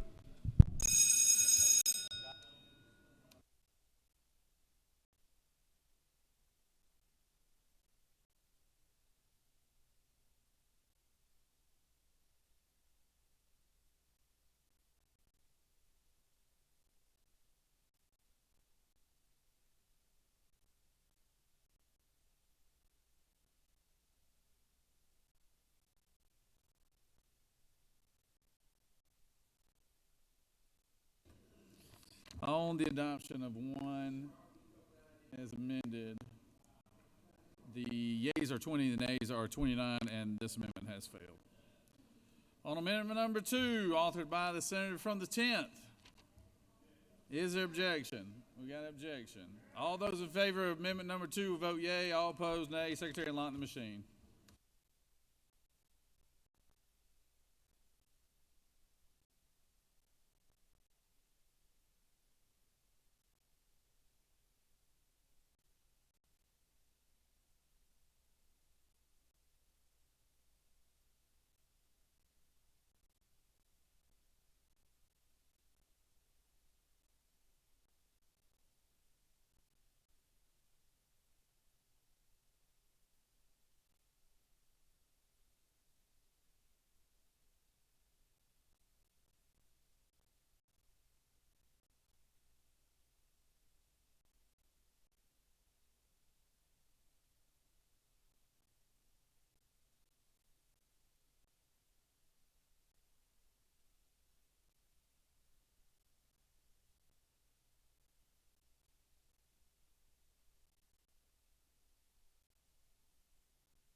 On the adoption of amendment number 2, the yeas are 17, the nays are 31, and this amendment has failed.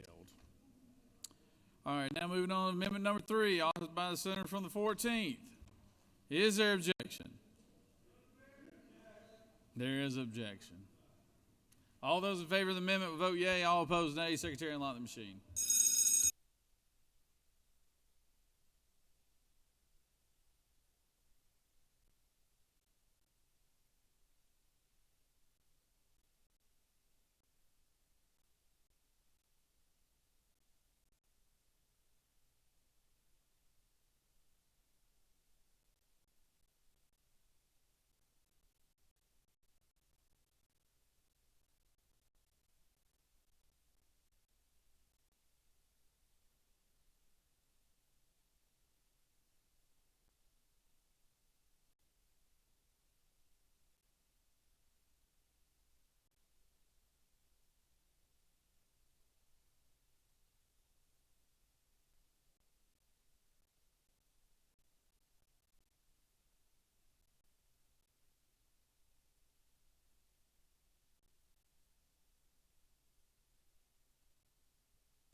On the adoption of amendment number 3, the yeas are 18, the nays are 31, and this amendment has failed. Is there objection to agreeing to the report of the committee, which is favorable to the adoption of the resolution? Chair hears none. The report of the committee is agreed to. Is there objection to the main question being ordered? Chair hears none. The main question is ordered. Questions on the adoption of the resolution. All those in favor will vote aye. All opposed, no. Secretary, unlock the machine.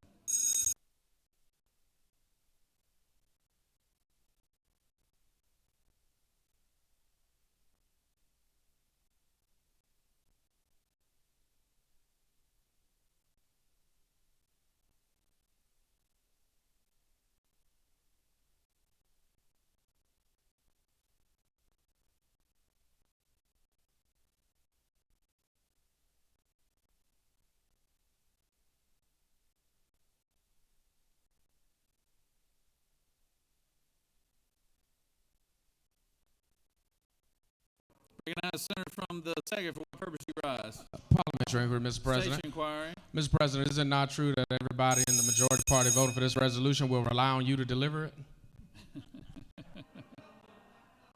The senator knows of what he speaks.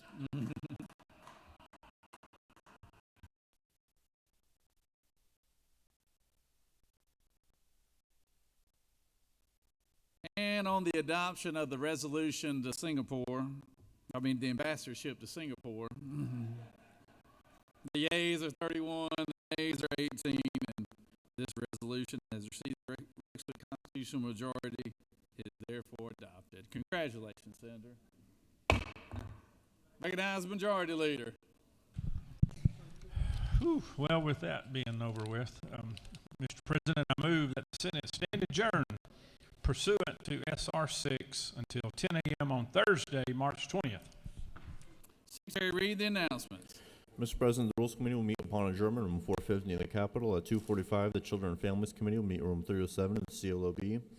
At 3:45, the Appropriations, Agriculture, and Natural Resources Subcommittee will meet in MES 1. Also at 3:45, the State Institutions and Property Committee will meet in room 125 in the Capitol. At 5 p.m., the Regulated Industries and Utilities Committee will meet in room 450 in the Capitol. At 6 p.m., the Government Oversight Committee will meet in room 307 in the CLOB. That completes the order, Mr. President.